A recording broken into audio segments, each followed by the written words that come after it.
So here you go. This is Emily C., my new bestie. I hate the idea that someone out there hates me. I even hate thinking that Al-Qaeda hates me. I think if they got to know me, they wouldn't hate me. This stole the show. Emily C. was phenomenal. There's something you need to know. What? You're doing great. Look at my baby. Here she is. Emily. 10 out of 10. Huge fan. I see Emily C says 123. I trust her. She's really good. Listen, Turtle, you gotta watch your language. I'm already live. So you need to follow the FCC guidelines. She destroyed, left nothing in her path. It was so good.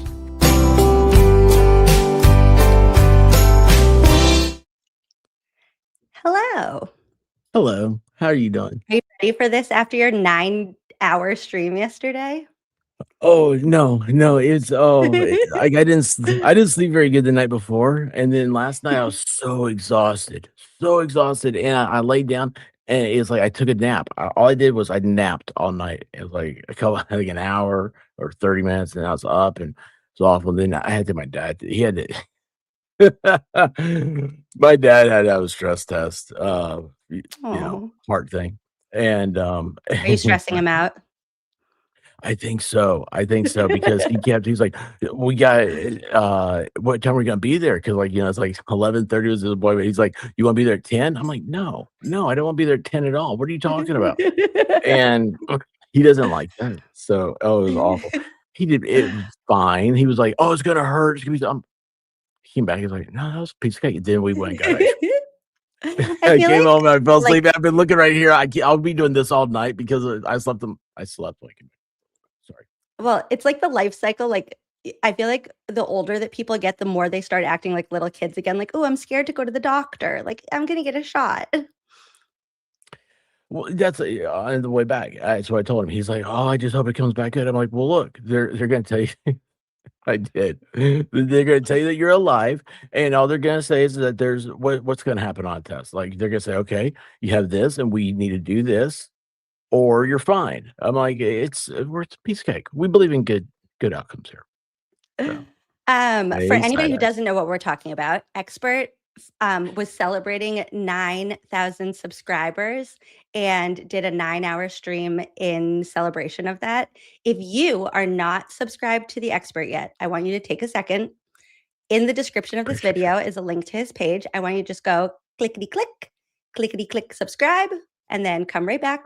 We'll wait for you. We'll be right here. Y'all know why she's saying that, because I said if I hit 10,000 by August 1st, I'd do a 12-hour stream. Okay, also, like, 9 hours was crazy because I was watching you when I met a friend yesterday. We had such a fun day. I actually need to tell you about it. But I was meeting a friend at 2 in the seaport yesterday. So I was watching you as I was getting ready. I left my house. We had an entire day in the seaport. I came home and you were still going. And I was like, oh my God. You can tell I was tired. Wait, can I tell you what I was thinking when I was watching? Okay. This might be like sappy, but I was thinking, like, if Squirrel School was a real school and you weren't like a student at the school, but you were like staff at the school, I was thinking that you would be like the assistant principal or like the guidance counselor that has like a big lounge, like like couches and bean bags and like a basketball hoop and stuff.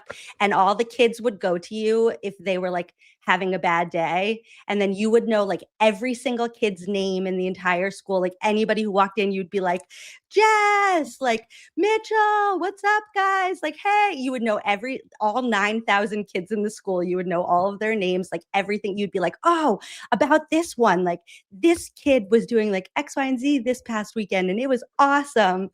And it's just like such a happy little place for like all us misfits to just come and hang out and just like be known and loved. Well, I do. I like knowing people. Everybody's got a cool story. You just have to be willing to listen to it.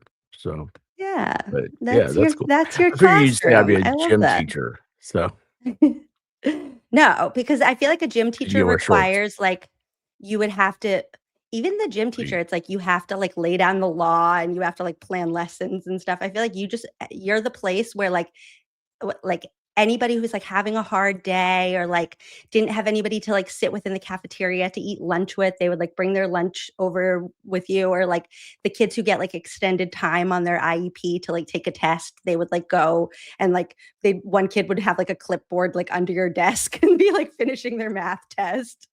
You know, the one thing I was like, and the teachers would know that like you weren't going to help them because you'd be like, I don't understand this algebra. I don't get what you're doing. They're not going to cheat. I would actually. The only difference is I think I would go and sit with the kid that didn't have anybody to sit with, instead of them coming. Yeah, well, yeah, that would be I part could of your sit thing too. You would like push in if like you would like suss it out of like some kids want that, but some kids would be like mortified by that and they would rather just like sit with you. And then like all the like misfits all become friends in your classroom. It's just like you have such a hodgepodge of like people you've collected from your like different lives on YouTube. It's like you have all of these different, it's just like such a happy like place where people can just go and know it's gonna like make you feel good. It's the island of misfit toys. Exactly. I love that. Okay, let me just tell you. I spent the entire time that Carter was in summer school this morning, so from like 9 to 12:30, lesson planning this night. So we're the squirrels are like, we're getting them in check. We're seatbelting them in. Oh my gosh. Going because I'm really, really excited about this. Before we get started, so that we don't get distracted. Making Law Simple says that Way is the best episode of Bluey. And I appreciate that. So here is my thoughts on people telling me their favorite episodes of Bluey. And I know, expert, this will mean nothing to you, but one day we might just need to do an entire Squirrel School on Bluey. There is not like a single right answer for what's your favorite episode of Bluey.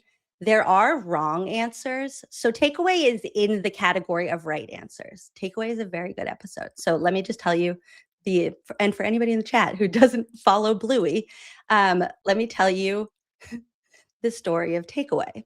So the dad is taking the two girls to go pick up Chinese food at the Takeaway restaurant. And he gets his takeaway bag, he looks in it and he goes, they forgot the spring rolls. And so then they call the mom and they're like, Dad, they forgot the spring rolls. And the mom goes, the kids must be starving. And the dad goes, leave without the spring rolls? Is she crazy? Say, see you, Mom, and hangs up. Moms are always right. That is the lesson in this, because kids start to completely, absolutely lose it. By the end of the episode, the food that he already got is now on the floor because it was too spicy and Bingo tried to eat it. Bingo has to pee. She's peeing in a bush over here. Bluey turns on the tap and there's like water running everywhere. She's like, the water's going to be up to the clouds. And then at the end, the person who works at the restaurant comes out and she's like, here's your spring rolls. She's like, what happened out here? You want to know something funny about all that? Wait, they get a fortune cookie. They get a fortune cookie in it, and it says they get a fortune cookie, and inside it says something like, flowers may bloom again, but a person never has the chance to be young again. And then the dad realizes he needs to just like go with what the kids want to do, and it's like more fun that way. I believe, if I'm not mistaken, and he'll correct me because he likes that. MLS went to Montana to go to like the only Chinese restaurant that was in Montana. If I'm not mistaken. And was it good? I feel like if you're going to be the only one, it's either like it was okay. It could just be shit and it doesn't matter, or you have to be like unbelievable. I think it's like either like it's like the only one in Montana. It's like the oldest in the country. It's something like that. And if I'm not mistaken, I think he drove out there maybe even, and he got there. And I want to say it's something like they still had like his favorite number 7. Because you go to a Chinese restaurant, they're always by numbers, like lo mein and sesame chicken. Possibly. Side just sent $4.99 and said, I met Meatball yesterday. Fangirled out so much. Love her and her face. I love this. Like, I love like your Dollywood thing. I love when people meet in person. It's like it makes this all like really feel real. Oh yeah. Um, Yeah, it's like cool. it's like we're not crazy that we all like feel connected and like feel like we really like know and care about each other. Like it's real. Meatball has a couple of fans over there. Speaking of, Meatball Uh-oh. said $9.99 and said, out of work just in time tonight, nice and early. Hell yeah. Okay. Here's the plan. Oh wait. Boozy was sharing her dog's favorite episode. Hold on. Boozy said, my dog's favorite episode of Bluey is when the kids are playing the gift game and end up wanting to choose the tougher rule game over the everyone wins game. Okay, so that's called Pass the Parcel. And there's a dad that says like basically like we're making all the kids soft now by like putting a prize for everybody in these games. We need to play it the old fashioned way where like only one person wins. And the first time they play it, all the kids are like, oh, and they're all like crying. And then by the end, all the kids want to play the harder game because they realize like it is more fun when you just don't win every time. And hello, Valhalla. Just want to say hi. Valhalla like Meatball. Valhalla thinks I don't say hi to him. Oh no, you probably don't. I don't say hi in chats because I get overwhelmed. Okay. Here's the plan for tonight. Let me just make sure I like didn't miss anything that I wanted to say or do. No, I think that's everything. Okay. Here's the plan for tonight.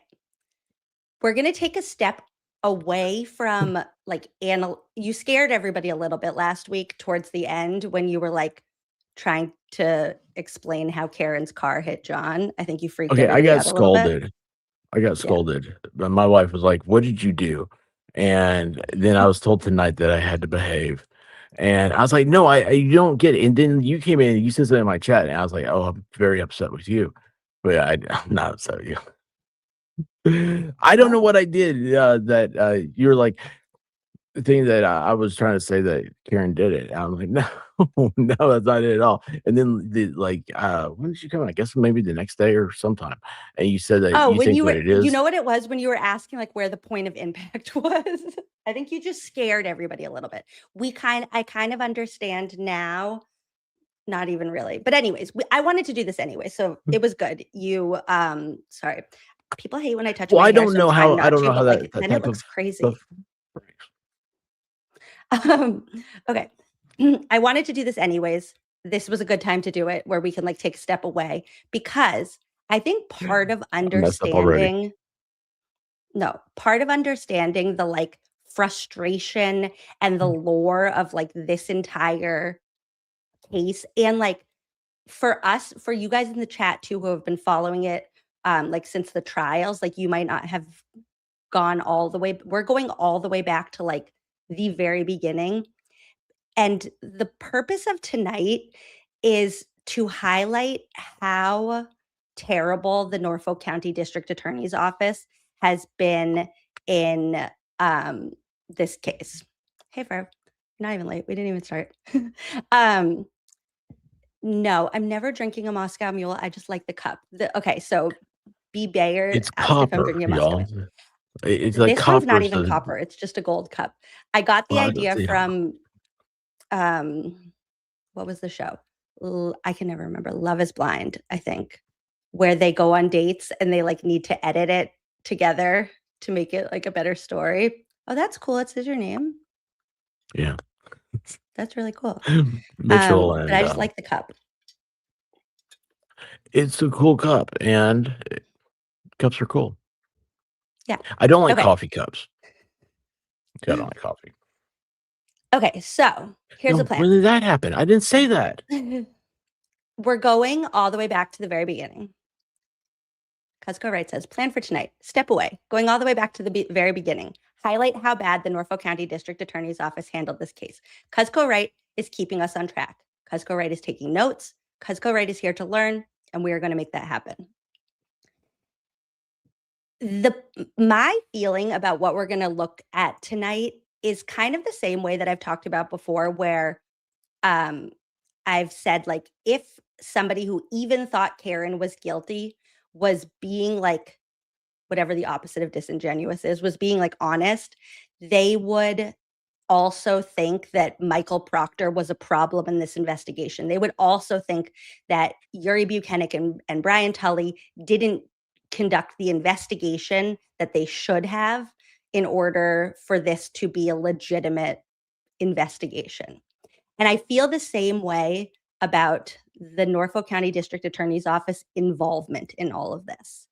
That if you were being honest and you really truly thought Karen was guilty because you're dumb, you would still look at no, not you specifically, just the I want the chat to know that. I want you to know that. I want everybody to know that. I'm and that's before I knew anybody.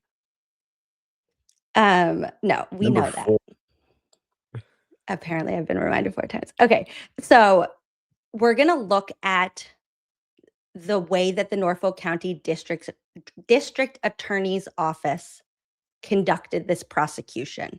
And we're going to look at the involvement of the federal government, which, like, if you're like me and you didn't follow a ton of cases before this, spoiler alert, this is nothing we're going to see tonight is normal. Like, from the moment one that there are feds involved and that the feds are like digging into this, it is clear that nothing about this case is normal.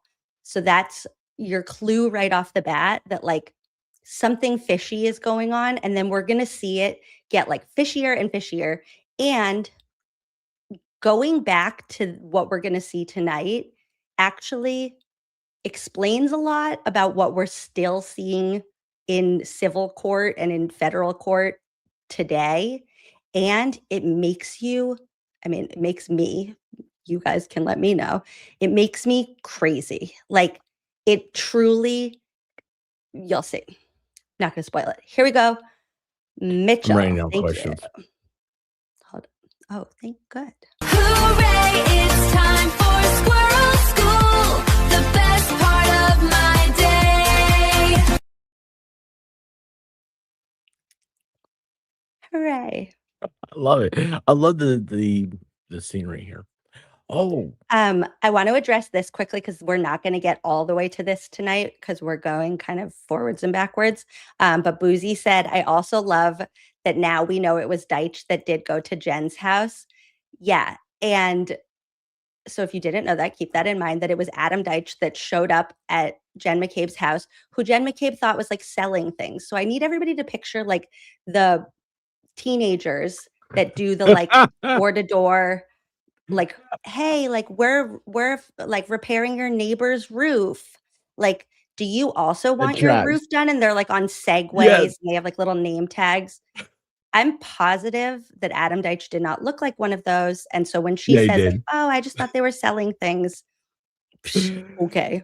Oh, listen, I'm laughing because I totally inappropriately one time met a federal prosecutor and I was like, so you're finally here to arrest me? And he had just started, like, this guy was like fresh out of law school or something. And I put him on the spot. He got like, so when you said that she thought he was do you there need to be arrested? It was like, well, He's I mean, like, I know should I be? Valhalla. Valhalla's my personal fed. They sent him.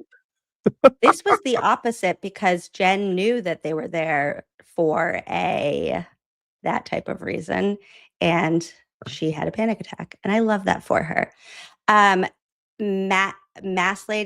Massachusetts lady 123 said AD is the ice cream man. Yes, Adam Deitch is the ice cream man. Oh, that is so awesome. And don't we love that? How come that doesn't look like any ice cream man I ever saw? They always kind of look a little bit more like John Wayne Gacy. I love this. That's a great picture. That is AI, right? Yes. Okay. So here's the plan. He dressed up like Here we that just to troll everybody. This is where we're starting. Let me see how I can do this so that we can see everything.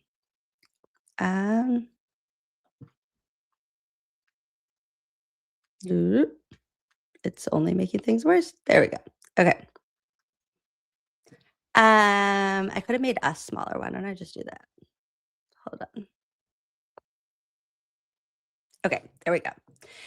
Here's where we're starting. We're doing like we're starting with like the basics, the intro. So the Norfolk County District Attorney's Office is the like law in Norfolk County, and the district attorney in Norfolk County is Michael Morrissey. Here's a brief synopsis of Michael Morrissey's life. In 1977, he was elected to the Massachusetts House of Representatives.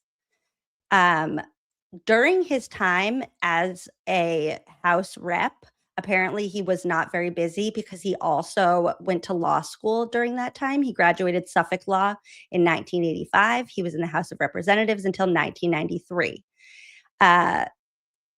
I don't know how that overlaps with 1992, but whatever.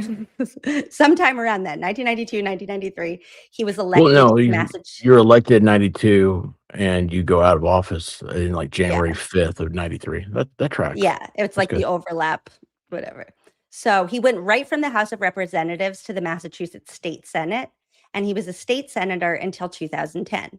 Now, I could go different ways in this, in what I'm about to say, because I do think that there are like noble people who like take a step down in power in order to affect change in the way that they feel like really passionately about. I don't see that in Michael Morrissey. So for me, it's just like a little bit of a red flag that he took a step, like in terms of power, in terms of like whatever you call it, like gross power. A Massachusetts state senator has a lot more power than the Norfolk County District Attorney. Now that could be argued where it's like you actually No, like this is fascinating. Because like here, it'd be the opposite. So like this, that'd be I mean, it's not a conversation. I don't want to hijack tonight or anything, but it'd be opposite here. Because the district attorney here is the top law enforcement official. And so they have full I said like you could make an argument both ways, just in terms of like jurisdiction, like having like the power of a state senator over an entire state to like enact laws for an entire state versus like moving over to one county and just being like the district attorney for that county is like I asked Grok because I was like not quite sure, and Grok agreed with me that it's I got a 5 with Grok today. in terms I don't even want to know, but it just in terms of like raw power. And like I said, there are people that I would say like that is not a step down, that is a step like in a direction where they're like, oh, this is like where I can really affect change. During that time, like at some point in like the 90s, Michael Morrissey also like apparently was not very busy in the House of Representatives or the state Senate because he also became partner in a law firm that is now they're one of the ones for people who are local. It's one of the ones that like advertises on like grocery like you're like shopping carts at Big Y. It's Shaughnessy and something now. I can't. What are they advertising? Like what services? Just do their they law have? firm. It's like a like personal injury, like that type of law firm. Okay. So he was partnered there up until I think when he became district attorney. This part don't quote me on, but around that time, then he moved away from that. Now his name's not on the law firm anymore. But I say that to say, like, he was not a practicing attorney at any point. Like, he wasn't trying cases at any point in his career. He was not like in the courtroom. He was not operating like an attorney who started as like a law clerk and then worked their way up to partner and then decided that they wanted to become district attorney. Like, also, it doesn't have to be your path, but I'm just pointing these things out. He's from Quincy, which is the biggest city in Norfolk County by like a long shot, which helps you get elected when you have a lot of connections in the biggest population center in the county. Okay. He ran for district attorney in 2010, and that was the only election that he ran that was contested. So he ran in 2010 against an independent in a Democratic stronghold state. I find this interesting. Yeah, Boyle Shaughnessy. Thank you, Meatball. Boyle Shaughnessy. Who's that? That's the law firm that they like advertise on shopping carts. So that was his firm. It used to be like Boyle, Shaughnessy, and Morrissey, or Boyle. I don't think it was Shaughnessy then. It was like Boyle, Morrissey, and something. I looked it up this morning. I should have written it down. I didn't. I'm sorry. Bad name. Boyle. Yeah, I feel like most law firms usually end up with like one unfortunate name, and it's like it's Boyle, Shaughnessy, Morrissey. I don't think it was Shaughnessy then. It was like Boyle, Morrissey. Hold on, I'll just Google Michael Morrissey, law firm partner. Boyle, Morrissey, and Campo. So then I guess Campo and Morrissey both left, and then they merged into Shaughnessy, or maybe Campo Fini. maybe Campo got married. The only ones that sound cool are like when it's like a father-son and it's like Burke and Burke or something. Besides that, they're like never good names. Anyways, that's neither here nor there. I think that this, especially if you are in Norfolk County right now, this is a very interesting graphic for us to like pay attention to for a second, because 175,000 votes were the total number of votes in the Norfolk County DA's race in 2010, which was the last contested election. Out of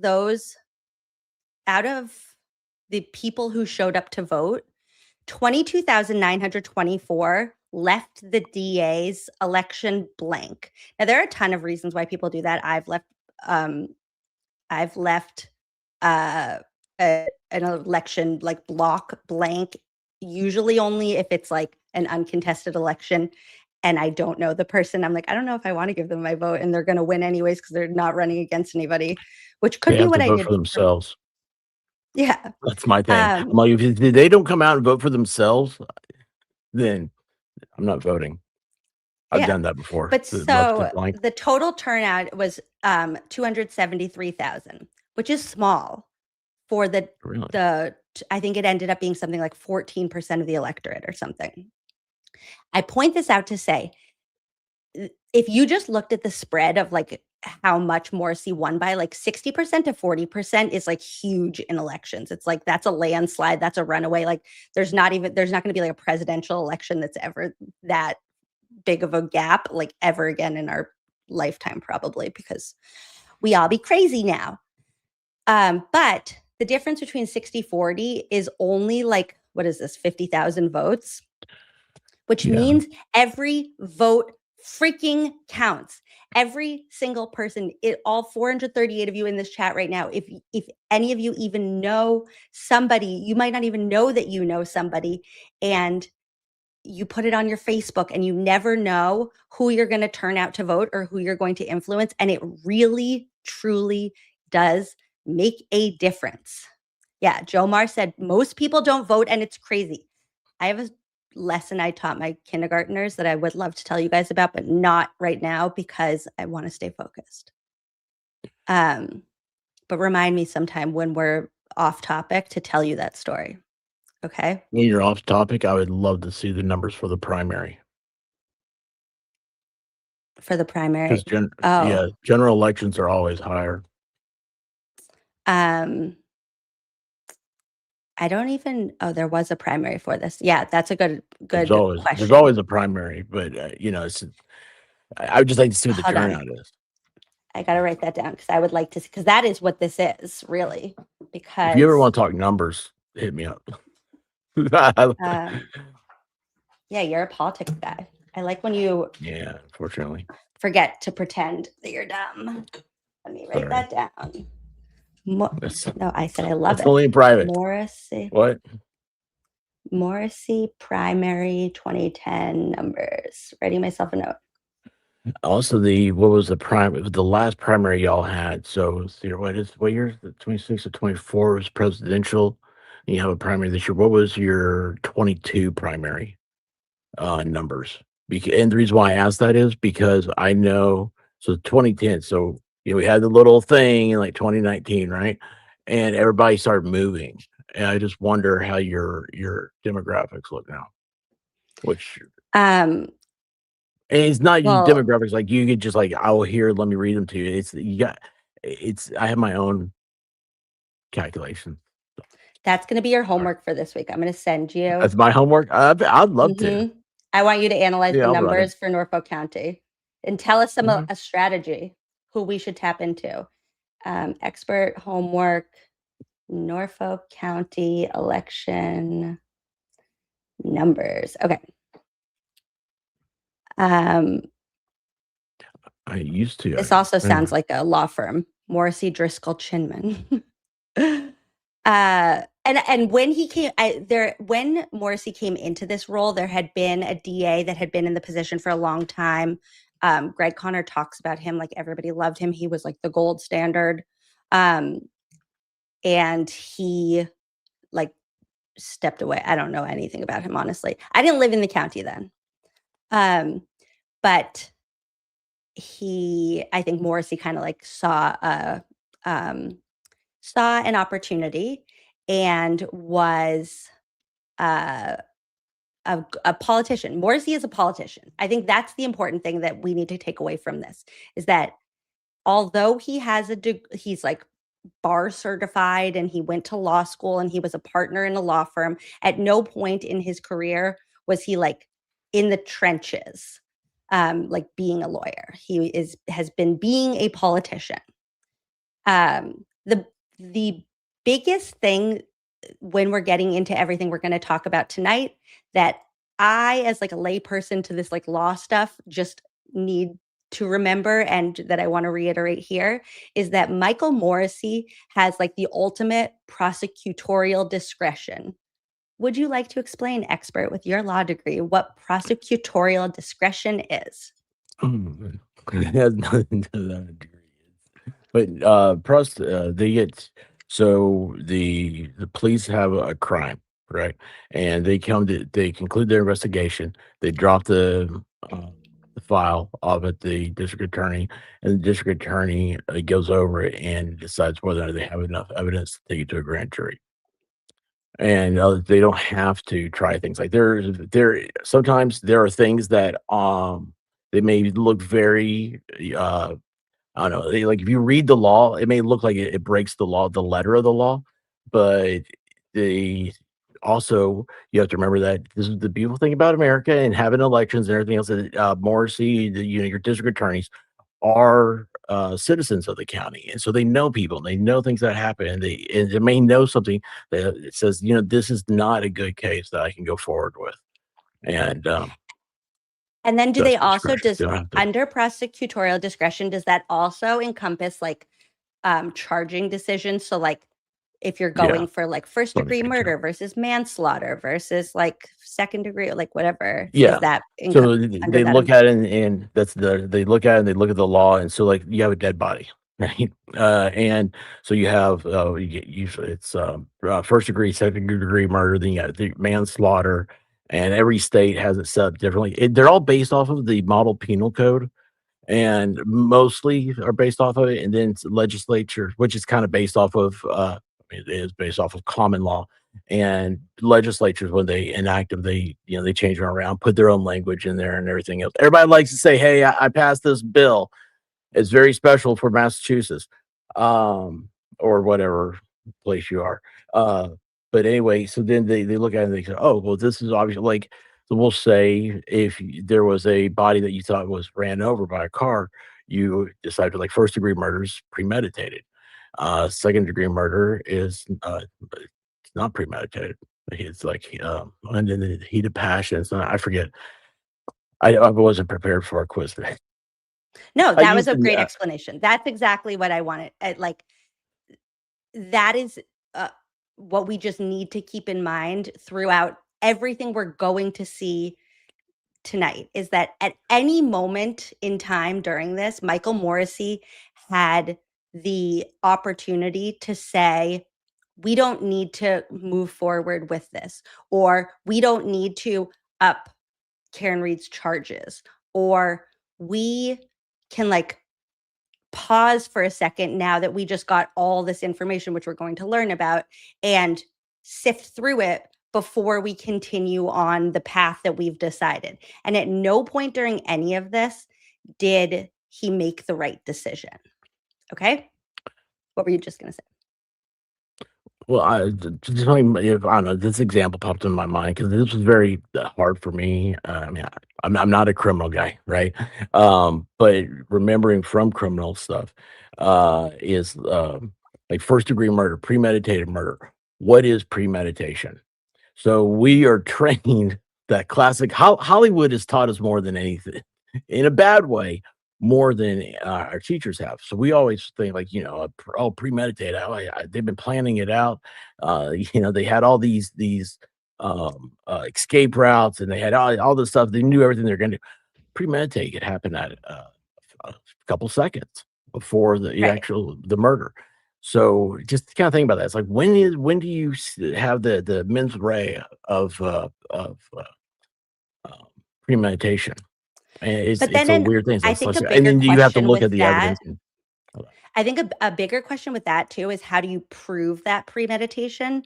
Because like if it can happen in just a few seconds, it can't just be a theory. Like it can't just be like, I think they decided this. It has to be like, and then they Googled, and then they went to the basement and they got the shotgun. Then they did a thing that we have proof of, like factual evidence that we can prove that demonstrates our theory of their premeditation. And at no point when besides the fact that you would need to do it on purpose if you were reversing 24.2 miles per hour. Aside from that, everything else was just a theory in Karen's case, where it was like, we think they got in an argument in the car. Like we have no evidence of that. We have no proof of that, but that's what we think happened because that makes sense in our story. And believe me, they sit there and they talk amongst, everybody in the office, and they'll be like, how hard is that going to be able to convince a jury that this was premeditated? We may be better chance of getting it on manslaughter. And I know what everybody's going to say. You should not be that way as a prosecutor. You should not think about the win. You should think about justice. But I'll tell you right now, you're lying to yourself if you think that's how everybody is, because people, they love that win, and when a lot of times people are in the district attorney's office as a stepping stone to go into become a defense attorney in private practice. I think that was Alan Jackson was a prosecutor, wasn't he? Yeah, he ran for something against Kamala, right? Am I mixing that up?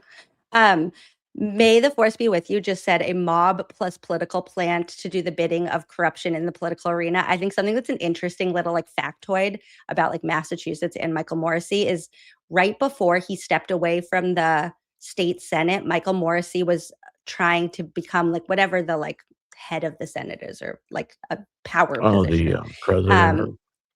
Yeah, like the leader. Governor. Yeah, like the leader of the Senate, and he lost in that like in their like internal election to Whitey Bulger's brother, Billy Bulger, maybe William Bulger, who's like Whitey Bulger's brother is like a well-known politician in Massachusetts for generations. So cool place, cool. Okay. Does anybody here in the chat know what committee Morrissey was on in the Senate? I think Emily would find that interesting. He may not. Maybe he was head of the criminal justice committee. Maybe he was just sitting there in charge of roads. I don't know. It's just kind of because you get to see like what his interests are, and like what his passions are, what type of legislation he approved of, passed, and stuff. I don't know. Sorry. 2 worlds are colliding. 3 worlds are colliding right now for me. Wait, where did that just go? Chad said Morrissey was on the Future Corruption Committee. That's a good one. So he's been an elected official, not since 93, an elected official since 1977. He's a politician. He's a politician. That's the most important thing we need to keep in mind. Now, It's a Sulfur the reason Gloss. why, or like the other thing that I want everybody to always have in their mind every time we're talking about Michael Morrissey is that Greg Conner is Michael Morrissey. And Greg Conner is going to win this election unless we really shake things up. And when I say Greg Conner is Michael Morrissey, like Greg Conner was the teacher's pet. Greg Conner was the chief trial counsel to Michael Morrissey. Now, reminder, Michael Morrissey doesn't know anything about trying case. He's never been in the trenches trying cases. So he's somebody that is going to tap their chief trial counsel, like their right-hand man, the person that you consult with on everything regarding like trial strategy, trial stuff. That was Greg Conner. For the last 25 years, Greg Conner has been a prosecutor for the Norfolk County District Attorney's Office. And you will see in a lot of interviews right now, basically every forum, every debate, every interview that Greg Conner does, he tries so hard to distance himself from the Karen Reed trial. He keeps on saying the Karen Reed trial is like the Karen Reed trial and the Sandra Birchmore trial. Oh, that you mean the two cases that like all of us are all worked up about? Those are the two that he's like, I disagreed with what Michael Morrissey was doing. I didn't like speak up, or I didn't like tell him to stop. But like, I just like didn't agree. Okay, well, let's take a look at opening statements in the first trial. Here's Lally These bugs are flying stumbling his way, treading water in his opening statements, boring everybody already half to death. And oh, let's take a look at that back left corner. Oh, you can't see clearly? Let's zoom in. Oh, there's Greg Conner taking copious notes in his yellow legal pad. So he wants to say that he had nothing to do with this case. Oh, he was just like sitting in the courtroom, like in case anybody needed water. He was like the water boy. He was like getting people coffee. No, you don't just write on your legal pad. He's not doodling. Also, at one point, he like did the thing that like the really annoying kids in school do. Hold on, I have to show you this. He did the thing that like really annoying kids in school do, where he's like writing on one page, and then he like flips to the next page, but he like keeps this page covering, and he like starts writing like down here, so like nobody could look over and see. And it's like, dude, what are you doing? Was he writing a note to somebody? Do you like me? No. Yes, no, he's maybe. Taking like no, I think it's like he's taking trial strategy notes. He's taking notes on like what Lally's saying, where he thinks that they should take this. Like he's writing. He's like a puppet master, and he's now trying to pretend that he like, oh, I didn't even like know the Karen Reed trial was going on. It's like the whole like Commissioner Cox all over again, where it's like, I never even said those two words together in my life. I was in Michigan. Like, no, you were in the courtroom. Fervent says he was also at a pretrial hearing all the way back in 2022. Somebody also said, and I didn't verify this, but somebody also said that he was at Karen's arraignment that we watched last time. I didn't go back to look, but let's just say he was, because that's how involved he was. Okay, so why is all of this important? He was there for 10 years before Morrissey got there. He was in the district attorney's office for 10 years. Yeah. So he was like the senior guy there, probably. But also, that means that he was like the go-to, like he was the man, like he is Michael Morrissey. And that also means that like they like helped each other. Like Morrissey mentored him, he mentored Morrissey. They are one and the same. And the more that they try to separate themselves, the more I want to make it so incredibly clear that they are one and the same. So like when we're looking at Morrissey, when we're talking about Morrissey's decisions, like those are Greg Conner's decisions too. There is no distance between them. It's the same thing to me as if the vice president is running for president in the general election, and they don't get to like And they always try to separate say, themselves from the president. yeah, they don't get to say like, oh, I was the one who like did the healthy eating initiative, but like I wasn't really involved in that really controversial decision to bomb that country. Like that, I was doing the like Easter egg hunt at the White House. Like, no, you don't get to do that. You either own all of it or you own none of it, and you don't get to be in between. Home Slice says, how do you even say it? Morrissey. Morrissey plus Connor. I feel like we need to workshop it a little, but I like where your head's at. Mourner. Okay. So here's where we're starting. Hold, please. This will be the first. Okay, we're going to start with the one thing that I didn't save on my computer, of course, because why would I make my life easy when I could just make things more difficult? We're going to start with if you wanted to be easy, I wouldn't be here.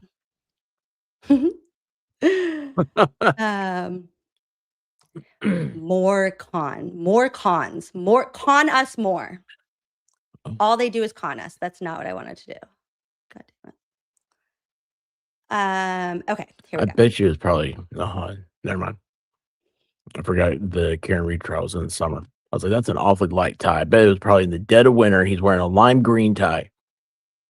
No, it was April. Yeah. Okay. It's an appropriate tie. Here's where we're going today. We're going to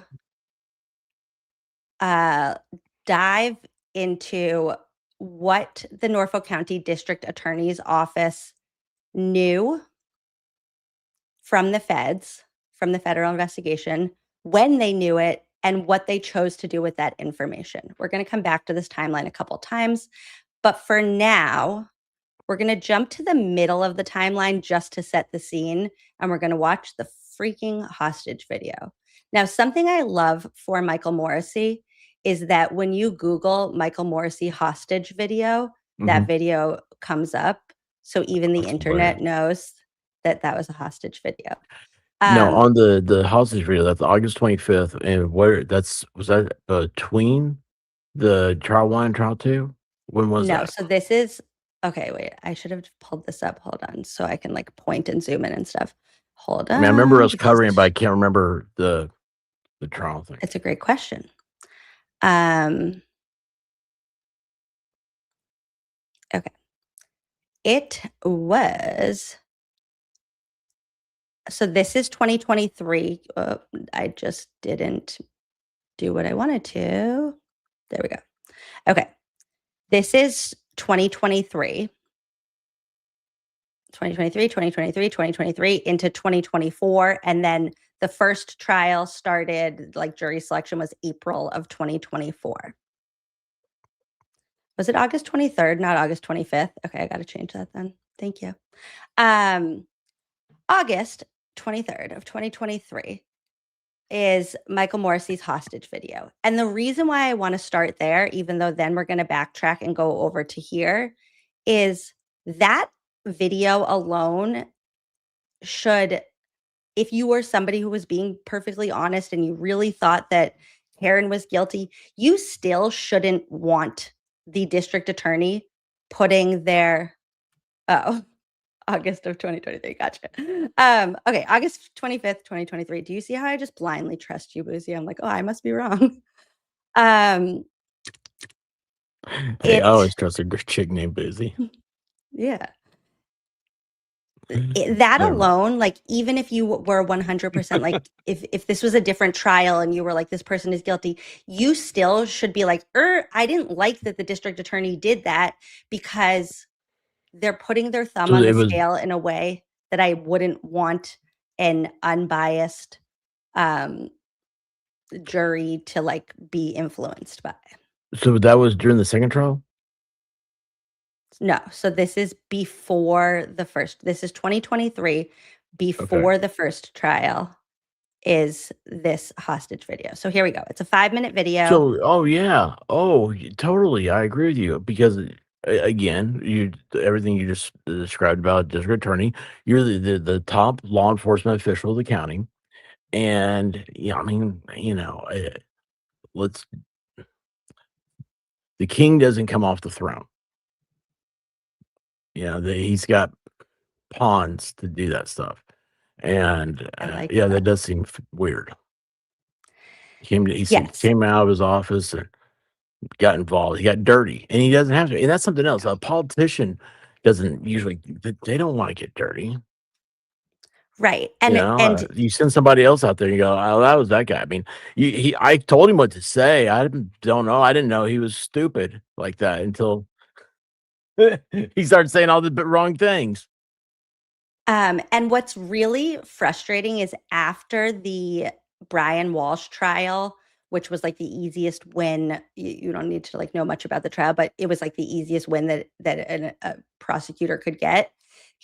Morrissey and Connor, who was the prosecutor in that trial, did a press conference where they patted themselves on the back. And at one point in that press conference, Morrissey was basically like, "This is the first time you're hearing from me because like I didn't want to influence the jury."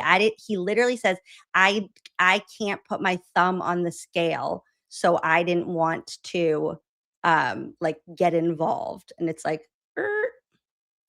Reasonably Doubtful asked the hostage videos after the rolling rally. Yes. So the rolling rally is July 22nd of 2023. And then this is a month later.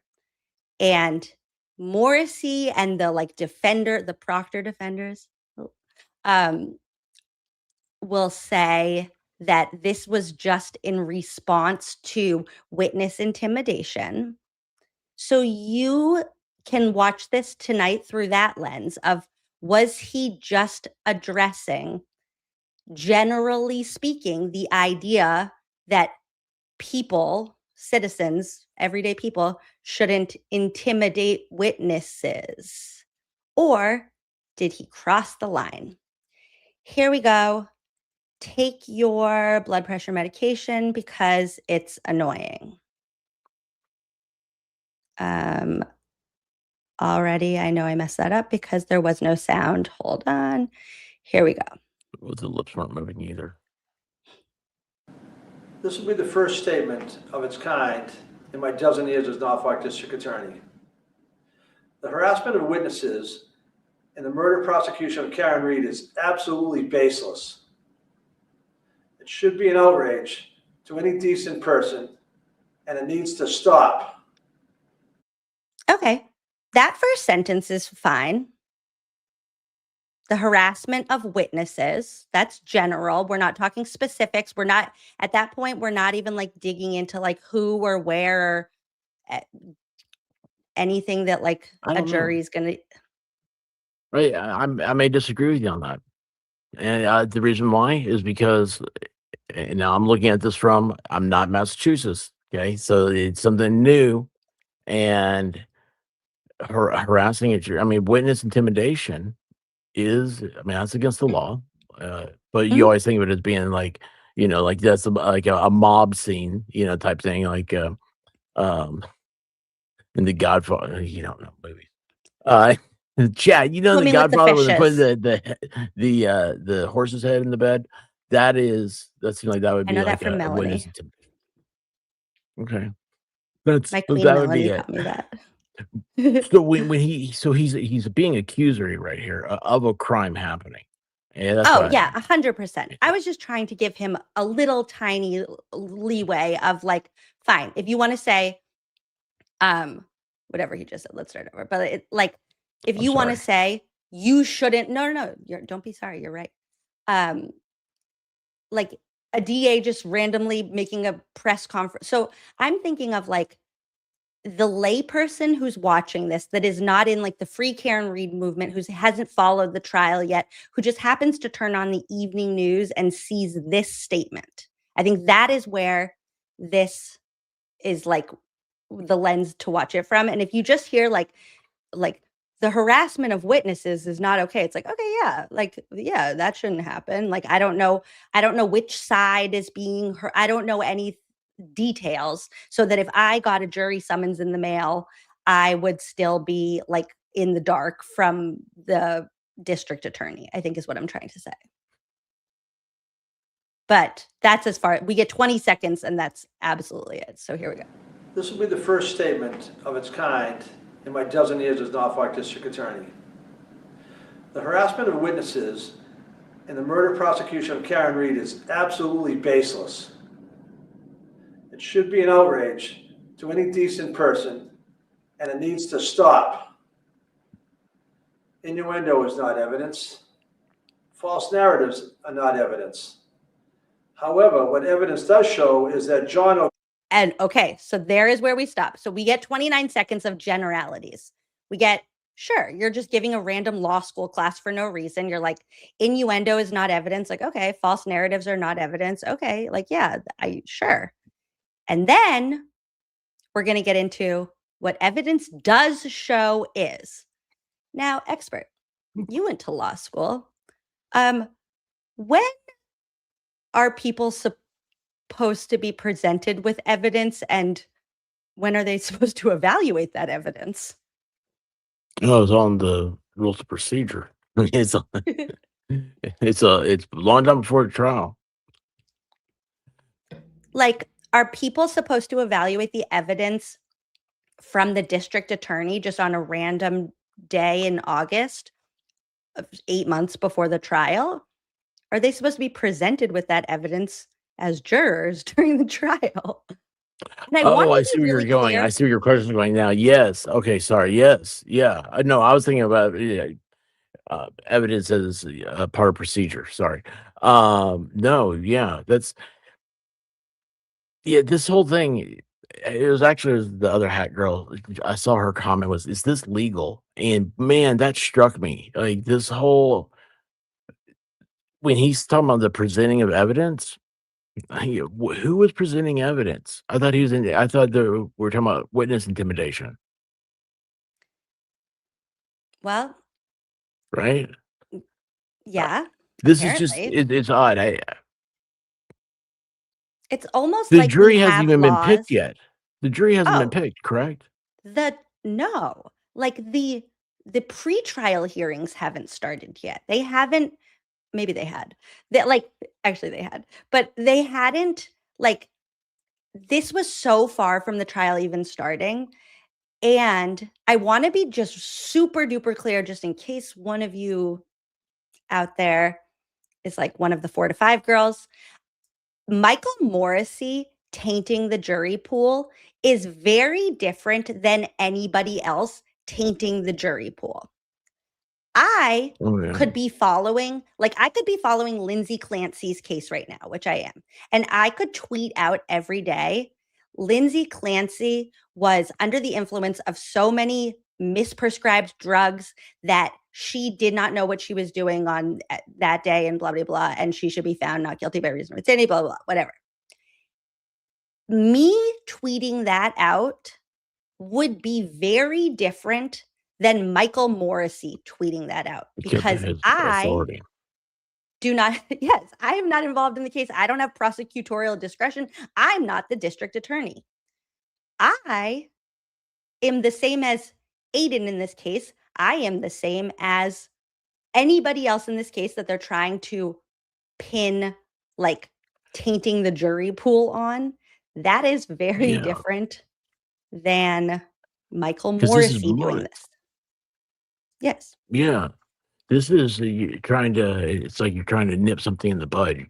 He's like they see that Turtle Boy is going to be a problem. And so trying to intimidate him right now. And just to be clear, so this is August of 2023 and Aiden is arrested in October of 2023. So when Michael Morrissey is begging him to stop. And there's no trial yet. No.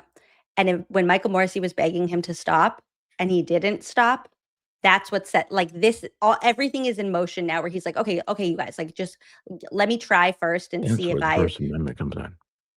Mm-hmm. Sorry.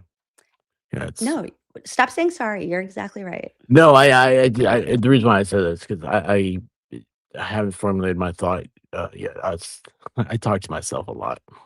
I'm an only child. Before I press play, Michael Morrissey's Meatball Morrissey's Sketty Stain, excuse me, blah, blah. sent $9.99 and said, ugh, what an inspirational speech from this carcass of a beached whale. Couldn't have said it better myself. Okay, here we go. Blood pressure meds. O'Keefe never entered the home at 34 Fairview Road in Campton the night he died.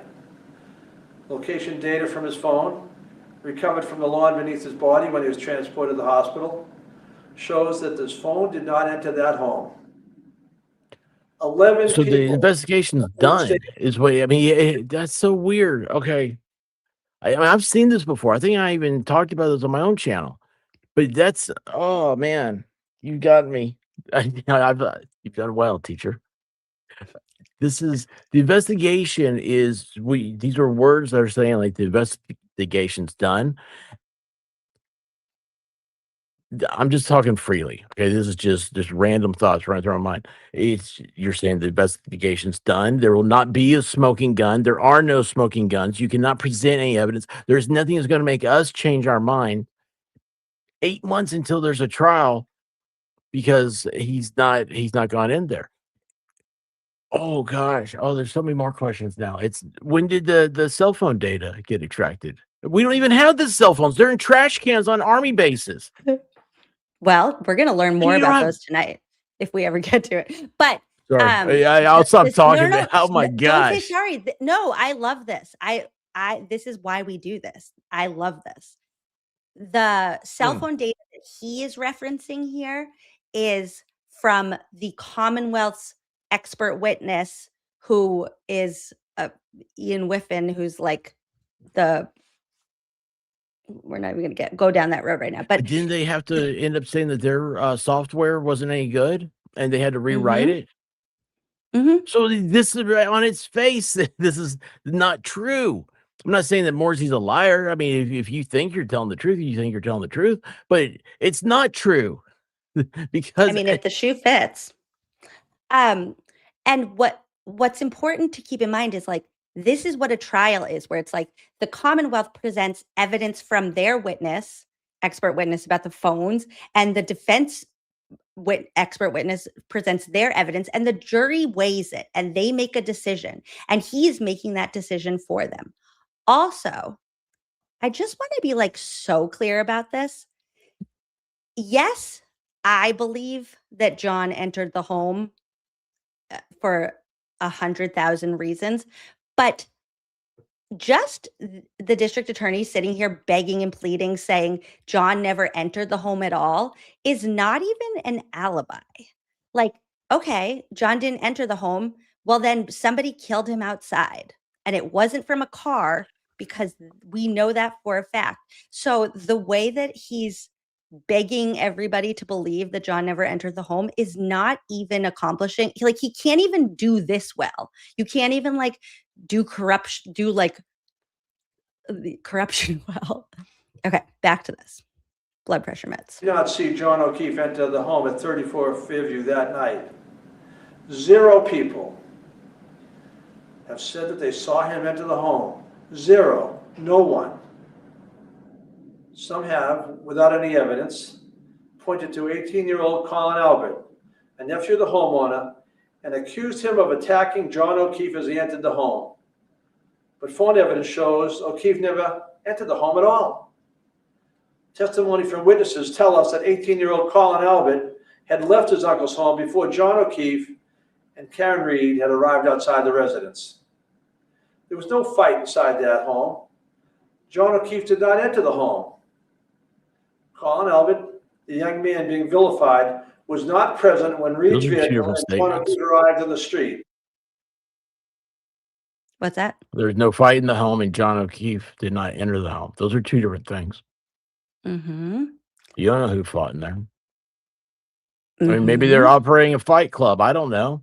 But just if you break that down, those are two different statements. And just to be clear, where did this he was Emma from Hawaii said, did you tell him about the Julie Albert of it all? I can't even go all the way into this detail right now, but what you need to know is that it wasn't, well, Julie Albert is part of this, but there's a Julie, I'm not gonna there is a person who was emailing Michael Morrissey asking him to make this statement that's connected to the House defendants, who was very, like Michael Morrissey said at the end of this, like, that's so funny. Like, I was just making the statement that you asked me to when you sent that email. And yes, hold on, before I press play, Andrea Stewie said, yeah, 0 people saw him because they're all covering it up. Yeah. Well, like, sir, look like you've been here before. Do people who are guilty tell the truth? Like, or do they have something that they want to hide, and so they cover it up?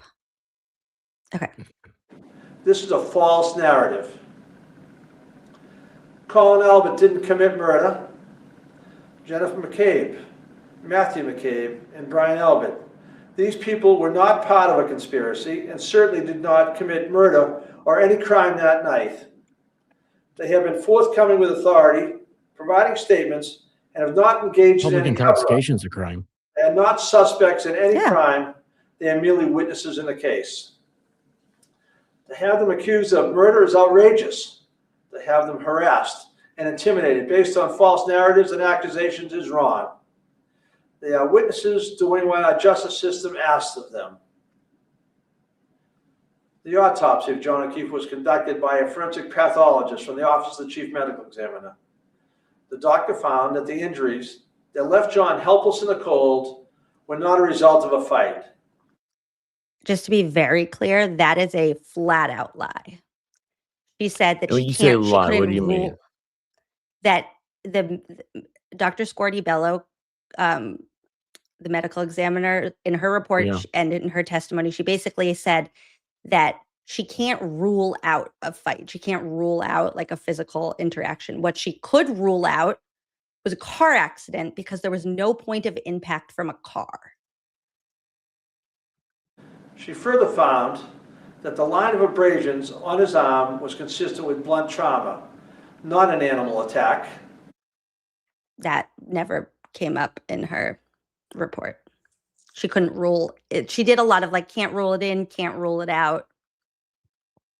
Did the defense have this before he spoke? Oh, this is public. This is on the news. This was to everybody in Norfolk County. No. Like all this evidence, supposed evidence, right? Like, did the defense have that before he gave a? That's what they're going to trial. They're preparing for trial against the things that he's saying. Okay. Yeah. Oh, so you're asking the questions, the exact right questions, because yes, and we're going to watch. So I have 3 like pretrial hearings that we're going to watch in a minute, but keep that in mind because yes, they all had the same amount of information. Now, it was a lot of information. There was a lot to sift through. But yes, they knew what the medical examiner's report said. Jury of everyday citizens heard the documented evidence and testimony before making a decision. The subject of that murder indictment enjoys the constitutional presumption of innocence. Why should the witnesses who have committed no crime be afforded less by members of the community? They should not be harassed for telling the government what they heard or saw. I'm asking the Canton community and everyone who feels invested in this case to hear all the actual evidence at trial before assigning guilt to people who have done nothing wrong. How ironic is that statement? Now you're asking everybody to wait and hear the evidence? I thought you just told us the evidence. I thought you just told us everything we need to know. And Mopey, Massachusetts, that's a great question. Also, did you change your name? Or did you have a different name before? How many people heard Meatball's hostage video, had no idea what he was talking about, and immediately went to look it up? Probably a bunch. Probably all of the people who watched the nightly news, which was not me. I didn't hear this until I got into the case, to be perfectly honest. Certainly, before taking it upon yourself to harass citizens who evidence shows have done nothing in this matter but come forward and bear witness. We try people in the court and not on the internet for a reason. The internet has no rules of evidence. The internet has no punishment for perjury. And the internet does not know all the facts. Conspiracy theories are not evidence. The idea that multiple police department, EMTs, fire personnel, the medical examiner, and prosecuting agencies are joined in or taken in by a vast conspiracy should be seen for what it is, completely contrary to the evidence and a desperate attempt to reassign guilt. Now, this is one thing that we're going to see that Alan Jackson, David Yannetti do this later, but those two words, reassign guilt. Let's really dive into what that means. Reassign guilt. So to reassign something, oh my God, I love it. You spelled Massachusetts the way that Matt McCabe did. I'm obsessed with that. Is that not how you spell it? Actually, can I just pause for 1 second what I'm about to say and say, Matt McCabe, did anybody from Massachusetts, when you were a kid, did you learn the song in school that was like MASSACHUSETTS, that's my state, MASSACHUSETTS. Somebody tell me I'm not crazy. Okay. Wait, hold on. I got to the H. What's the rest of the I want to know that song because I can't do Mississippi without doing what was it? Am I crooked letter, I, humpback letter, I, crooked letter, I. M I crooked letter O U R I. No one could do it better. Okay.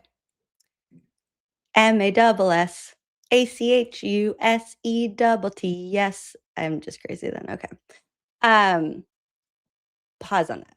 Back to the important part. Let's say, define the expert. I'm putting you on the spot. Define the word reassign. Can you give me my dictionary? Nope. I think the way reassign is being used in this instance would be to No, take not in this. the Just the word. Just in general, the word. If you were like, what does the word reassign mean? for me. Or what does It's the prefix re mean? I get called. Never mind. I'm not good with English and things. I know reassign is so you've given it to one person, you've taken away, you give it to another person. You're reassigning There you go. Subject. Exactly. So Okay. when Michael Morrissey, the district attorney, says this is a desperate Thank you, Darth attempt Vader. to reassign guilt, then that means that guilt has already been assigned. Sign. Who was guilt already assigned to? Karen Reed. Yeah. Now, don't we have this funny little thing in America where you're like, I don't know, what's it? It's like a cute little phrase. It's like you're not in trouble till you're all the way in trouble, till the jury says you are. What's that phrase? Yeah, you're gonna say innocent until proven guilty. Exactly. But Michael Morrissey in this statement says it is a desperate attempt to reassign guilt, i.e., I have already assigned guilt to Karen. Karen is already guilty. And all you guys on the internet are trying to take the guilt that I already assigned to her away and reassign it to the people that I don't want you to. Continuing. Michael Proctor, the state police trooper, being accused of planting evidence outside 34 Fairview Road, was never at Fairview Road on the day of the incident. Now, I'm sorry, I So keep someone pausing, but this is my favorite. This is my favorite desperation of all time, because imagine that your best defense of your lead investigator is to say, how could you say the lead investigator planted evidence? He never went to the scene. It's true. On The that day, lead he didn't, did he? Yeah, well, sure, he didn't. Let's go with that. Why didn't he? Why did the lead investigator never go to the scene? Oh, he couldn't have planted evidence because he was never there? Then who investigated if it wasn't for the lead investigator? Well, I mean, he went to the hospital. Right. So, and he had a lot of snow he had to shovel. Yeah. He went to Jen McCabe's house. Yeah. He went to the Canton Police Department. He never went to the scene. So So that's he a couldn't true have done statement then, anything. right? Sure. I mean, It to wasn't me until at the this point, 18th that they got planted, or the to me 3rd, I at this think it was the point, first one. that's like never, that's neither here nor there. Even at this point, it's like, okay, you didn't plant evidence that night. Sure, somebody else did. At that point, I don't even really care. I think it's hysterical that like your best grasping at straws is to be like, it couldn't have been the lead investigator. He never went to the scene. And yes, an important thing to keep in mind is that they never put up crime scene tape at 34 Fairview on the lawn, but they did put up crime scene tape at the Canton Police Department. And that's all you need to know about that. Proctor and his state police partner traveled together the entire day while other officers were processing 34 Fairview. Trooper Proctor was not there and did not plant evidence at 34 Fairview Road. Okay, someone else In did. Two addition to different having statements. no opportunity to plant the evidence, as has been suggested, Proctor would have no motive to do so. Trooper Proctor had You don't no have to have a motive to be guilty. personal relationship with any. Karen Reed didn't have motive with his. I mean, what did he put his? The motive was, oh, they had a fight in Aruba. That's not motive. That's stupid. That's lazy. I gotta Guys, stop we saying fixed sorry. him. We fixed him. Who, me? Was I broken? Yeah. I am broken. We fixed you. You're fixed now. Of the parties involved in the investigation and had no conflict. And he had no reason to step out of this investigation. Every suggestion to the contrary is a lie. This should be seen for what it is and not used as a pretext to attack and harass others. What is happening to the witnesses, some with no actual involvement in the case, is wrong. It is contrary to the American values of fairness and the constitutional value of a fair trial. It needs to stop now. I am releasing this recorded statement rather than holding a news conference because my remarks need to be so narrowly tailored to the issue at hand while the prosecution is pending in Superior Court. Narrowly tailored. Oh my gosh. What is happening to these innocent people, these witnesses, is wrong and it needs to stop. Also, I don't think I've ever noticed this. Can we just pay attention to how the cameras, like there's like an earthquake at the end. Watch. I am releasing this recorded statement rather than holding a news conference because my remarks need to be so narrowly tailored to the issue at hand while the prosecution is pending in Superior Court. But the message is the same. What is happening to these innocent people, these witnesses, is wrong and it needs to stop. Why was there like an earthquake at the end? Okay. He shook it with his voice. The constitutional principles of fairness. Oh yeah, that tracks in that office. And then again, he had two statements at the end. What's being done to these witnesses, these innocent people. Two different things. Yeah. Now Statements. I mean, it's not two different things. It's two different statements. I don't know why. There have even been for me like moments. I feel like I'm always trying to give like the benefit of the doubt, like just not like You should. That's Okay. a positive trait. So, but okay. So there have been times where I have rationalized to myself that to me in that moment, it could have been possible that he is such like a politician that he's not in the trenches with the officers and doesn't really like know the evidence. And so he's just being told by his like corrupt goon squad of a police force this information, and he doesn't like know, like he's just he's trusting his people. Okay. I proved myself wrong on that because we're going to look now. Tell you you're wrong. I mean, I know I was wrong, but like there was just like a part of me that almost like wanted to believe that it's like, Yeah. okay, like you want to maybe it give was just people like the benefit of the doubt. You don't want to think that there are people out there that are just.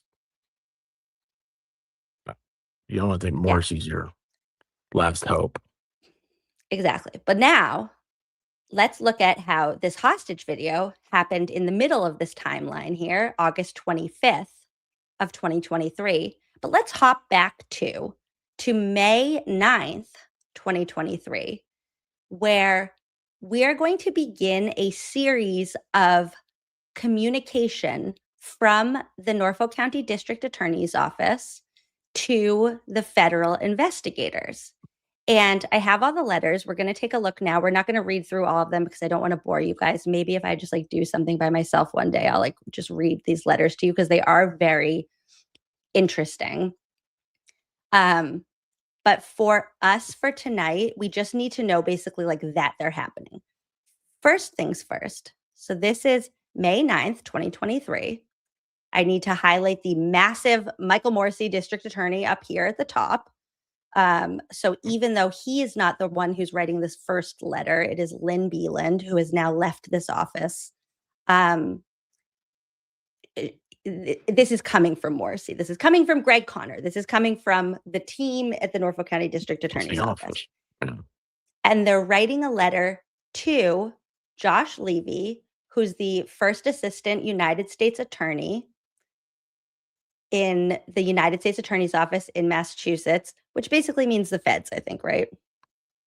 Yeah. Okay, so this is Michael Morrissey's office is writing this letter, and it starts off, I'm going to read you some of it, but just like the important part. So it starts off, I want to write to follow up on our conversations. So there were already conversations regarding the issuance of federal grand jury subpoenas to at least 2 witnesses to the Commonwealth's investigation into the death of John O'Keefe. As a prosecuting agency, the Norfolk County District Attorney's Office has the constitutional duty to provide the defendant with exculpatory evidence. So basically, they're writing this letter under the pretense that they are saying, well, we have to turn over all the exculpatory evidence. So like, can you tell us what you're finding? And they say And that paragraph right there is a copy paste. That's on every letter. Sorry. What? The as a prosecuting agency, what you were saying with having the code and the like Brady v. Maryland, also that's from every one of these letters that they have to send out. You always put it into as part of legal writing. You put in that I don't know, it's not a disclaimer. I don't know. It's just common sense.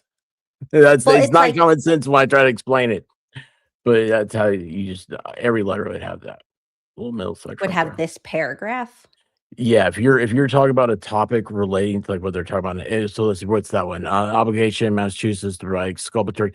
So anything you're talking about exculpatory information, and so it's Brady v. Maryland, which is I forget. Right. Okay. Yeah. Ruling. But what I'm saying, whatever's a Brady ruling, you have to. This is what they put in. Yeah. This is just a legalese thing type thing. But what I'm saying is that's not why they're writing this letter, because they're like, oh my God, the feds are investigating. What did you find? But they're not, they can't just write the letter and be like, oh my God, are you investigating us? Like, why did you talk to 2 witnesses? Like, so they're writing it under this pretense. Yeah. And so that's why they're saying, to effectuate our discovery obligations, we're requesting at the earliest possible opportunity discovery of all statements of witnesses to the investigation of the death of John O'Keefe and resulting prosecution, including both statements to investigators and grand jury. The Commonwealth, so they're like, tell us what they said to the grand jury. The Commonwealth also has the duty at the time we become aware of statements of witnesses exist to notify the defendant. So they're like, we just want to tell Karen Reed's team, like, now that we know that this is happening, like, we have an obligation to tell Karen Reed's team. So like, you have to tell us so we can tell them. Spoiler alert, they're going to find out some things that they don't tell Karen's team. That letter goes blah, blah, blah, blah, blah. And at the end, it says, in sum, while we appreciate the notification that subpoenas issued, it is imperative that at the earliest opportunity, we are able to provide discovery to the defendant. This is, okay, so this is the first letter. All we know before that is that they talked in person. Now, I put the You have letters a the little out of order because I put response. Josh Levy's response next. So there are a couple letters that come in between this. Just keep that in mind because they're antsy. They have ants in their pants. In the interim of the letter I'm about to show you and the next one, Michael Morrissey writes another letter like a week later. Like he's like, we haven't heard from them yet. You're sending it snail mail, sir. Like they probably didn't even get it yet. Okay. So this is now June 12th. So they wrote that one May 9th. Now we're at June 12th. And Josh Levy responds to Lynn Beeland and says, thank you for your letter dated May 9th. My apologies for the delay in responding as I've been tied up with transition issues, which is like post-election, I think is that this. Actually, I don't know why there was a transition then. Scratch that. Who is this from? Who's this from? Oh my God. Also, Corey just reminded me that you're here. I have new member emojis and I have like emojis for you guys. So there's a Corey emoji, there's a boozy emoji, there's a trial channel emoji, there's fervent emoji. So enjoy this. Okay. We understand your office has important discovery obligations in any criminal prosecution. There, Josh Levy's like, yeah, like I know how the court works. Like I know that you have stuff that you have to turn over. At this juncture, this is extremely important. At this juncture, June 12th, 2023, we have no issue with you advising defense counsel about the contact we have had with your office and the information we have shared. So they're saying, go ahead. You're worried about what you need to tell Karen's team. Go ahead and tell them that we're investigating and that you know that and that there's been a federal grand jury. They're saying, tell Karen's team that. You're all freaked out about what you need to tell Karen's team. Great. Go ahead and do it. Yes, there's a boozy emoji. Okay. This part is just made me smile. At the end, it says, CC Adam Deitch, AUSA. Just him. Just there. Okay. Now we're going to go back in time a month. This is 1 week after Lynn Beeland sends her letter, but Josh hasn't responded yet. And Michael Morrissey is getting ants in his pants. And you guys, I can't even with his font. Like, here we are in like Times New Roman, like looking like you're professional. And then Morrissey's like, whatever you just opened up the like notes app on your computer. It's like not even from Microsoft Word. Isn't that Courier New? No, because Courier New looks like a typewriter. This is like Arial or something like I write in Georgia. Yeah, this is not that. This is not a. This Georgia's is always on my not mind. a. This is not like a serif. This is not a sans serif. This is just a serif. I think is what.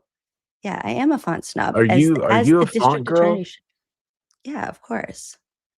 Have you seen these? You know, like, hold on, you know different. Well, I mean, like, yeah, like I download a bunch of fonts. Like I've got like G.I. Joe or something like that. The something dumb.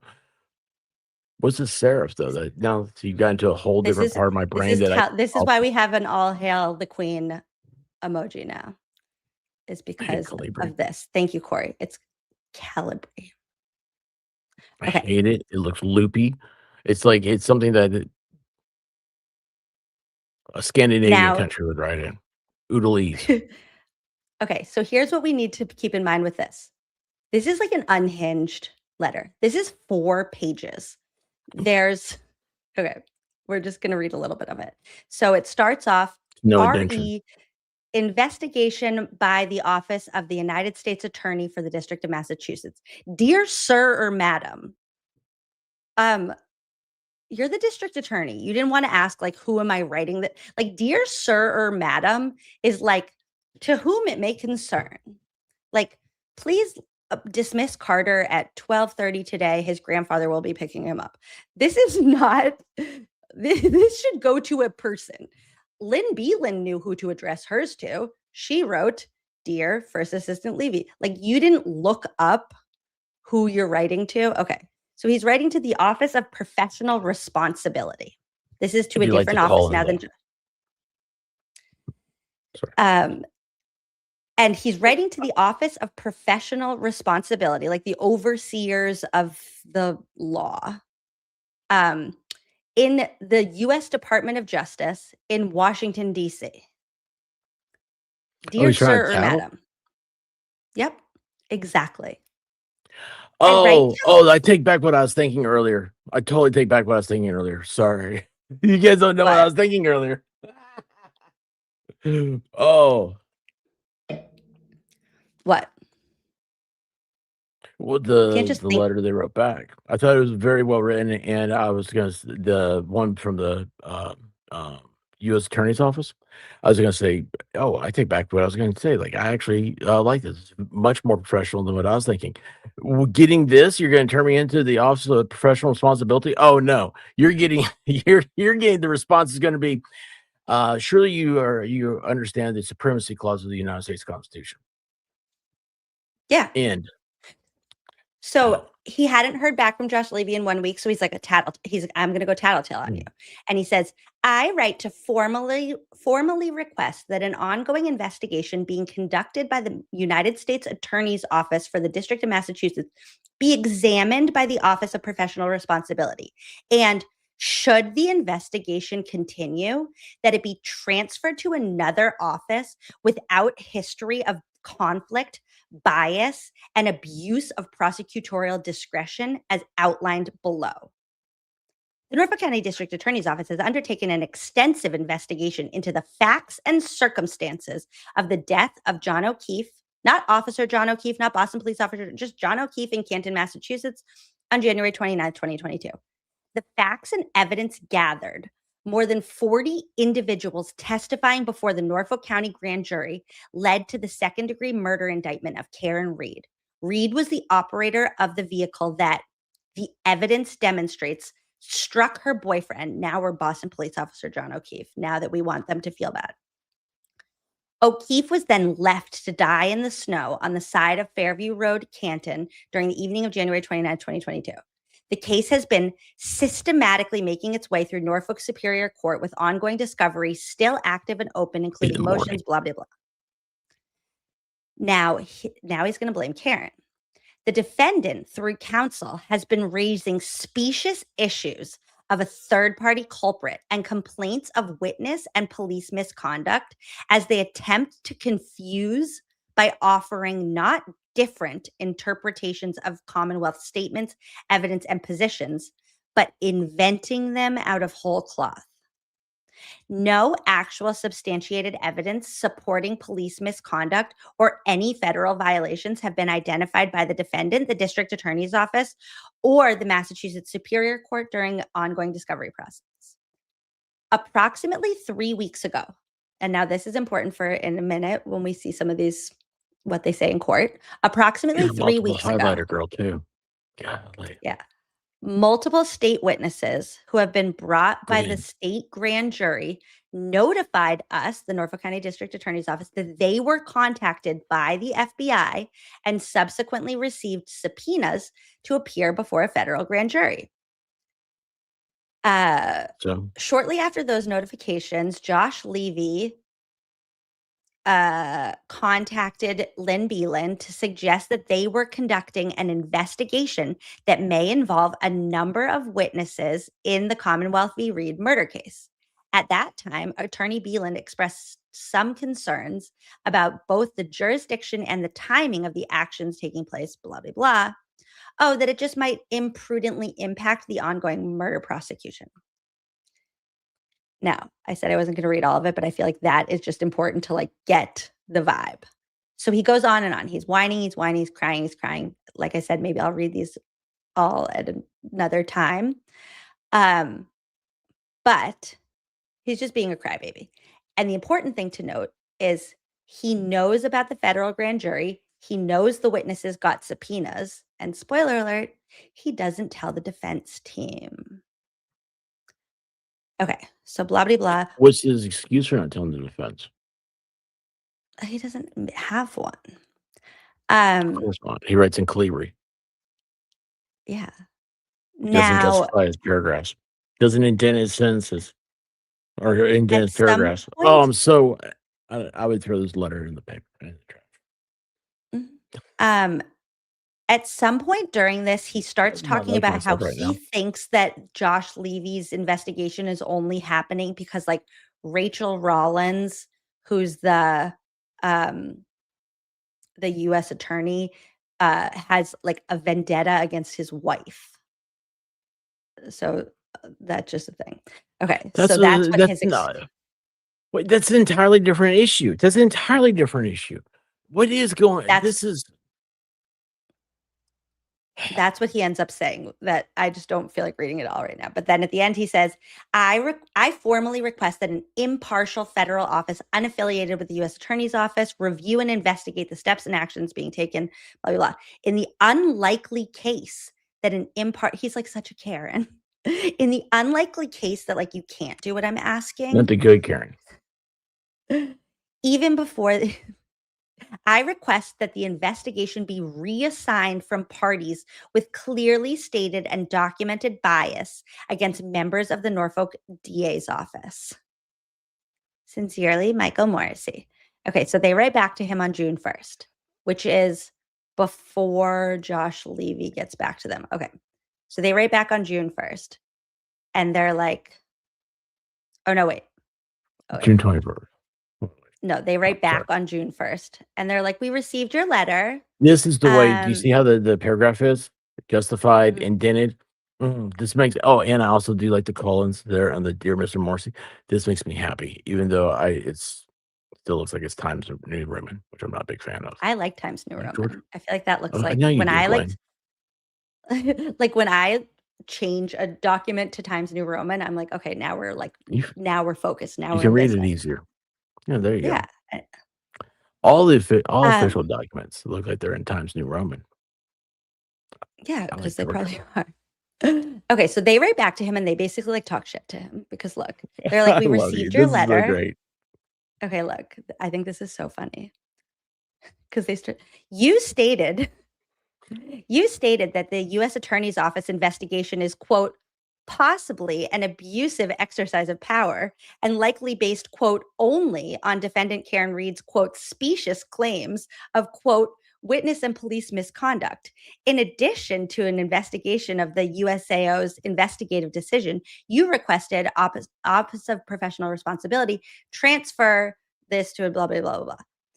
They're like, we have the jurisdiction to investigate allegations of misconduct. However, we're going to refrain from investigating such issues if it's an active investigation. And then they did the like full like Karen response where they're like, if you still feel like making a big deal about this, like you can email Jay Macklin at this email address. Please leave us alone. Thank you. Have a nice day. Okay. So then they're like, Jay Macklin, we're going to email him. Okay. So there they go. They got Jay Macklin's email address, and then they're like, by email, Jay Macklin. Hi, we want to inquire about if you like honored our request with the Office of Professional Responsibilities to transfer this yet. We just want to know like the status of our request. Who wrote this one, by the way? This is Lynn Beeland again. Anytime it says Lynn Beeland, that's just Michael Morrissey. It's like, well, it's not Lynn in Beeland. calibri. Right. That's true. It's in the right. Which That's when why you he have asks you you in to- office, well, maybe not. I guess I wouldn't. Okay. Lizzie said he sounds just like the antis. It's just like Matt McCabe's letter. Where Me? He spells Massachusetts wrong. No, Michael Morrissey's letter Oh. of them just being like, oh, what? I request that you leave Michael Proctor alone. Okay, so now Jay Macklin writes back to Lynn Beeland and is like, consistent with the terms of the referral from the Office of Professional Responsibility, I contacted Josh Levy. And based on my understanding from that discussion with Josh Levy, his office, this is so funny, his office has, hold on. His office has a very different opinion of the circumstances in this case than as presented in Mr. Morrissey's letter. So they're like, yeah, so I like tried to do the thing that you're like whining about. But it turns out like at this time, there's no basis of recusal, and like you guys are being real sketch. And maybe that's why he's investigating you. Did they ever Sincerely, reply back to this? Jay Macklin. Of course they did. Now they're like, That's awesome. we didn't get what we wanted from Jay Macklin. So they're like, back to Josh Levy. You have This to is the realize, like, follow-up. there's a part of me that I haven't. This is a nerd part of me. You're really. I don't know. I like this part, and I've never shared this with the tubes before.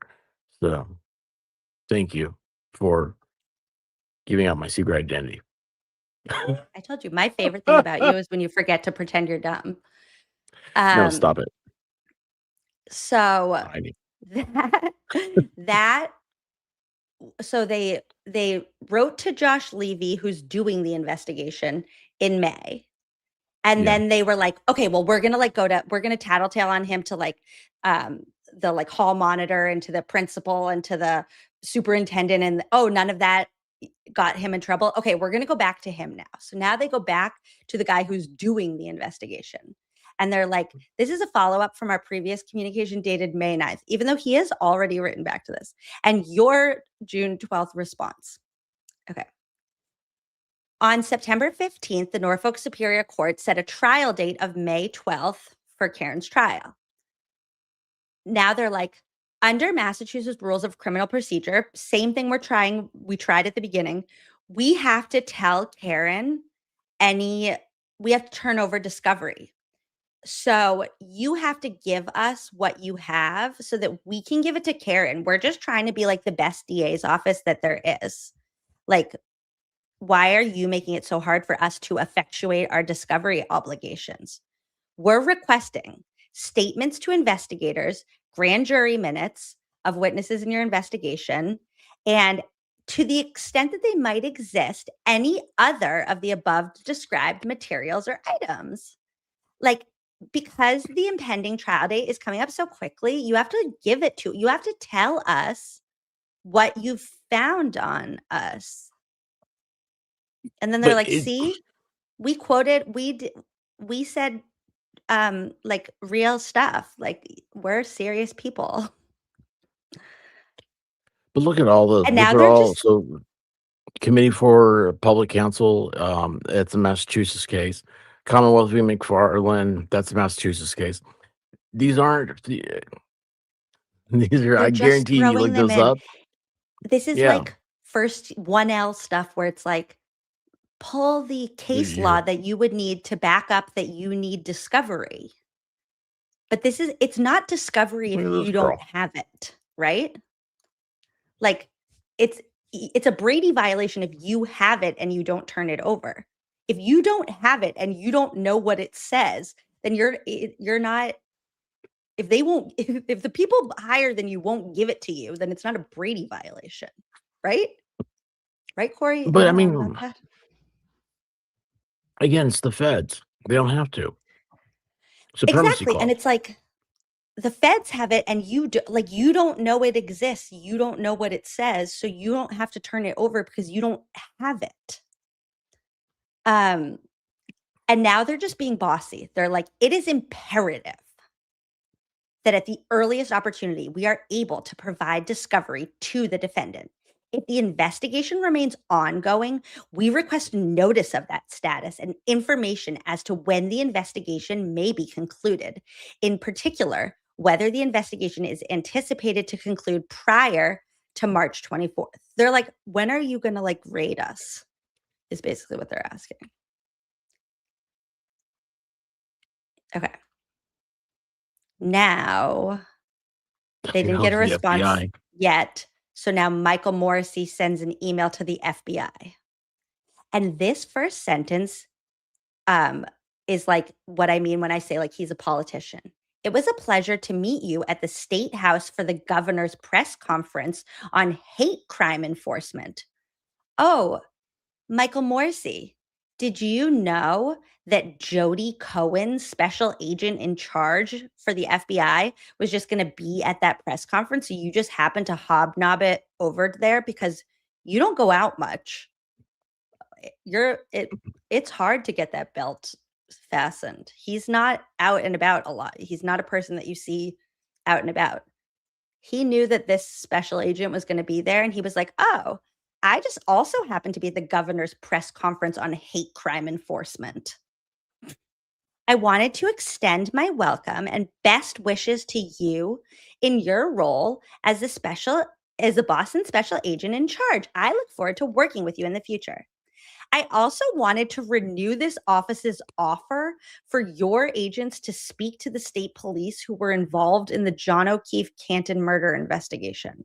My first assistant district attorney also mentioned our willingness to speak to the FBI, to the acting U.S. attorney in a recent phone conversation.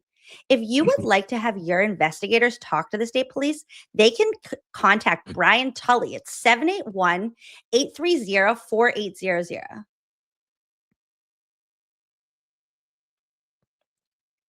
Sincerely, Michael Morrissey. And he did pick the right font this time. Oh, he changed font. He did. Oh, Yeah. He did figure out like what font he was supposed to use. his secretary should be typing it anyway. I mean, he's an old time guy. I mean, he's gonna have it dictated. I mean, and it's just weird. It's weird. He's like, hey, I know that you're conducting this investigation and like you guys are like doing your investigation, but like you haven't talked to my goon squad liar in chief yet. So if you want to contact Brian Tully, he'll tell you everything. Like he'll tell you how he just like found the tail light and like there was nobody planted evidence. So like, when are you going to talk to him? And that's the end of the letters. Yeah, this doesn't even. I don't know. This doesn't seem to flow with the other letters. It's like you're inviting him to come talk to the state police. I mean, it's just all desperate. It's like they're like scared and they're floundering and they're like, tell us what you know. Tell us what you know. Well, wait a second. Okay. Why would you talk to the person with hate crimes? So hate crime, like that's like we don't have them in Tennessee, and it's when you talk about it, you're talking about criminalizing thought. You don't have hate Yeah, crimes I mean, if you don't have that's an the base office that of it. investigates them. Do what? Sorry, no, continue.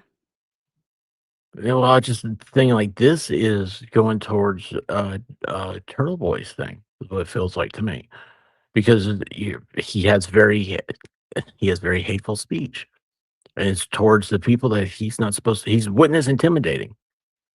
It seems like you're kind of schmoozing. Is that I can't say it right. Schmoozing up to somebody that could help you out, because this isn't asking for legal advice or what's happening in our investigations.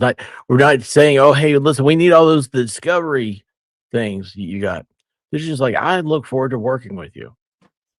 To me, This is my it looks favorite like line from The Office. what? Yeah. Despite the look on my face that it's a hate crime because he feels hated. He was only here at the State House at the governor's press conference on hate crime enforcement because he knew that this new special agent in charge was going to be there.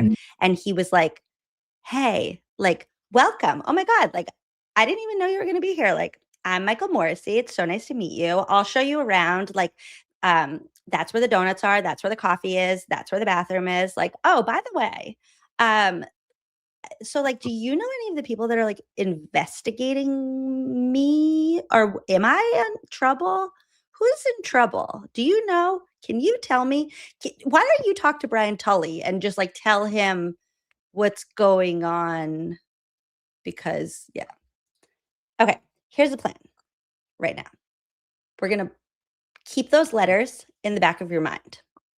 We're going to take a fervent break, and then we're going to hop into January, February, and March of 2023 when Karen's team is going in front of Beverly Cannoni saying, like,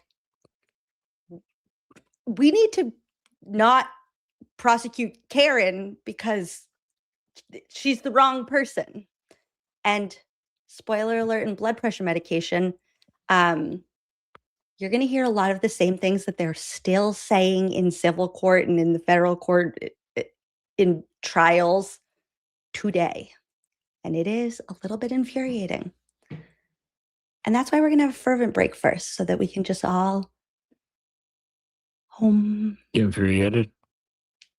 No.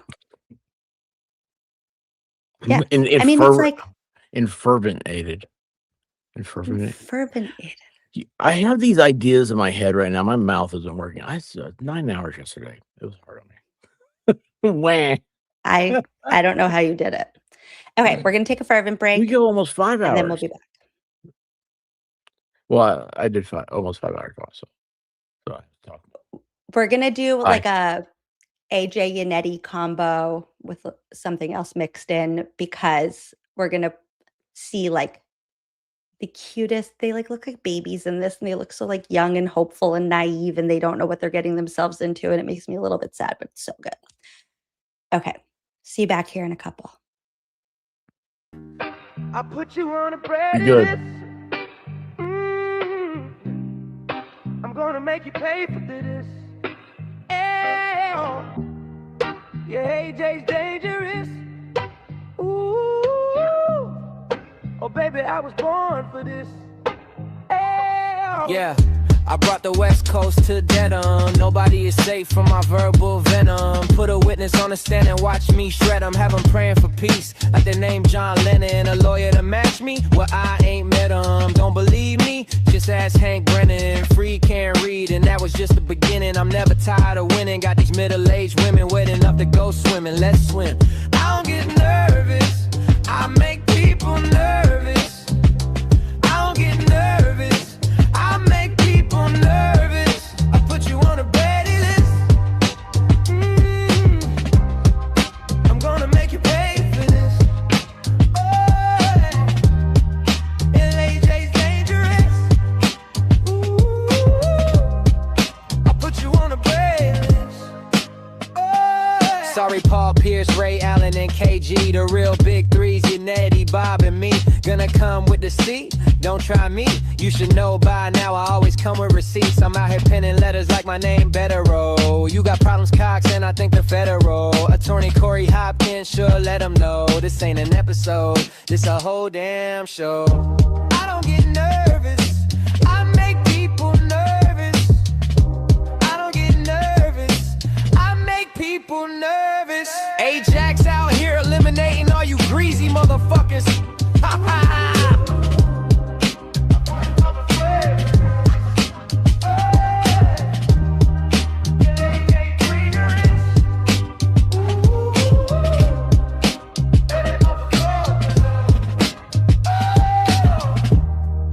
I'll put you on a Brady list.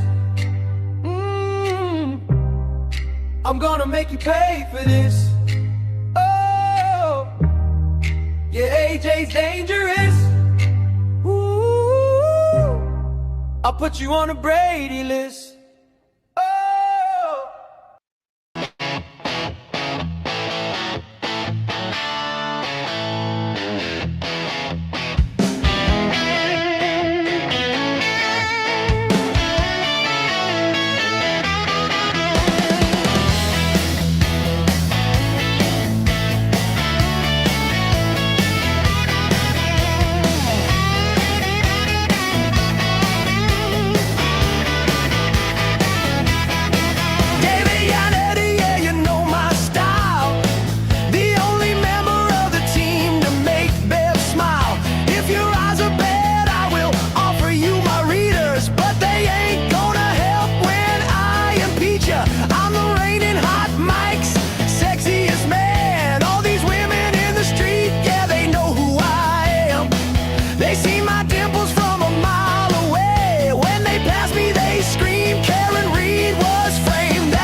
some chocolate.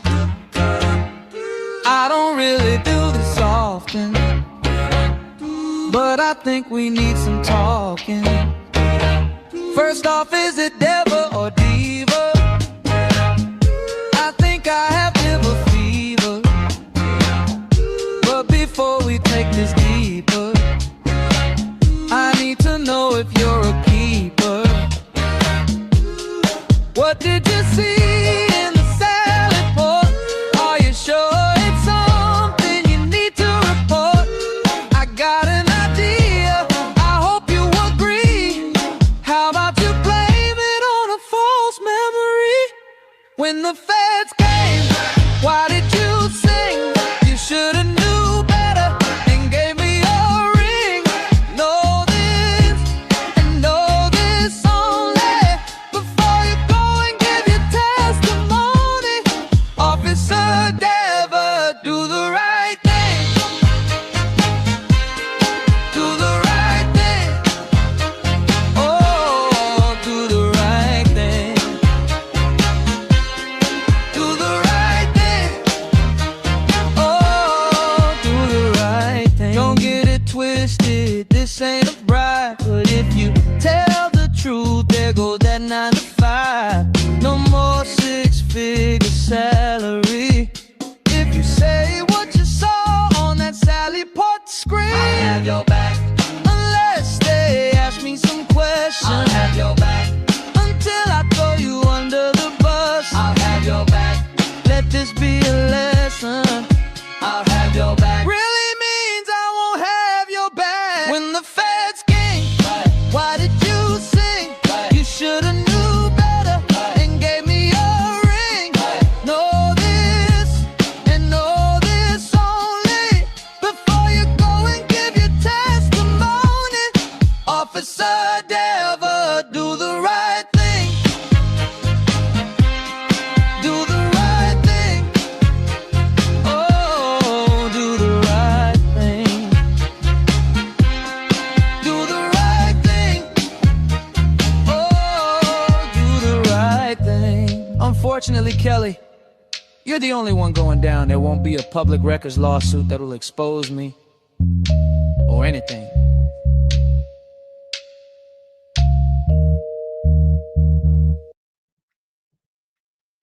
I love that song so much. Okay.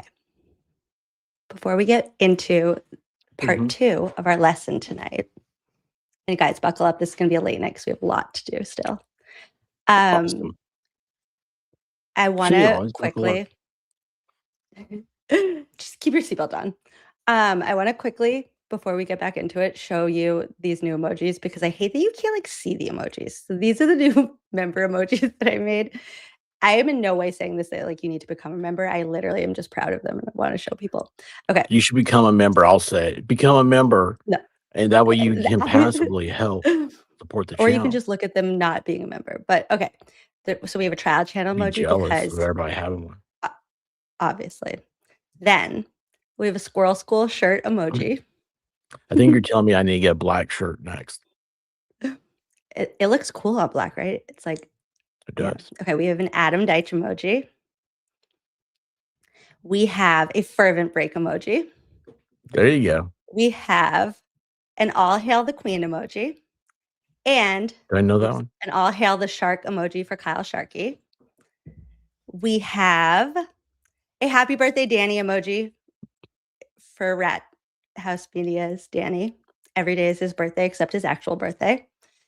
We have I know somebody can't like stop, that. won't stop, a boozy emoji. We have an I don't belong here, Smith Beningo emoji. We have Jen McCabe took a poop at the Lynx emoji. What? Do I know this? Yes. No. I do. I don't. Which one? It doesn't matter. I want to learn more again. I want to learn more again. Jen, we'll do that another night. We'll do a whole night. Not tonight. Just featured on the dump that Jen McCabe took at Mike Lang's house. We have a free Turtle Boy emoji. We have a not today Satan emoji. We have drama free is life for me. We have Retro. And The angry crab is the only sea creature that survived the switch. So those are our new emojis. Now, one other thing I wanted to highlight. Fake Lally Siggy, did I get demoted from your screen name? Because it used to be Emily C's Fake Lally Siggy, and now it's just Fake Lally Siggy. So that feels like a demotion. Did I do something wrong? Me. I'm sorry for whatever I did. Okay. Now, back to the timeline.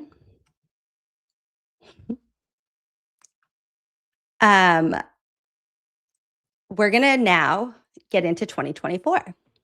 The stank at the links. Okay. Is that what it is? I don't know the links. Yeah, we'll get into that. You're actually going to hear about Lank in a minute.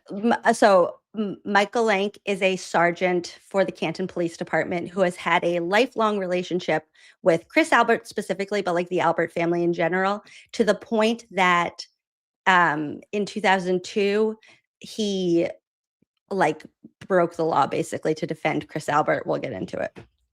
He is like their fixer, is what we learn. Okay. So we're going to now jump into, where do I want to do this from? I think from here. Hold on. The volume on these videos is not the best, but there's also times where it's like you might not be able to hear for like a second, or it might be quiet for a second and then it like gets louder. All of these videos, sorry, I'm trying to do two things at once, are available from Canton Community TV. So thank you to Canton Community TV for archiving these. And where am I going? What am I doing right now? Desktop, Norfolk County and the Feds. Okay. And the link to all of these pretrial hearings is in the description of this stream. I'm going to try to not stop it too much because the March hearing is like the big one, but I want you to see the progression of the number one, the way that like the general public was starting to learn about the fact that there was a federal investigation. And keep in mind through all of this, this is happening in January now of 2024. Michael Morrissey, Greg Connor, and the Norfolk County District Attorney's Office have known about the fact that there was a federal investigation since May of the previous year. But they're acting, you're going to see, they're acting like, oh, like we're just finding this out right now too. I'm so glad you said that. So, and for some reason, I'm going to put Boozy on the spot because I feel like she would be the one that can do. I don't know. She's clairvoyant about this sort of stuff. Can you tell a change in the prosecution once the feds get involved? That is not a Moscow Mule Cup. No, this one's a seltzer.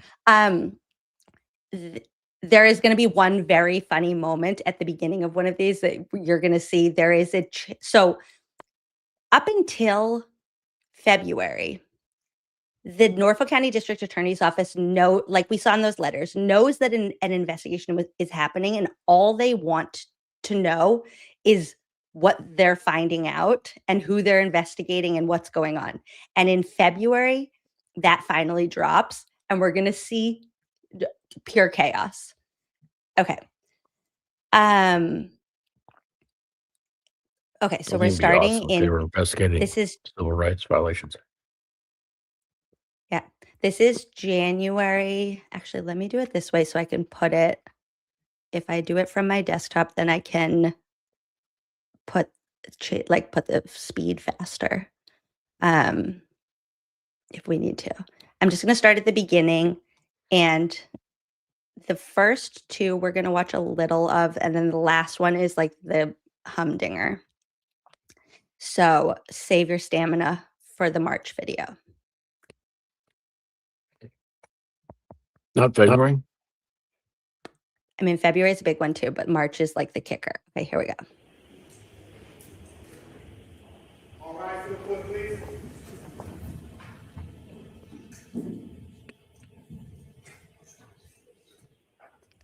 Also, I know I said I wasn't going to stop it. This is all I'm going to say. Bev looks so young and fresh. Her hair's not frizzy.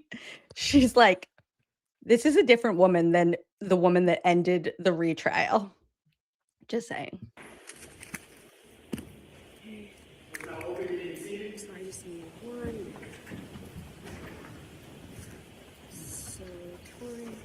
Probably she does. Mm-hmm. Now, why do you think that? Commonwealth versus Karen Reed. No, the normal answer would be because of stress and everything, but Because sometimes being not the person that you set out to be in your gotcha. initial Gotcha. early life changes you. Please. Yes, good afternoon, Your Honor. Attorney David Yannetti on behalf of Karen Reed. We're both on Zoom. Good afternoon, Ms. Yannetti. Good afternoon, Ms. Reed. All right, so we have two motions here that we'll hear today. I'm going to start with the Commonwealth's motion for protective order pertaining to correspondence with the U.S. Attorney's Office. Do you want to be heard, or Ms. McLaughlin? So just to be clear, we're starting with a motion where the Commonwealth is asking for those letters that we just saw to be impounded so that the public can't see them. And they're like, we think that you'll see what they say. And just to be clear, also, Yannetti's on Zoom with Karen, which I just think is kind of funny. So he's over here. Want to be heard on that? Just briefly, Your Honor. Your Honor, in reference to that motion, again, the Commonwealth would ask that this motion be allowed. I think there's some misconstruing on part, at least as far as I read the defendant's opposition, as to what this pertains to. The Commonwealth is asking for a protective order of impoundment as it relates to not just the letters, but to the notice that was filed with the court as well. Very simply put, while the consent or non-objection of the United States Attorney's Office is not immaterial, it's not the reason for filing the motion, nor are any of the purported reasons or insinuations contained within the defendant's opposition. Simply put, the Commonwealth filed this motion at a minimum felt it was appropriate for some, at least judicial oversight as it pertains to any of these materials. Pursuant to the statute, pursuant to the case law's interpretation of that statute, as it pertains to any item or matter pending or pertaining to a grand jury. So the Commonwealth felt that it was appropriate, given the subject matter, and as it would with anything pertaining to any grand jury, particularly what is purported to be an active grand jury presentation. The Commonwealth felt that the protective order impoundment was appropriate.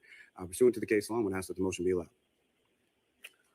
All right, and just so we're clear, because you referenced it, I did receive, as you're all aware, correspondence from the U.S. Attorney's Office in Boston. We appreciate the opportunity to be heard, having reviewed all of the materials referenced above. The Department of Justice and the U.S. Attorney's Office for the District of Massachusetts do not object to public disclosure of the correspondence issued in the pending motion. So with that, I'll hear from you now, Mr. Yannetti. So just to be clear, this is Lally's motion that he's arguing. And he basically stands up and he's like, pursuant to the case law, we think that the motion should be allowed.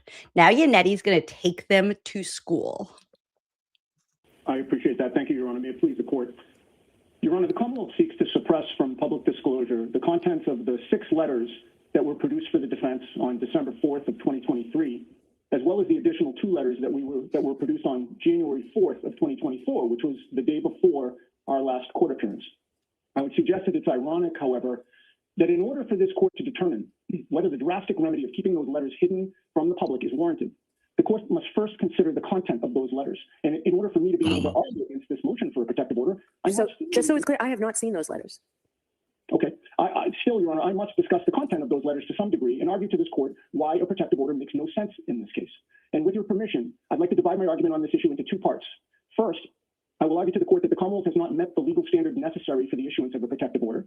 And second, I will argue to the court that a protective order will accomplish nothing in this case. All right, so which part do you need to reference the letters? Because I'm going to need to read them before you reference them.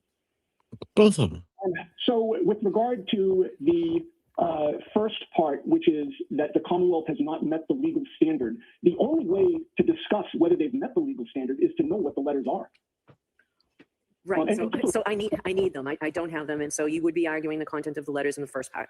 All right. How about the second part of your argument? Would you be arguing them as well? Nobody provided them to me? Well, this is the Commonwealth's motion, Your Honor. Yeah. And your opposition, and I don't hear from anyone. So how about the second part of your argument? I don't what? Well, it does touch. Well, it's your objection to the motion, and you didn't give me the letters either. Eventually, Whatever. Lally's going to give her the letters. And she's going to read them in like 8 minutes. On that, Judge. You know, the Commonwealth has revealed some of the contents of some of the letters, but I need to point out what they haven't revealed. You know, and just so it's clear, I'm not going to be quoting the letters at length. I'm going to be talking about the subject matter of the letters. In my view, I don't know that the court needs to read the letters first, but I'll leave that to Your Honor. All right, but you said you're going to reference them, and the whole motion concerns those letters. Do you have them, Mr. Lally? Do you have them?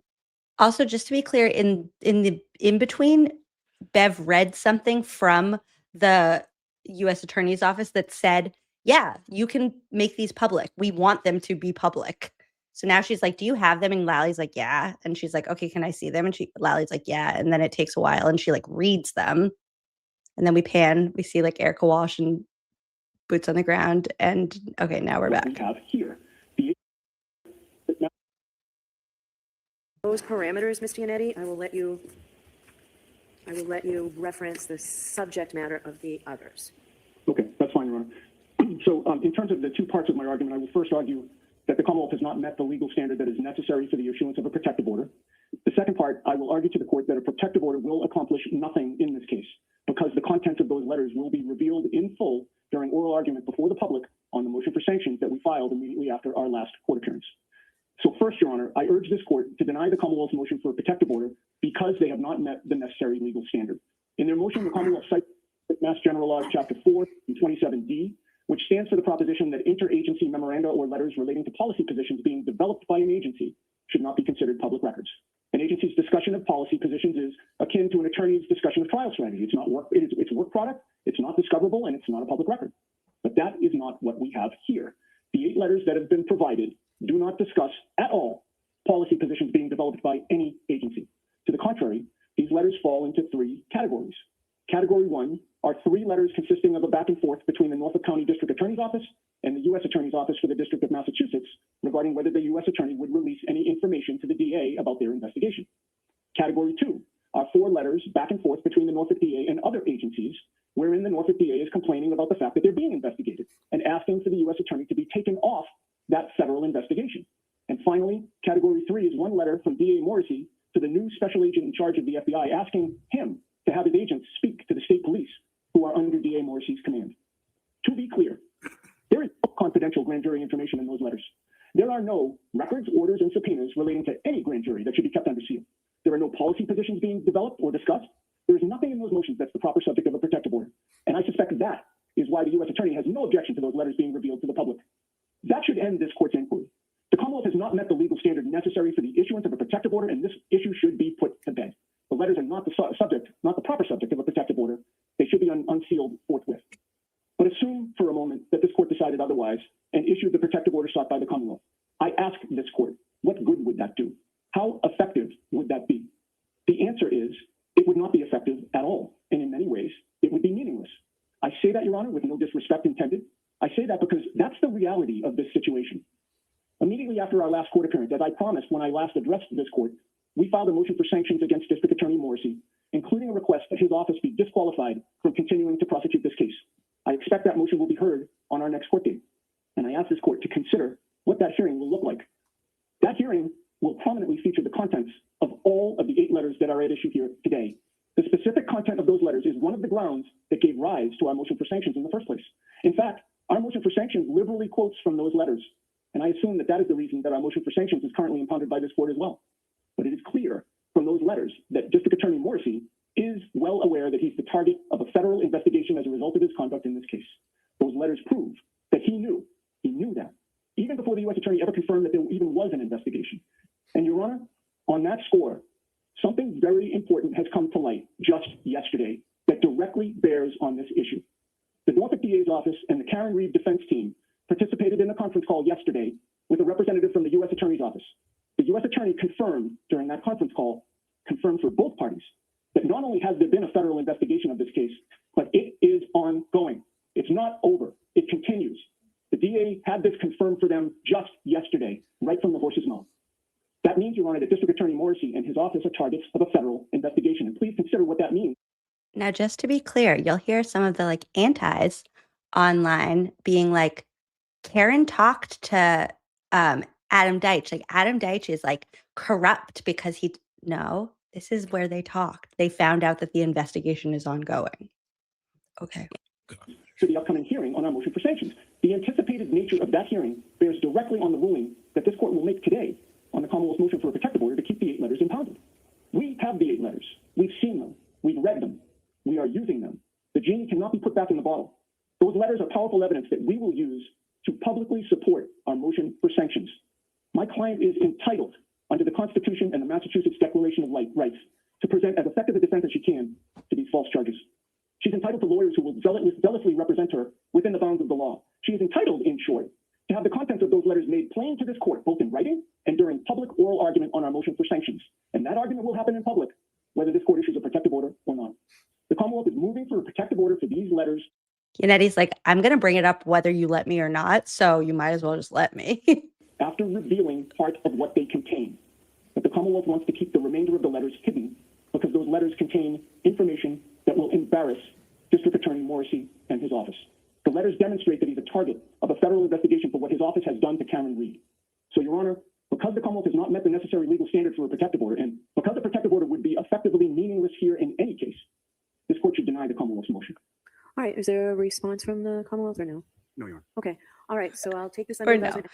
Okay, she takes it under advisement and she doesn't actually have to rule on it ultimately because like 2 days later, Lally withdraws the motion. So now those letters can become public. And at that point, that's all they know.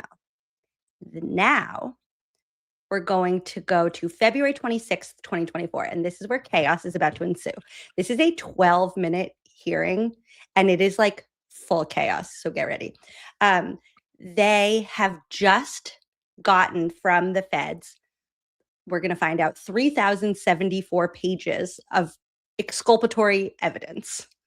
And so like I said, up until now, the Norfolk County District Attorney's Office has just been begging to find out what they're investigating. And now they finally have 3,000 pages outlining it.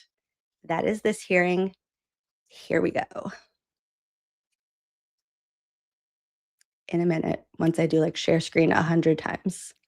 Audio, share screen. Yes, please. Okay. My StreamYard's got stuck. What does that mean? I gotta keep clicking like try to bring up something it wouldn't do. Oh, that's what mine was doing at the beginning. Okay, here we go.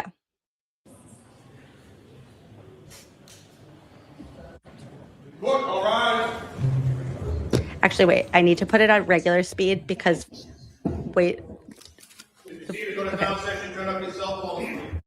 I need you first, everybody. Hold on. To pay close attention to the gallery because what we're going to see first is this is the hearing. This is the first hearing that Aiden is now out of jail, and the O'Keefe, whoever's House defendants, whoever orchestrated it, brings Lindsay Gattani with a restraining order against Aiden to court so that Aiden and Meredith right here have to leave. So you're going to see like full chaos in the gallery in about 10 seconds. Actually, let me put it back to this one. Nope.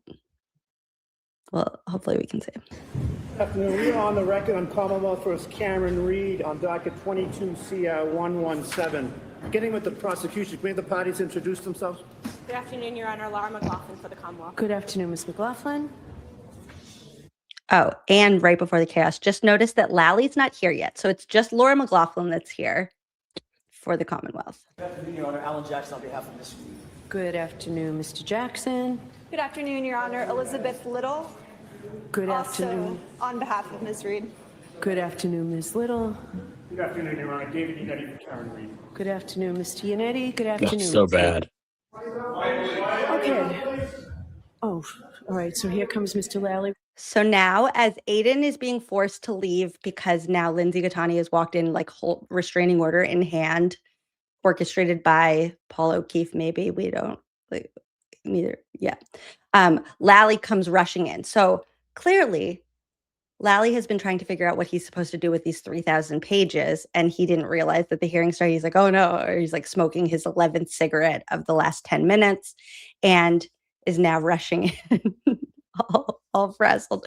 And my favorite part, and then I'm not going to stop it anymore, my favorite part is that he forgets to sit down. So just wait. Are you expecting him, Ms. McLaughlin? Yes, Your Honor. All right. I'm sorry. I would not have started. Never heard a judge say that.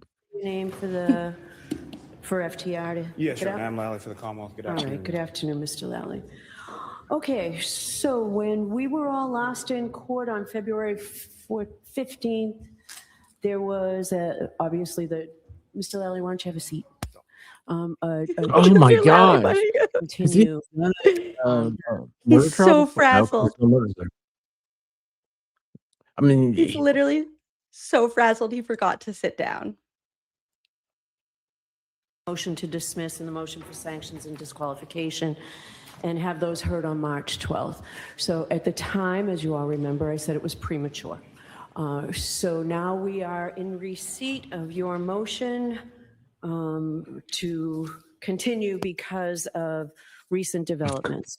So I'm also mindful, I did just this morning receive a letter from the Deputy U.S. Attorney, and she made it clear that the parties can make oral references to the contents and the materials and proceedings in this courtroom. But she also cautions that only is necessary to further the proceedings. So in light of that caution, I obviously have not seen and have no idea what these materials are. In light of that caution, what I'd like to do is— she still hasn't read them? I do agree that we can hear that motion to dismiss and motion for sanctions and disqualification. So I'd like the parties to— Do we really think that, or is she just saying that? We'll find out. You think she doesn't know any of this that's going on? She acts like she doesn't. I guess she's not supposed to. Says you received— I mean, she said she still hasn't seen them. U.S. Attorney's Office on February 20th. Sounds stupid. You outline in your motion that it's very voluminous. That's correct. Okay, so they got it on February 21st, and it's now February 26th. That's important to keep in mind for something so annoying that Laura McLaughlin's going to say in a minute. All right. Evening of the 21st, we basically have had access to it starting on the 22nd until today. Okay, so that's why I'm going to give you until March 6th to file any supplemental memo or motion on those 2 points, on the motion to dismiss and motion for sanctions. So the defense has until March 6th to file any supplemental motions and memos on those two. The DA has until March 11th to respond. And on March 12th, we'll have— Yeah, so this is now about the actual evidence. So up until now, it's just like they're these letters, they're trying to figure out what's going on. They like know that they're being investigated, but they're being like shady about it. And now they're like, they've gotten the full report, Adam Deitch's 3,000 page report. Hearing on those motions. Your Honor, if I may be heard. I have more of a scheduling order, and then I'll hear you. I Okay. just want to be heard on the scheduling before we move off that topic, so thank you. Yeah, no, this is all the dates that we're moving. You move to continue, and these are the dates we're having. Do you want me to say them again, Mr. Jackson? Okay, so she says the jury dates. trial will begin. So it's a 5-week continuance of this jury trial. Leave the motion to dismiss. A couple of things. Okay. The Alan Jackson Your Honor, starts and the sound is weird for like a second and then it kicks in. Thank you for hearing me on the issue of scheduling. I just want to bring to the court's attention a couple of things. I appreciate the court accommodating us in terms of the motion to dismiss today. I was prepared to argue the motion to continue on that issue, unprepared to argue substantively the motion to dismiss. I understand that, but for the following reason. We received 3,074 pages, 1.3 gigabytes of data. We've only had a chance to go through a smattering of that data so far, right? So a couple of transcripts, we've reviewed and looked at or put our eyeballs on the files, but not the substantive data contained within those files. And I would dare say that the Commonwealth is in the exact same position. There has been an additional TUI request by the Commonwealth that the court is probably not aware of. That came in on Friday.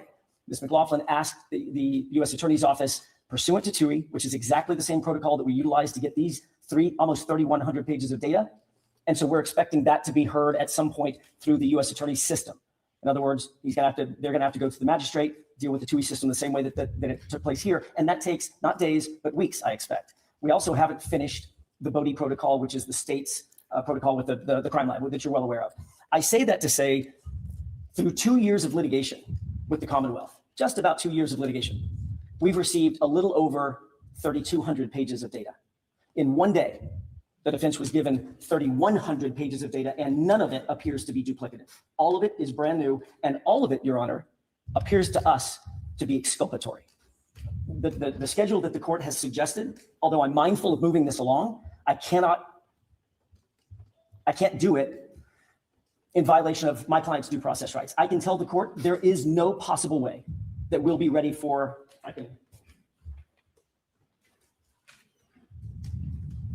just to grab my notes, there will be no possible way that we could have all of our motions written on this issue alone, just the motion to dismiss, by March 6th. It's just too big. What I need you to do is put in writing why. Sure. All Sure. right? I can tell. I am very mindful, though, where the U.S. Attorney says we expect, of course, that the parties will disclose orally the materials in court only as necessary to further the proceedings. So put something in writing, get it to me by this time next week as to why you cannot be ready specifically. But I'd urge you to use that time getting ready. All right? But this is Monday. So next Monday, and you only have 10 days. Oh, geez. Now they're going to huddle. It's very cute.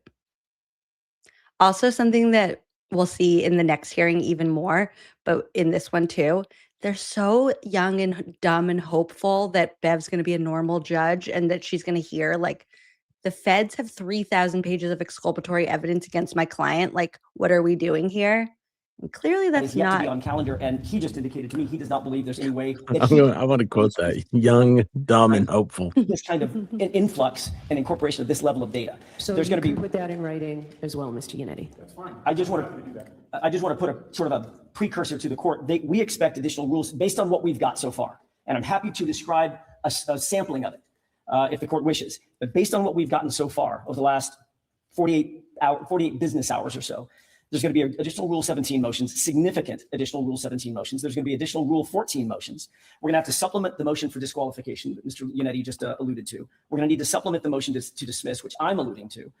We will be filing a motion for extraordinary governmental misconduct based on certain evidence that we've just received. And all of this has to predate any reasonable effort that we have to prepare for trial. So my suggestion, and we'll put it all in writing as the court suggested, but I can tell the court that based on what I know, and I know that the court is operating a little bit in the blind because you don't know what we know, what we have.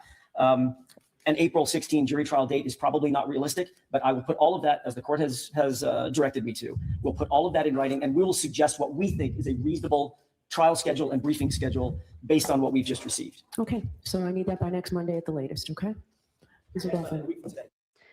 Okay, now take a deep breath because Laura McLaughlin's about to say the stupidest thing I've ever heard.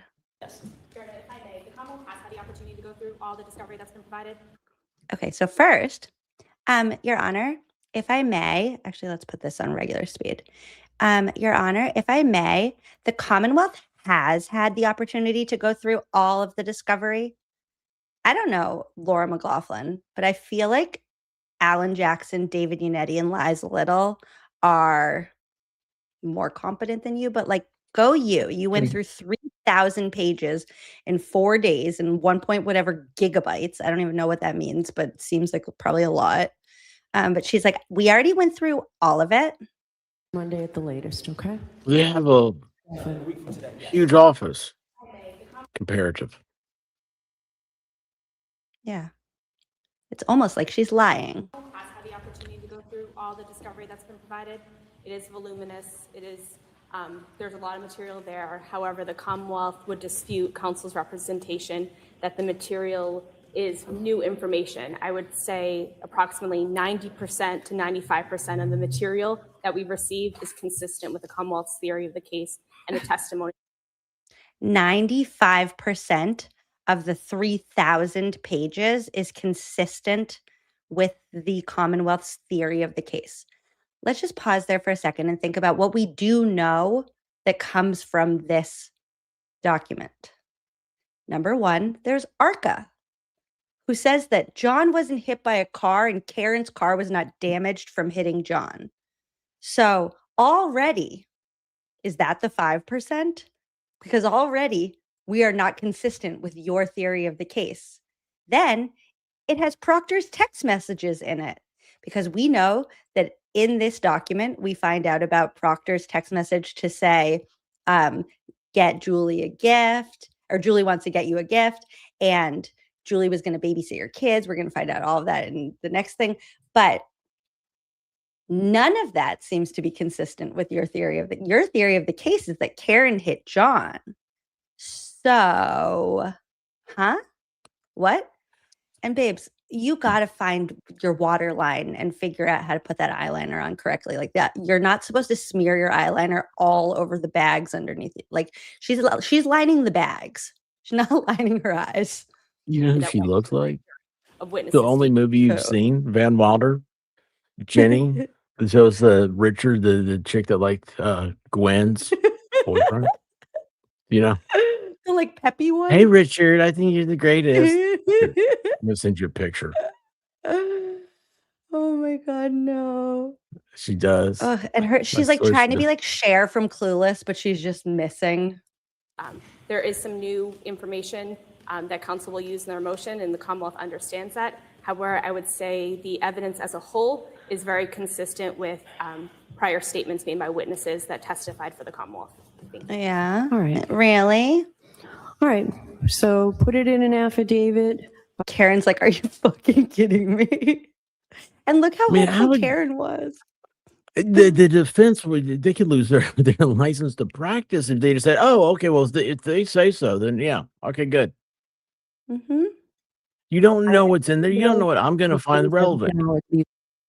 Oh, there's one thing that Bev's going to say. I was going to stop it here, but there's one thing that Bev's going to say that she's going to renege on in the next one that we need. There to are hear. dates. Okay. I want to make sure I got the dates, all the dates that the court indicated.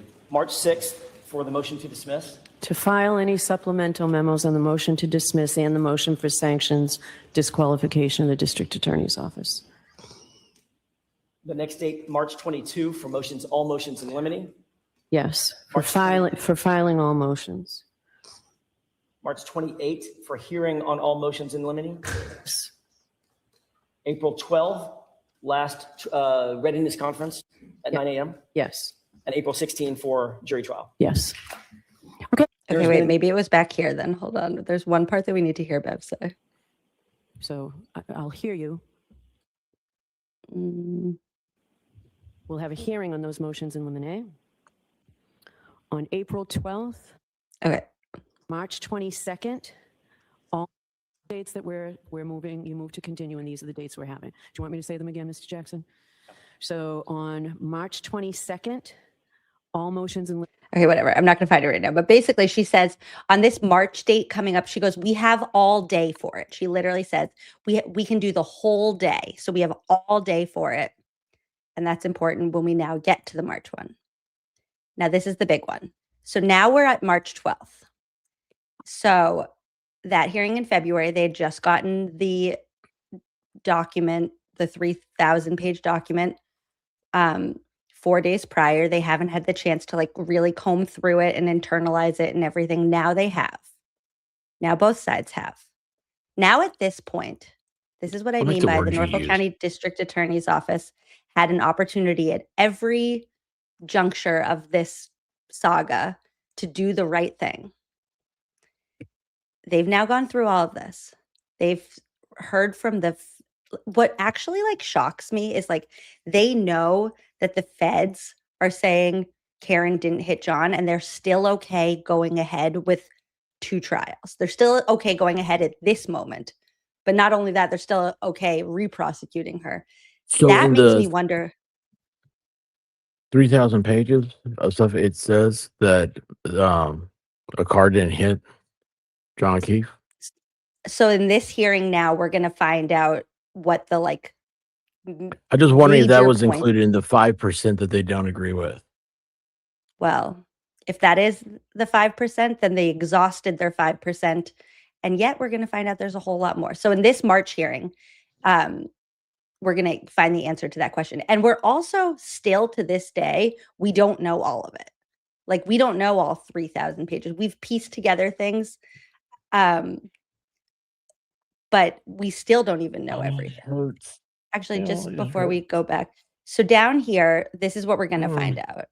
This part at the bottom, I don't have it where you can like see where I'm pointing, but this part down here where I wrote 3/12/24 federal investigation details disclosed. So these are the main things that we're going to hear in this video we're about to watch that is disclosed. Also, this is a long video. So like I said, it's gonna be late night. So we're going to find out about the 222 calls between Brian Albert and Brian Higgins. We're going to find out that Michael Proctor lied about his relationship with the Albert family and that Sergeant Lank failed to disclose his relationship with Chris Albert.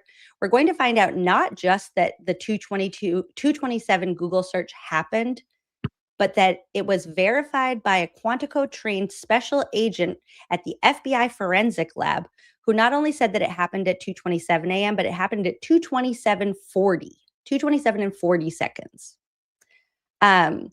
We're going to find out that ARCA concluded that John O'Keefe was not hit by a car and a car did not hit John O'Keefe. We're going to find out that the Norfolk County District Attorney's Office lied when they said that they had no confirmation about any witnesses testifying at a grand jury.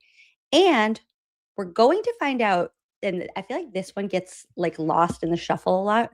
We're going to find out that the Norfolk County District Attorney's Office gave Brian Albert and Brian Higgins the go-ahead to destroy their phones. Here we go. What? Mm-hmm. Oh, y'all can go to bed, but I gotta watch this.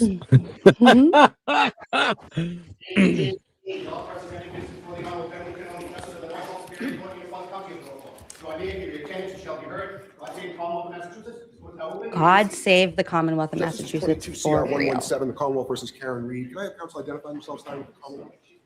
Adam Lally for the Commonwealth. Good morning, Your Honor. Good morning, Mr. Lally. Good morning, Your Honor. Laura McLaughlin. He's wearing the same suit. Also, yeah, Laura McLaughlin sounds like she's about to cry. I'm going to put it back at regular speed, but then we might speed it up again. McLaughlin. Good morning, Your Honor. Alan Jackson for Ms. Reed. Good morning, Mr. Jackson. Good morning, Your Honor. Attorney David Yannetti for Karen Reed. Good morning, Mr. Yannetti. Good morning, Your Honor. Elizabeth Little, also on behalf of Ms. Reed. Good morning, Ms. Little. Good morning, Ms. Reed. All right, so when we were last here on February 26th, I first anticipated that today would be for all motions, but I did read the very detailed affidavit from defense counsel regarding dates and what we should cover. And so today, as you know, I changed some of the dates to accommodate you, I think there was some short trial dates you may have had or restitution dates. And so you did get the order on the new dates. So today is only for filing all Rule 17 motions and for the motion to dismiss under Odell and the motion for sanctions. So I don't remember if it was Mr. Jackson or Mr. Yannetti who last time said that I was operating from a blind spot because I didn't have the information that was disclosed to you folks from the U.S. Attorney's Office. So you were good enough to get me the entire packet, which I appreciate. I read it. I see now how the federal investigation began and when it began.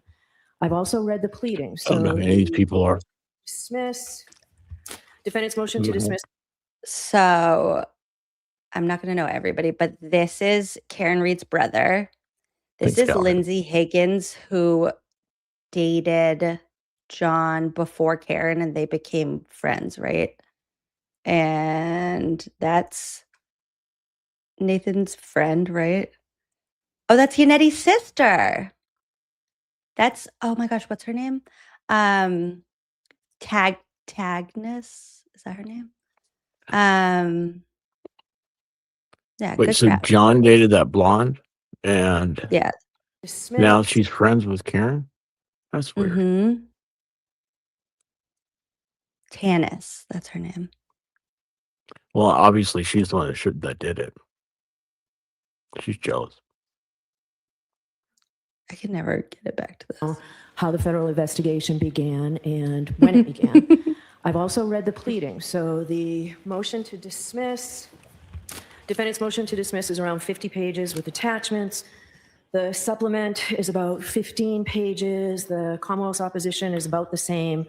The motion for sanctions is about 30 pages. There's no Now this is the O'Keefe side. So that's Paul O'Keefe, John O'Keefe's brother. This is John O'Keefe's dad. This is Aaron O'Keefe, who's married to Paul O'Keefe, which makes you wonder why they're not sitting next to each other.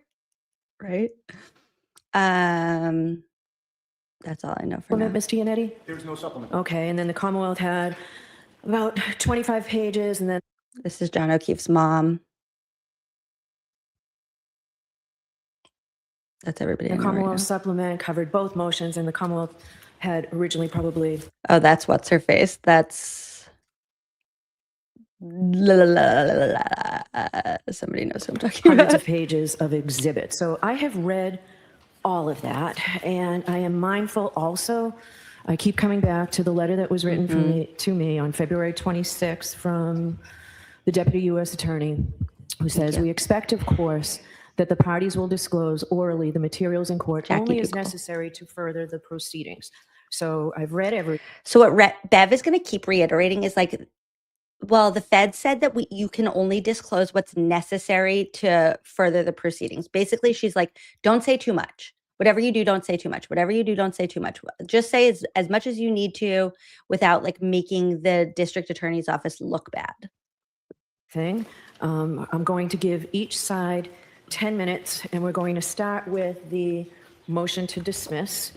So, Mr. Jackson, I'll hear you. I think it would be particularly helpful if you were to focus on the exact prejudice to the defendant and how this all goes to the core of the Odell motion. And as you know, that's an awfully high bar. So go ahead. She's like, so don't say too much, but also you have a really high bar to reach, so you're probably not going to reach it anyways. Your Honor, I will try to edit my comments to stay within the 10-minute mark. It's very difficult to do that. I did not know that we were going to be under such incredible time constraints. As a matter of fact, I thought that the court said the last time we were in court, we had basically your words. Yeah, all day. But that was when we had all the motions, but it's just these two motions Right, today. but they're big. They're big. So Consistent with. why don't you go ahead and start? If you need additional time, tell me. But it would be important to focus your argument. Again, I'm mindful of what the U.S. Attorney said to me in that letter. And I am as well. And that mindfulness suggests that my comments will be directed to that which is necessary to further. She put a time limit. Right ahead. Also, she never reached back out to them to say, hey, you know how I told you we have all day? Actually, you're only going to have 10 minutes. She just decided this morning. She's like, you only have 10 minutes. Now, I kind of do appreciate that she did that because he really like gets right to the point. But like, who knows what he would have disclosed to us if he had 2 hours. In due process, you know. The basic rule of Odell. Yeah. We start with the postulate that any distortion of the evidence, that's where we start. Any distortion of the evidence during the course of a grand jury proceeding impairs the integrity of the indictment, if there is an indictment, and pursuant to Odell, that requires dismissal. In this particular case, there were myriad examples, which I will, again, I'll edit. I was going to go through several, but I'll just touch on them very quickly. Your memo, I have to say, your memo is very thorough and very helpful to me because you outline everything and same in your. She's like, so you basically already said it in writing, so you don't have to tell all of these people in the public who are watching. And AJ's like, I'll do what I want when I want. Thank you very much, ma'am. Thank you. The first point I want to discuss is what we believe is the failure to disclose Sergeant Michael Lank's personal lifelong relationship with some of the individuals, specifically the individual Chris Albert. There was a comment or an incident, I should say, that we referred to in our moving papers that dealt with Chris Albert and Sergeant Lank years ago. They have a long-standing, years-long relationship, and I'll close this loop in just a second, but if you'll allow me, that relationship goes all the way back to 2002 at least. And there was an incident in which Sergeant Lank and Chris Albert had gotten into what can easily be described as a bar fight. Chris Albert had gotten into a bar fight of some sort. Michael Lank walks out of the same bar or an adjacent bar. He'd been drinking with his buddy Chris. He walks out, stumbles out, announces to the participants in this fight that he was quote unquote deputizing himself, and ultimately came to Chris Albert's aid. That was with the specific intent to assist an Albert in getting out of a legal jam, all the way back to 2002. The reason I bring that up, and by the way, both of the individuals involved, not Sergeant Lank, both of the other individuals involved were ultimately arrested by Sergeant Lank. That case went to trial, and both of the individuals were found not guilty of assault. And that's after Michael Lank engaged in fisticuffs with at least one of the men, to the degree that the Canton police officers had to pull him off of the individual. So this is in your memo, and it also is exhibits C through E That's attached right. to your memo. And the reason this comes to a head, and the conflict of interest comes to a head, is because Michael Lank ultimately was the first person to walk into Brian Albert's house.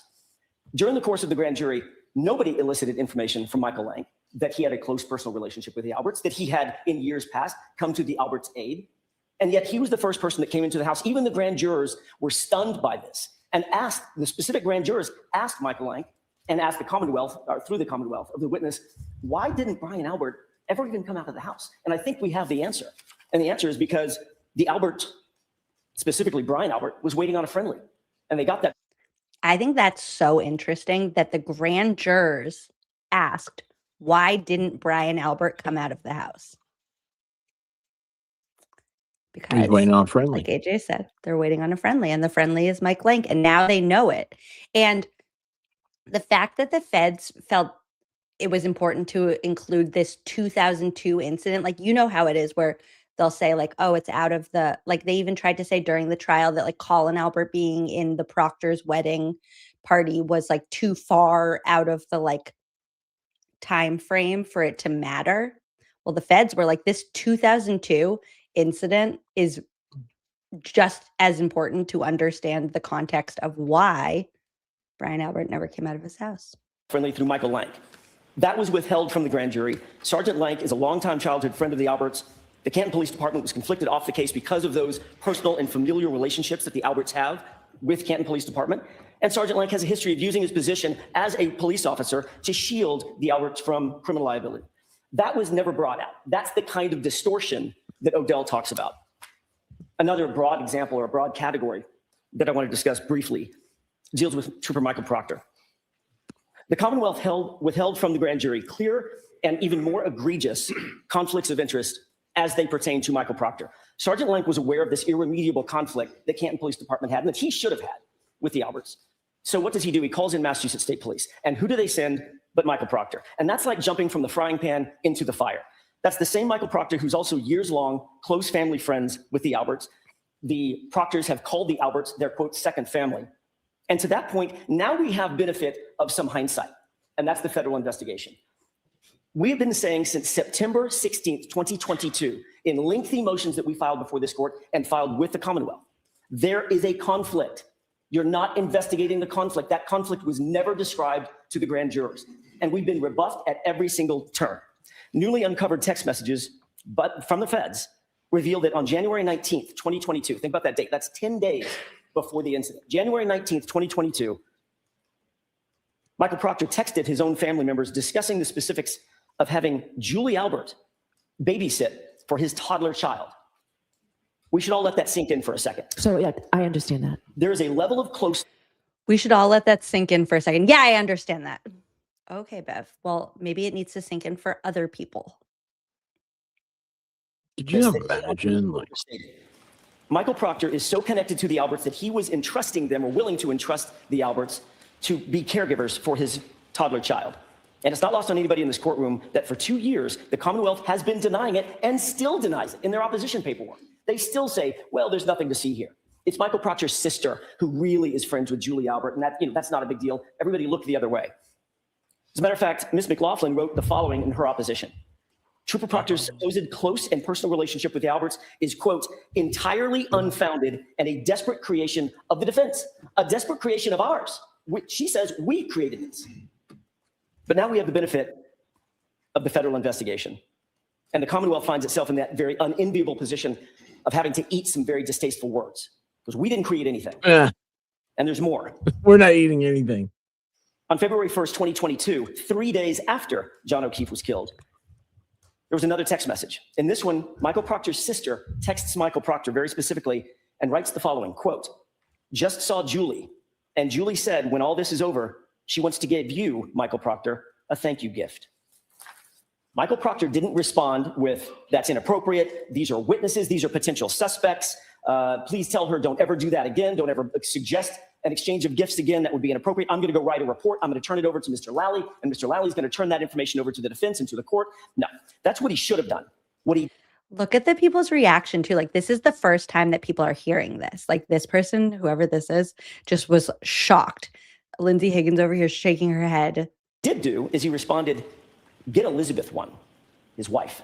In other words, get the gift from my wife. It'll be a little less obvious. So now we have the lead investigator from Massachusetts State Police literally discussing the exchange of gifts between the Albert family on the one hand and the Proctor family on the other hand as a thank you, their words, for helping the Alberts out of a jam.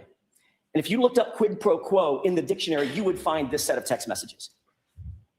2 years later, to the day, on February 1st, 2024. Now let's fast forward 2 years later. Now Michael Proctor finds himself on the witness stand in front of a federal grand jury, which we just found out about.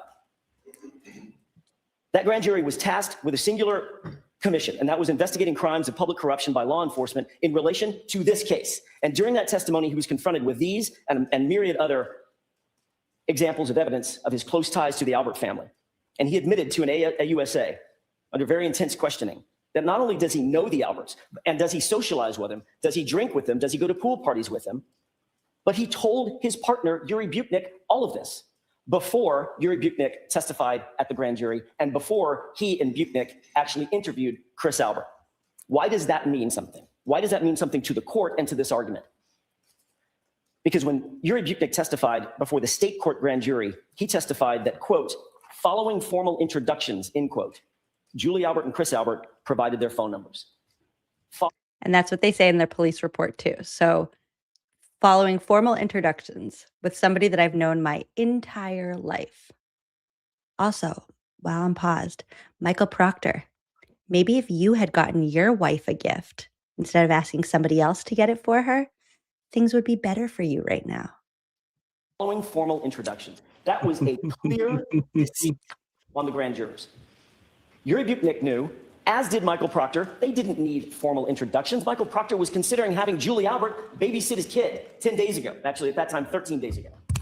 That left the grand jury with the intentional false impression that these people literally do not know each other. They've never been in contact. They're complete strangers. That was a lie. That was a concerted effort to hide that relationship and to hide the conflict of interest. And the grand jurors were fooled. They were left with the impression, Michael Proctor, Yuri Butnik, they don't know these folks. They're completely neutral, independent investigators, and nothing could be further from the truth. And the revelation of this evidence culminated in front of that same grand jury on February 1st, 2024. Under additional intense questioning by the Assistant United States Attorney, Proctor was caught in his own web of deceit and testified as follows, quote, so this is the AUSA talking, or asking the question. So obviously we're asking questions about your relationship with Julie Albert, with Chris Albert, and with Colin Albert. Do you understand that? Answer, yes, sir. Question, and you're saying that you're minimizing, quote, minimizing your relationship to the grand jury, correct? Answer, yes.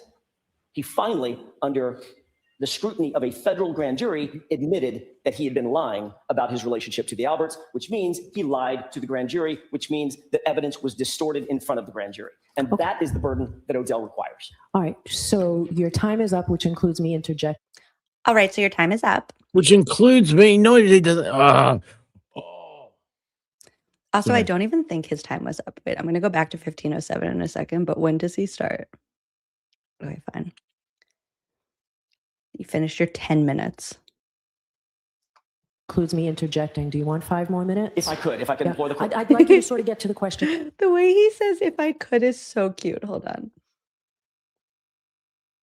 That is the burden that Odell requires. All right, so your time is up, which includes me interjecting. Do you want 5 more minutes? If I could Yeah. employ the court. I'd like you to sort of get to the questions I asked as well. All right, I know you're reciting the evidence that I've read, but I know you're reciting the evidence that I've read. Okay, well, guess what? All of these people don't know that evidence yet, and we're just as important. Also, that's Tana's. Okay, got it. So I'll give you 5 more minutes. Go ahead. Thank you. I want to shift gears to another example or another series of examples of evidence that was distorted before the grand jury. And that deals with the use of, or the insinuation of Kevin it's Albert, gonna happen.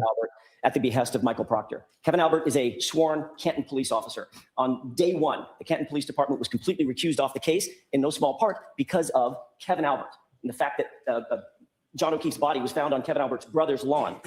Yet the evidence that has been disclosed by the federal investigation, which we were not privy to, is that Michael Proctor actually utilized Kevin Albert's services to coordinate with the very witnesses who should have been potentially suspects and certainly should not have been subject to coordination by an Albert, when that's the very person on whose lawn John O'Keefe, or his brother's lawn, John O'Keefe was found. I want to turn to at least one more situation in my remaining minute or so, given the fact that this is curtailed. And this is not in our papers, but obviously it's a complete and probably the most obvious distortion of the facts. The Commonwealth suppressed one of the most obvious pieces of exculpatory evidence in the entire case, and that was a piece of evidence that they know torpedoes their entire case and their theory of this case, and that's Jennifer McCabe's Google search at 2:27 a.m., how long to die in cold. They had her phone at the time of the grand jury. They had her complete extraction of that phone at the time of the grand jury. They had a Celebrite report, Your Honor, at the time of the grand jury, and yet they did not present this evidence. They claim, oh, well, we didn't have the right version of the Celebrite software. That's on them. That's not our fault. Certainly not Ms. Reed's fault. That's their fault. Get the right software. If you're going to bring this case, do it the right way. They say their argument is, well, we just didn't have the right software, so we didn't have the information. That's not true. They did have the information. It was sitting in her phone. They just didn't do their job in extracting. And should the Commonwealth once again stand up in some sort of desperate pitch to dispute that time and this critical evidence, the court should note the following. Not only does the Celebrite report confirm the search and the time of that search, not only do our experts confirm the search and the time of that search, but now a Quantico-trained special agent with the FBI's Regional Computer Forensic Lab, in other words, the United States Federal Bureau of Investigation, also specifically confirms that that search was made. Karen's smile right here makes me so sad. The way that she just smiled and looked back at her family was like, got him. Like, we proved this. I'm innocent. Like, this is all going to be over. This was a big mistake and it was never supposed to happen. And they're like, the court's going to see it clearly now. And no, like, it's July 17th now, 2026, and we're still doing the same thing. We're still having the same conversations. On Jennifer McCabe's phone, guess. made on or before 2:20. Sorry, go ahead. Well, I was just going to say, Bev is not going to allow the motion to go forward because he doesn't quote law. That's what I'm going to say. We'll figure out. I'll see if I have my answer. Yeah. Time of that search, but now a Quantico-trained special agent with the FBI's Regional Computer Forensic Lab. In other words, the United States Federal Bureau of Investigation also specifically confirms that that search was made on Jennifer McCabe's phone, and it was made on or before 2:27 a.m. on January 29th, 2022. That fact, Your Honor, is no longer open for debate. And yet. And none of that was presented before the grand jury.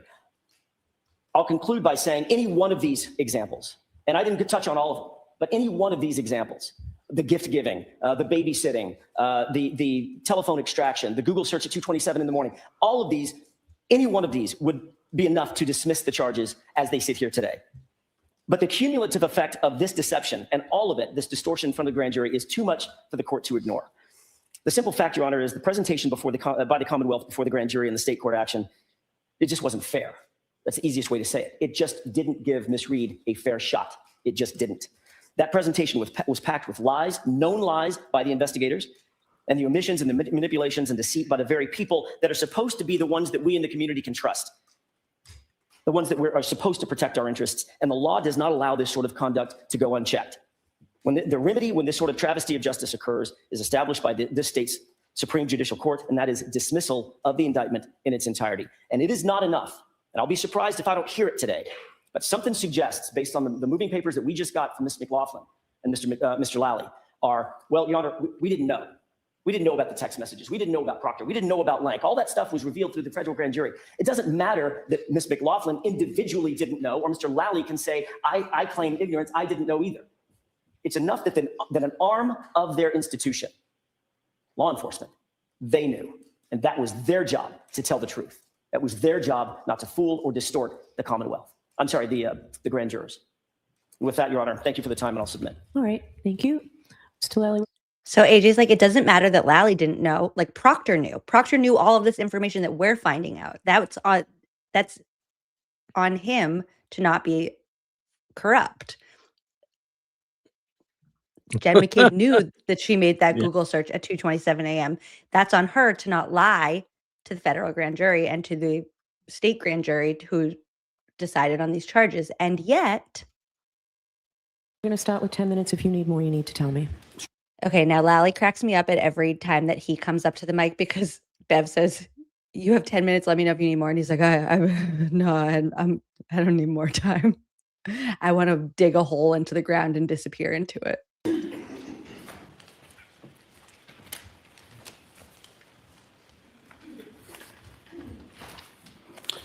And thank you, Your Honor. No, I think 10 minutes should be fine.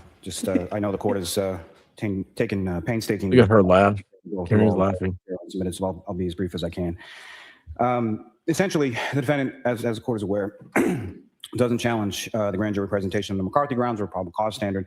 Defendant motions challenges under Odell. Odell essentially states dismissal of an indictment on impairment of the grand jury proceedings requires proof of three elements, as the court is well aware. One, that the Commonwealth knowingly or recklessly presented false or deceptive evidence to the grand jury. Secondly, that the evidence was presented for the purpose of obtaining an indictment. And three, that the evidence probably influenced the grand jury's decision to indict. None of which I would submit the defendant has met their burden with reference to any of those three elements. Just addressing sort of the overarching themes of the defendant's motion. The defendant challenges, as he just stated, the testimony of Canton Police Sergeant Lank and his testimony attributing statements to the defendant that were made in the aftermath of Mr. O'Keefe's body being discovered in a purported deception of Sergeant Lank's relationship with the Albert family. Trooper Proctor's purported false and deceptive statements throughout the course of his testimony, and the Commonwealth's failure to elicit a purported inconsistent statement of Christopher Albert, and the Commonwealth's failure to impeach Julie Albert's testimony. Your Honor, simply put, none of these issues or stated malfeasance actually occurred before this grand jury. As it relates to Sergeant Lank, I mean, we're talking about what the defendant submits as an attachment is an incident from almost 20 years ago, which doesn't involve anyone who was at the house at 34 Fairview Road on the night when Mr. O'Keefe died. The statements that Sergeant Lank is attributing to the defendant were not only testified to by Sergeant Lank, and they're testified not in a deceptive manner. They're testified to by Sergeant Lank in the sense of he indicated he spoke to officers who had preceded his arrival. All of those officers also testified before the grand jury.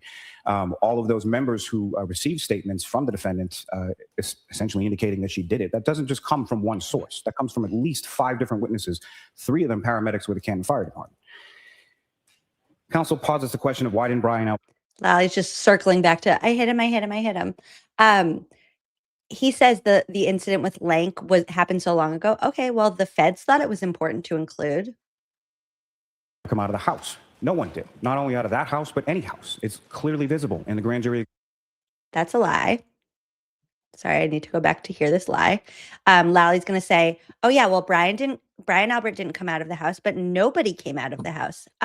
We actually have photos from the next door neighbors of the house that Matt McCabe lovingly calls the Asian house, where they took pictures of the first responders on the front lawn because they came out of the house. So that's later on the trial, right? I mean, they like find this out. I think the defense team like goes and gets that information, but also this is on them to figure out. And also it does make you wonder. Somebody said earlier, I forget who it was in the chat, said earlier, like for a police officer, it's like ingrained in you to hear something and respond. Directly across the street is Kelleher, who's also a Canton police officer who also didn't come out of the house. I wonder why. Canton Fire Department. Counsel pauses the question of why didn't Brian Albert come out of the house? No one did. Not only out of that house, but any house. It's clearly visible in the grand jury exhibits. You have the cruiser camera footage from Officer Saraf, as far as no one else in the neighborhood coming out of the house, as well as testimony from a number of different witnesses that were there and present on that morning in the dark, in a blizzard at the time that Mr. O'Keefe is found. Counsel wants to say that the Commonwealth is asking the court or everybody to sort of look the other way when it comes to these things. What I would submit is that's exactly what the defendant is doing. Look the other way, defense by obfuscation. It's essentially, it's a 3-card money trick, card trick on the corner on the side. Look at all of this, look at this relationship, look at that relationship, conflating these relationships, sort of the distortion that I would say between what exists in social media realm and what exists in reality. That if you know someone, that automatically means that you're best friends with them, every single one of their siblings, every single person that they've ever met or socialized with.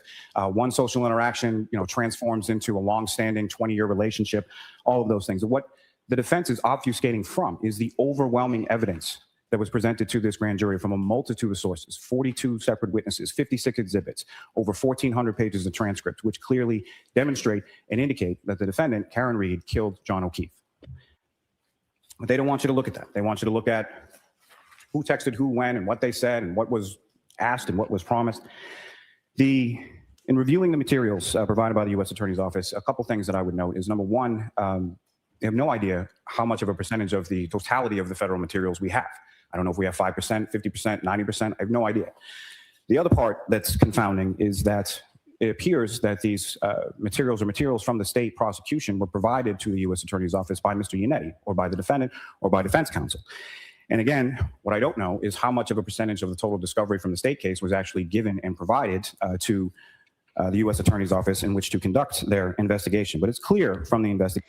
So now the lie that Lally's going to tell that you'll still hear perpetuated online is that the only reason why the feds think this is they were fed information from Karen's team. So he's saying, I don't even know if they gave our case to the feds at all, because they're the ones that went to the feds. And so the feds are only being fed this information from Karen's team. They don't know the whole truth. From the state prosecution were provided to the U.S. Attorney's Office by Mr. Yannetti. They don't have time for that. And again, what I don't know is also, if you know that a car did not hit John O'Keefe, then you don't need to know the Commonwealth. You don't need to know that they're saying Karen said, I hit him, because that doesn't matter. How much of a percentage of the total discovery from the state case was actually given and provided to the U.S. Attorney's Office. Benny Ramsey, right? Yes. And also, as if the feds don't know where to find more information. As if the feds don't know, how to get the Commonwealth's case. As if the feds don't have access to these public hearings that we all have access to. Adam Deitch is oh my God, I had no idea. You guys wrote a report. Who? No, they're smarter than you, Lally. They know everything you know and then some. Their investigation, but it's clear from the investigation that they extensively investigated the facts and circumstances that led to Mr. O'Keefe's death. In sum, what I would submit, just as Ms. McLaughlin stated on the last date, that these materials are largely consistent with the Commonwealth's theory of the case. There is no suggestion of a third-party culprit, no suggestion of cover-up of evidence, no suggestion from the 13 civilians' witnesses' testimony that we've received, or transcripts of that testimony. All of them confirmed that Mr. O'Keefe never entered 34 Fairview Road.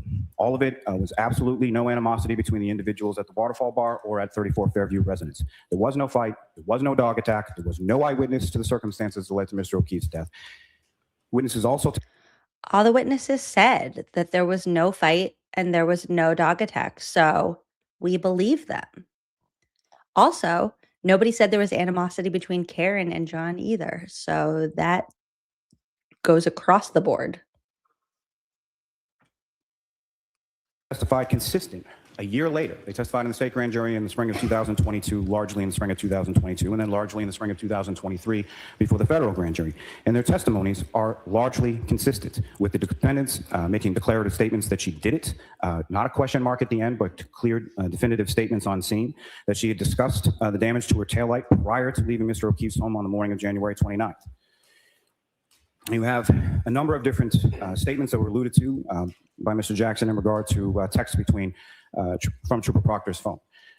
Of note, there are no text messages between Trooper Proctor's phone and Julie Albert's phone, except for two no-content text messages, one from June 21st, 2020, and one from September 1st of 2020. There is a discussion between Trooper Proctor and... Have you ever sent a text, a no-content text message before? I sent her. Yes, probably. I mean, I don't know why. I mean, Well, Or do you think that maybe the Celebrate report just wasn't able to extract that, but there actually was content in the text message and it just wasn't able to be extracted? Also, Prince of Wales said, Zach said, also weird, she supposedly confessed so loudly in front of a cop that an EMT heard her in the ambulance, yet she wasn't even questioned, much less arrested on site. Also, to add on to that, weird that she was running around confessing all over the crime scene, but has now spent the next 4.5 years saying that she's not guilty. It's almost like she never confessed at all because she didn't do it. Thank you, Zach. Like, that's the problem. Like, yeah, you get focused on things and you don't. On several occasions. Big pictures, yeah, that's a great one, Zach said. If she confessed and everybody heard it, then why wasn't she ever arrested? With all the Yeah, officers all over the place, and she's running around like a chicken with her head cut off, being like, I hit him, I hit him, I hit him, I hit him. That Katie McLaughlin could hear it like in the ambulance with the ambulance running. And yet nobody was like, here's some silver bracelets, enjoy. Sister. George Walker also testified that Julie Albert never did that for him, never watched his kids, never had looked after his children. That essentially never happened. She said it, so it didn't happen. Get to the Google search, and I would agree with counsel in the sense that it's really no longer open for debate, but I'm not really sure why we're still even talking about this or why this is still a topic that they're pushing. Essentially, what we have is, yes, what counsel mentions is there is one expert who was given 2 extractions, presumably provided by defense counsel, that indicates from that particular FBI expert that the searches were done at 2-something in the morning. What counsel neglects to sort of raise and stress with the court is that there's a separate, and I forget exactly what it stands for, but an RCFL analysis of the phone in which through both Axiom and through Celebrite, and that conclusion of that expert is that the searches occurred when Ms. McCabe testified they occurred because the defendant asked her to conduct those searches at 6:23 and 6:24 in the morning. Really, the argument stops at the point of it's not, we didn't do our job to get the Celebrite version that shows that information did not exist at the time of the grand jury. So I'm not really sure how the Commonwealth is supposed to run something through a Celebrite version that isn't in existence at the time the grand jury is conducted. It's a subsequent version in which their expert, Mr. Green, finds these purported search without looking at the cache files, without looking at the DB list, without looking at the SQLite database, without looking at the wall file, all of which was done not only by Trooper Garino, an independent expert named Jessica Hyde, which counsel has all of those, as well as the senior technical independent expert analyst from Cellbite itself, a man named Mr. Whiffen. Counsel's had this report for months at this point. And essentially, Mr. Whiffen is essentially the person who creates the software that all of these experts are using. And his definitive opinion. Almost like he created a brand new software just to protect Jen McCabe. Why? Indicated in his report is that So Ms. McCabe weird. conducted those searches at 6:23 and 6:24 in the morning. So I would agree with counsel that it's really no longer up for debate. Okay, wait. Crispy said, it's been over a decade since I've had a butt dial. I don't know anyone else that's had one either. I need to correct the record on this. I butt dial people all the time. I forget to lock my phone all the time. I butt dial people all the time. And as a butt dialing expert, I can tell you, it is so embarrassing. You either hang up right away and it's like so embarrassing and cringy because then it goes through anyways and the people will be like, oh, did you just call? Or I'll leave like a 4-minute message of doing whatever I'm doing. I left my mom a message once where I was like playing with Carter. It was actually very cute. But you can also now, I butt dial people on Twitter. You can like butt dial people on your Twitter messenger. I've like, if we've ever messaged on Twitter, I've probably butt dialed you.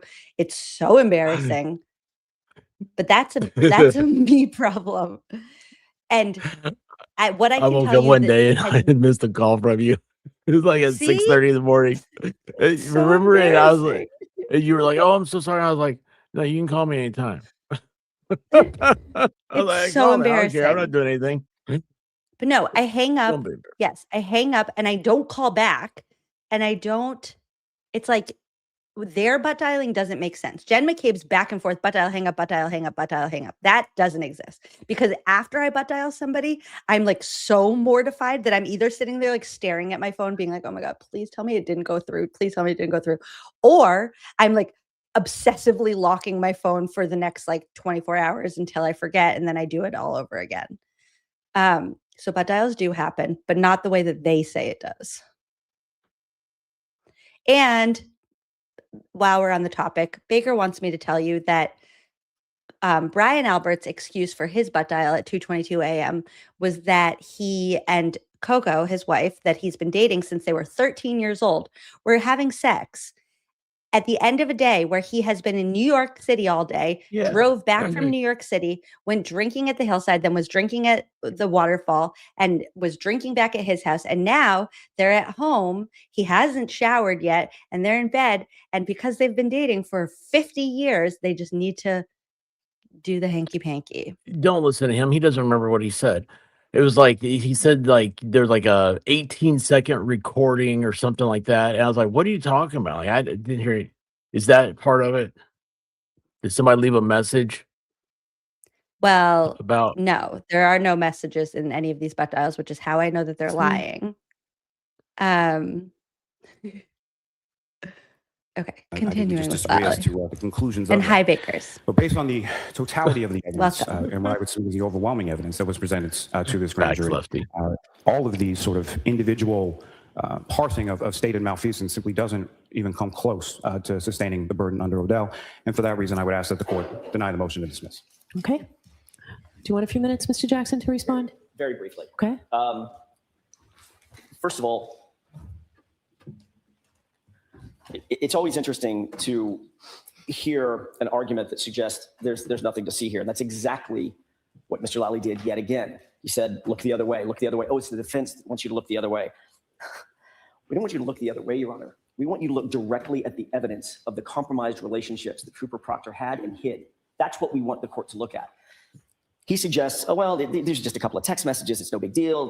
The fact is, Your Honor, she really hit him. She really hit him with the car. Let's remember, she really hit him. And these text messages, they mean nothing. We're talking about the integrity of a sitting grand jury and the presentation before that grand jury. What Mr. Lally now has in his possession, but he didn't mention, now that he says, oh, well, she killed him. Let's just get on with it. She killed him. He's already tried and convicted her in his mind and tried to do it in this courtroom. Doesn't quite work that way. Now Mr. Lally has in his possession another thing from the feds that we didn't have access to. The federal investigators hired, independent of us, we had no idea, and independent of the Commonwealth, hired a professional reconstructionist, Don't do that. 3 PhDs, to look into exactly this issue. Did Karen Reed's car, did her SUV make contact with John O'Keefe? And their conclusion to a person was his injuries were inconsistent with the damage on the car. The damage on the car was inconsistent with having made contact with John O'Keefe's body. In other words, the car didn't hit him, and he wasn't hit by the car. Period. Full stop. That's their independent expert, not ours, not somebody on our payroll like Mr. Whiffen or one of their experts or Trooper Guarino, who's an arm of the agency. This is an independent federal government witness or series of witnesses who say unequivocally that car did not hit John O'Keefe, and John O'Keefe was not hit by that car. But he didn't mention that. Second, he argued Karen's that dad, the and texts, he's like, they're not- yes. these aren't texts between Julie Albert and Michael Proctor. These are texts between his family members. And then he mentions these two texts that had no content. What are the chances that Michael Proctor sent Julie Albert texts with no content? Your Honor, it's not that they didn't have content, it's that it couldn't be recovered, which sometimes happens. But we do have evidence that they were in fact in communication with each other as early as 2020. And with regard to the 2:27 a.m. search, it's not a 3-card Monty. It's not a shell game or whatever other fanciful thing Mr. Lally wants to suggest that it is, as he tap dances his way around this. He says that our expert, Rick Green, didn't look at the SQLite database. Yeah, Mr. Lally, reread his report. Yes, he did. He didn't look at the wall file. Yeah, Mr. Lally, reread his report. Yes, he in fact did. And he's the one that found the 2:27 a.m. search. And with regard to the Regional Computer Forensics Lab, that's the definition he couldn't remember. What they actually said was, because Mr. Lally got this That's what he couldn't remember is so shady in the best possible way. wrong too. What they actually said was, yes, there was a 6:23 and a 6:24 search. And there was a 2:27 a.m. search as well. All three of those searches existed in the phone, Jennifer McCabe's phone, and it's not up for debate. That wasn't presented to the grand jury. The information that we've been talking about today wasn't presented to the grand jury. We're talking about the integrity of a proceeding. He doesn't get to convict my client by standing up here and pounding the table and saying, oh, she did it, she hit him. So let's just all get on with it. Deny this motion. We're talking about the integrity of what is the foundation of Massachusetts judicial system. That integrity was compromised, that integrity was impaired. And it demands that justice be done. And that justice is in the hands of this court. We ask this court to do what the evidence dictates, do what the law dictates, and that is dismiss this indictment. That is the only way justice will be found in this case. Thank you. All right. Thank you very much. Mr. Yannetti, are you all set? Yes, Your Honor, thank you. So the same time, and let's see how you do with it. Okay. Now you need to get ready because what he's about to say is We believe our spectacular. witnesses. They are telling the truth. Karen Reed is guilty. Any suggestion to the contrary is a desperate attempt to reassign guilt. Can you imagine a district attorney with a sworn duty to do justice and respect the presumption of innocence issuing such a statement in a pending case? Before August 25th of 2023, I could not. Yet that was the message of Norfolk County District Attorney Michael Morrissey to potential jurors in this case on that date. I've been practicing criminal law as both a prosecutor and a defense attorney for over 30 years now. Never have I seen such unethical conduct from a prosecutor. I know of at least one law professor who used Mr. Morrissey's statement in his class to teach his law students how a prosecutor should not act. Another member of the bar has already reported Mr. Morrissey's conduct to the BBO. And now we are here with a motion to disqualify Mr. Morrissey from further prosecuting this case because he has a personal interest in the outcome.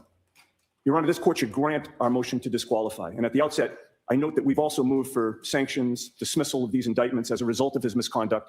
But we have so many additional grounds for dismissal as a result of the material provided to both sides by the federal authorities that we will be filing a further motion to dismiss for extraordinary governmental misconduct. My co-counsel has spoken to that previously. To the extent that the court entertains our motion for sanctions, specifically dismissal, as a result of his So egregious... can I just interrupt there and ask you, are these going to be the same motion essentially? No.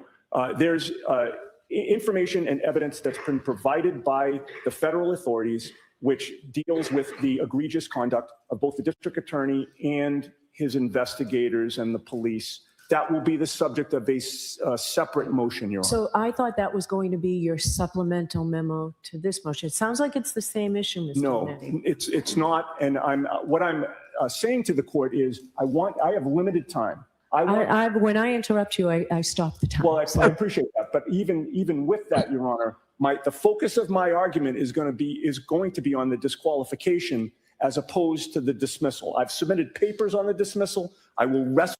Just let him cook. On those papers with regard to that issue. That's my only point.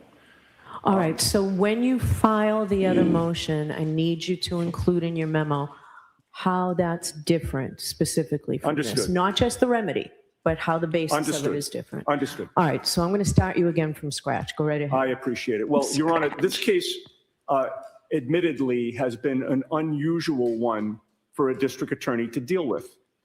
The district attorney's office is not accustomed to a criminal defendant fighting back in the way we have prior to trial. What usually happens when the prosecution brings charges is they detail the allegations at an arraignment in court, and as a result, their narrative and theory of the case becomes widely reported, while the defendant and the defense team remain relatively quiet. After arraignment, moreover, the media typically lose interest and wait until a trial or potential resolution of the case before they start reporting on the case again. And in this way, the district attorney's office is quite accustomed to always controlling the narrative in pending cases, at least until the defense makes an opening statement at trial. And as long as the prosecution gets to control the narrative in the press, they have no problem with what's being reported. But of course, this case has been different. Their control of the narrative did not last very long here. In our view, it became clear very early on in this case that their narrative was wrong. Their theory of the case was wrong. Their allegations did not fit with the evidence that we fought so hard and for so long to get access to over 2 long years. So along the way, we spoke out about our findings of exculpatory evidence, mostly within this courtroom, but occasionally outside. The DA was not used to that and apparently didn't like it because they initially sought the extraordinary remedy from this court of trying to gag the defense from exercising our First Amendment rights to discuss a client who at all times is presumed to be innocent. And as you know, they filed that motion on June 9th of 2023, and it didn't work. The court denied the motion, specifically ruling that any statements attributed to counsel could generally be characterized as responses to the accusations against Ms. Reed and are therefore permitted under the rules.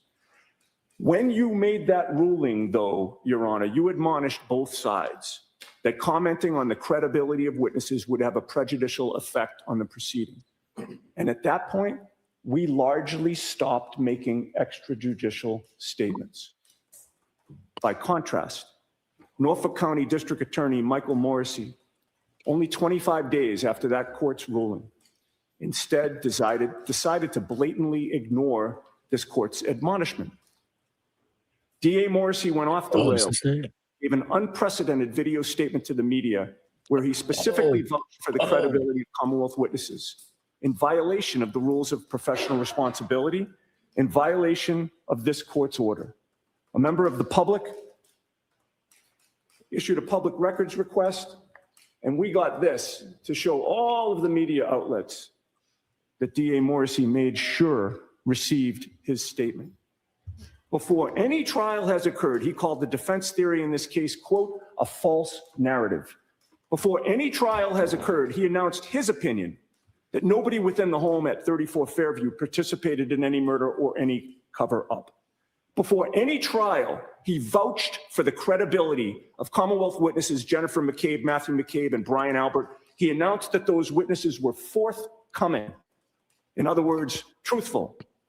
Before any trial has occurred, DA Morrissey announced that the defense theory is, quote, a desperate attempt to reassign guilt, end quote. Given those broad statements of Mr. Morrissey's opinion that Karen Reed is guilty, can you believe that the DA in their opposition to this motion had the audacity to claim that DA Morrissey's words were narrowly tailored to the harassment of witnesses? It goes without saying, but your words are not narrowly tailored if you're a prosecutor vouching for the credibility of witnesses, particularly after a judge told you not to do that. Your words are not narrowly tailored if you're announcing to the public that you've already assigned guilt to a criminal defendant before trial. A desperate attempt to reassign guilt. DA Morrissey announced to every potential juror in Norfolk County, not that someone charged with a crime is innocent until proven guilty. The words innocent until proven guilty never came out of his mouth. Instead, he announced his office had already assigned guilt to Karen Reed. So in his view, when she fought back by reasserting her right to be presumed innocent, he deemed that a desperate attempt to reassign guilt. Never, in over 30 years of practice, have I ever witnessed an elected DA so blatantly violate the rules of professional responsibility.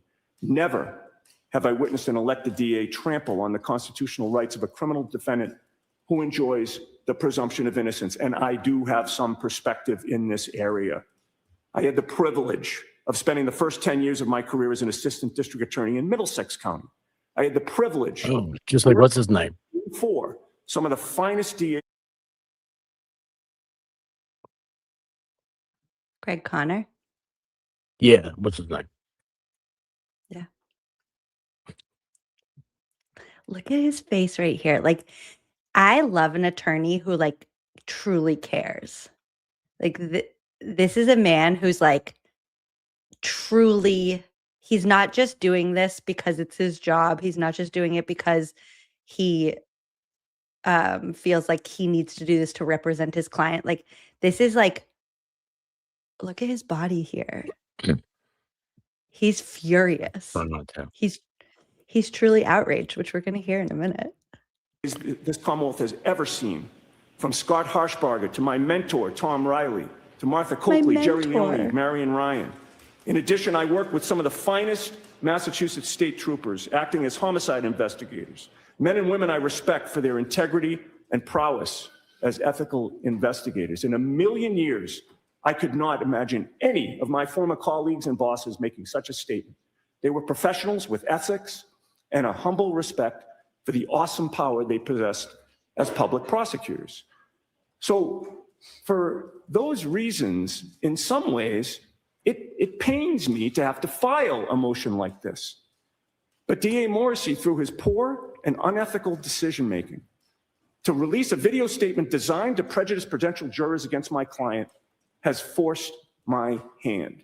So the question then becomes, why did he do this? Why did he take such a personal interest in this case, such that he would take the unprecedented, and that's his word, unprecedented step of vouching for Commonwealth witnesses? Why would he take the unprecedented step of denigrating the defense theory to potential jurors? The unprecedented step of announcing to the public that Karen Reed is guilty? Why would he trample over the presumption of innocence and announce that we're trying to reassign the guilt that he's already assigned to her? Well, on December 4th of 2023, we began to learn why. That was when the DA released to us correspondence he had had with the U.S. Attorney's Office, which dated back to May of 2023. That correspondence revealed that federal authorities were investigating this case. And it's worth noting, they only released those to us once Fox 25 had succeeded in a public records request, and they knew what they had kept hidden was going to be revealed. We got those letters. We learned why they wanted them hidden. We learned that in May of 2023, the DA's office knew there was a federal investigation. They did not reveal that knowledge to the defense. In fact, on June 12th of 2023, the acting U.S. attorney specifically told the DA's office they could reveal the existence of this federal investigation to us, but they didn't. They kept it secret.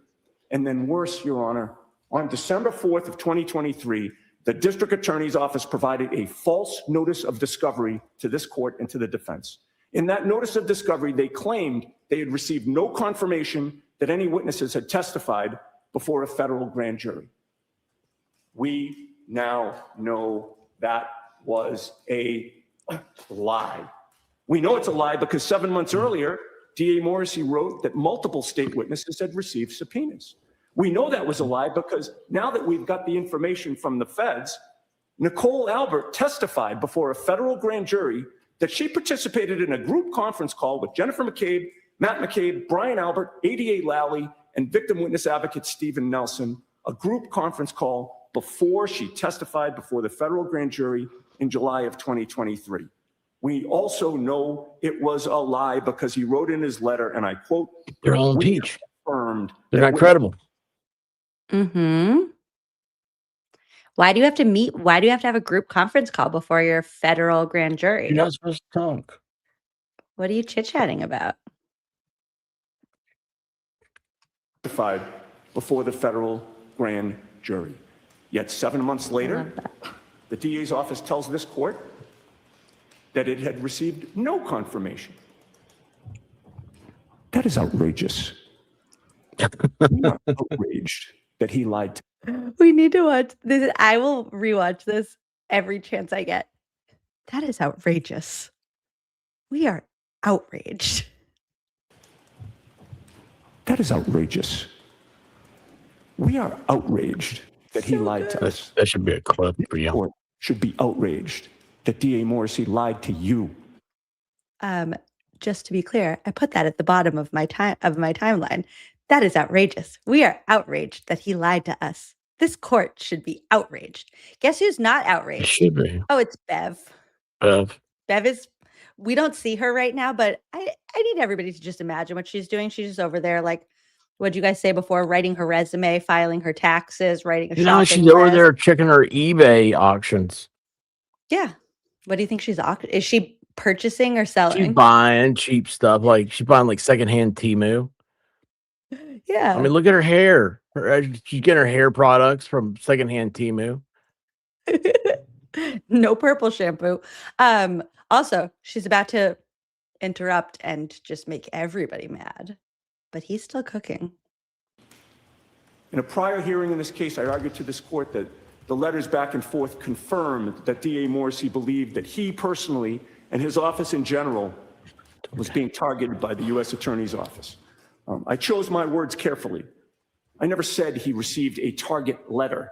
The existence of a target letter is irrelevant. The inquiry is, what does the DA know and believe? And he revealed in those letters what he knew and believed. He revealed that he believed that U.S. Attorney Rachel Rollins had a personal animus against him. He wrote, quote, "She's made no secret of her personal animosity towards me." He also wrote that the head of the public corruption unit at the U.S. Attorney's Office may be personally retaliating against him and targeting him because his wife was unhappy with the way the Norfolk DA treated her. He wrote, in short, that he knew, felt, and believed that he and his office were being targeted. Now, why is that important? It's important because of the immense power that a prosecutor has. It is important because we need an unbiased prosecutor with no vested interest in a case to try to administer justice based on the evidence and not based on any personal interest in a case. It is important because, in the words of U.S. Supreme Court Justice Robert H. Jackson, quote, "We must have assurance that those who wield this power will be guided solely by public responsibility." So I just want to tell you, you've gone over your time. I see you're reading, so you have some idea on how much. I see you're reading. Yeah. Because he's reading like She the just show up? gospel. Yeah. You've gone over your time. I see that you're reading as if that's like a bad thing. Yeah, he prepared a statement and he's literally like on the Sermon of the Mount right now. Like, you don't interrupt when he's giving like the Bible. Come on. Karen has a right to have her side heard. Especially because she told them they were going to have all day and now suddenly it's 10 minutes. So he prepared an all day statement and then he Yeah, luckily going back he to that, does did let she him. say that she told them anything, or she just make that up on the bench today?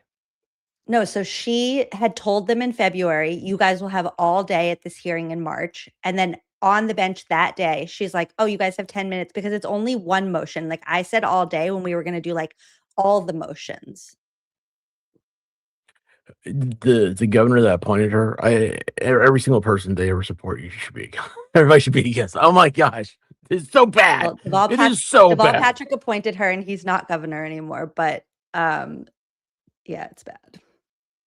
She's also, the other thing that's so crazy is someday for Squirrel School, we're going to look at the Penny McGee hearing because Bev is not like this normally. Like that, this is what's so crazy. She ruled from the Like a bench compare and and was like contrast? yeah, because it's wild. It's like a completely different person. Something about this Anytime. case makes rational people lose their mind. We're seeing it with Judge Gilday right now in the civil trial. Like he started out normal and everybody was like, oh, he seems fair. He seems normal. The second that Proctor got mentioned in the civil trial, all of a sudden Gilday went fully off the rails. And he's like, now people are calling him Uncle Bev. Oh yeah, was this the one where Proctor had the nervous breakdown or whatever? Mm-hmm. And now then, suddenly like, they're like, anytime they're just like Turtle Boy, they just say Turtle Boy and they all have a panic attack. and this is the judge that said, like, in the spirit of the law. Mm-hmm. He did a whole like July 4th thing about like the sanctity of the courtroom. It literally makes normal, rational people just lose their minds just being near this case. How much longer you have? How much longer do you have with that? How much longer do you Wonders have? to me. Yeah, go ahead. Thank you. Indeed, Your Honor, Justice Jackson practically spoke to DA Morrissey from the grave. The prosecutor has more control over life, liberty, and reputation than any other person in America. His discretion is tremendous. He can have citizens investigated, and if he is that kind of person, he can have this done to the tune of public statements and veiled or unveiled intimations. Or the prosecutor may choose a more subtle course and simply have citizens' friends interviewed. Prosecutor can order arrests, present cases to a grand jury in a secret session, and on the basis of his own President side, can't do that. facts can cause the citizen to be indicted and held for trial. Well, while the prosecutor at his best is one of the most beneficial forces in our society, when he acts with malice or other base motives, he's one of the worst. In his own words, DA Morrissey revealed he has an interest in this case that goes beyond the interests of justice. He revealed that he knew that his office was being unfairly targeted and investigated. And it doesn't matter if his belief or knowledge was right or wrong. It's only important that he believes it. And this means he has a personal interest in getting Karen Read convicted. If he can use whatever means he has at his disposal to convict her, and he succeeds, that would vindicate him and harm the federal investigation of his office. On the other hand, if she's found not guilty, as we expect she will be, he knows that he and his office will remain in the crosshairs of the federal investigation. And it's important to note, Your Honor, both sides have been made aware multiple times that as we have this hearing today, that federal investigation is still open.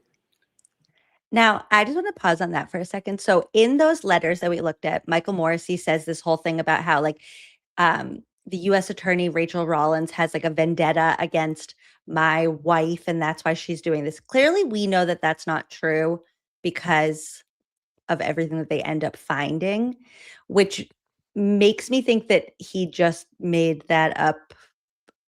But let's take it at fact. Let's take it at, because, and the reason why I say this is because I've spent a lot of time trying to like figure out like, where does corruption like this start? Like, is it like Michael Morrissey owes Brian Albert a favor?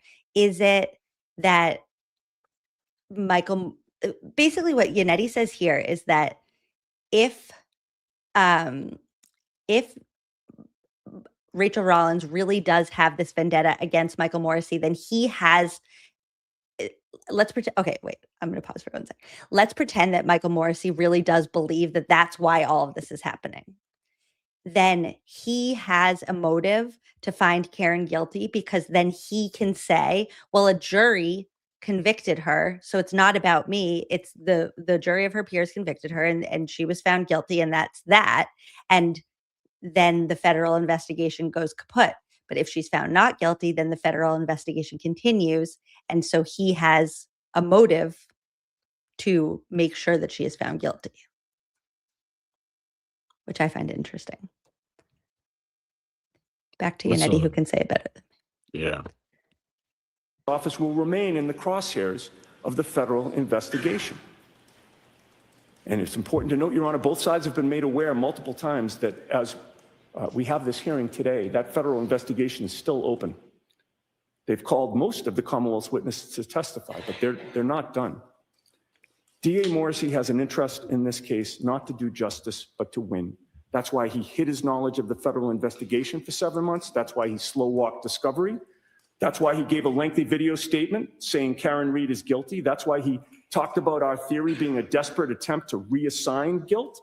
And perhaps that's why, in contravention of Judge Krupp's preservation order, DA Morrissey's office gave the go-ahead to Brian Albert and Brian Higgins to destroy or dispose of their phones. We only learned that because Let's just hear that part one more time, because this is the one thing that I was saying I feel like it's really glossed over. And perhaps that's why, in contravention of Judge Krupp. Like, I feel like we talk a lot about ARCA and we talk a lot about Proctor and we talk about Sergeant Lank and the Lapolito brothers, but for some reason, this one just gets forgotten, and this is so important.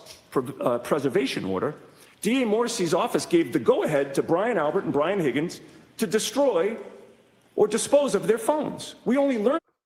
So Morrissey's office told Brian Albert and Brian Higgins after Judge Krupp ordered a preservation order on just their two phones. It wasn't like all these people's phones and they were just two of the order says Brian Albert and Brian Higgins need to preserve their phones. They're going to be extracted as part of this investigation.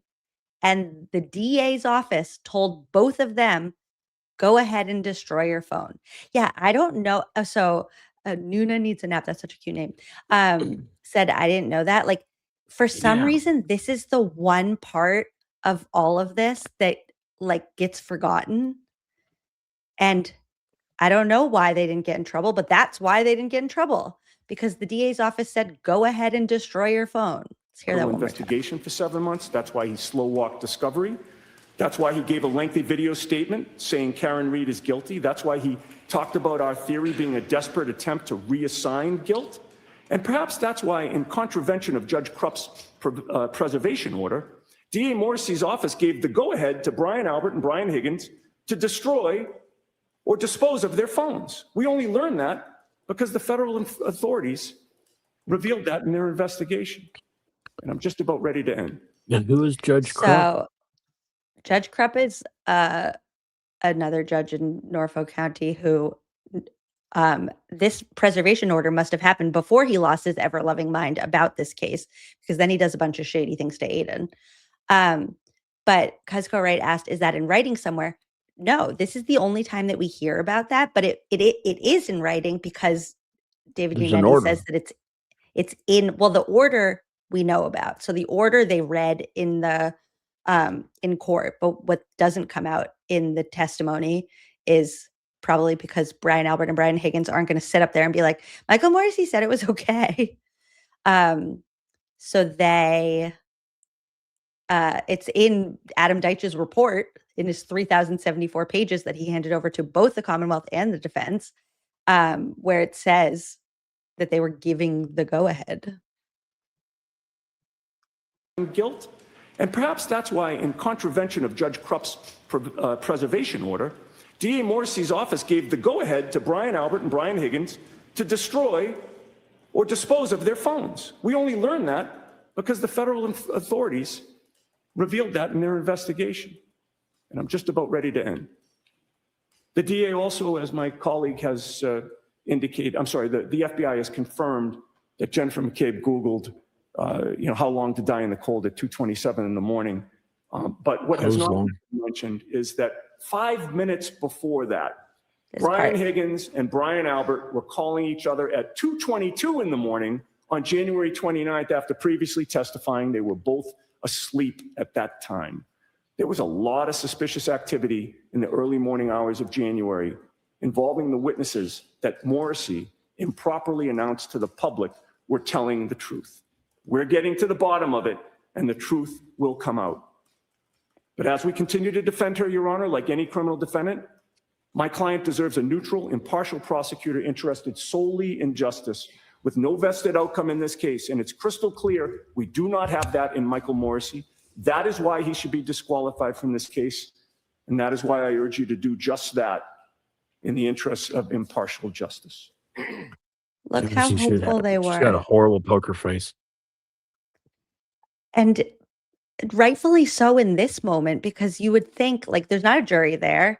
You think, like, I feel like Karen, in Karen's head in this moment, she's thinking, like, this is almost over.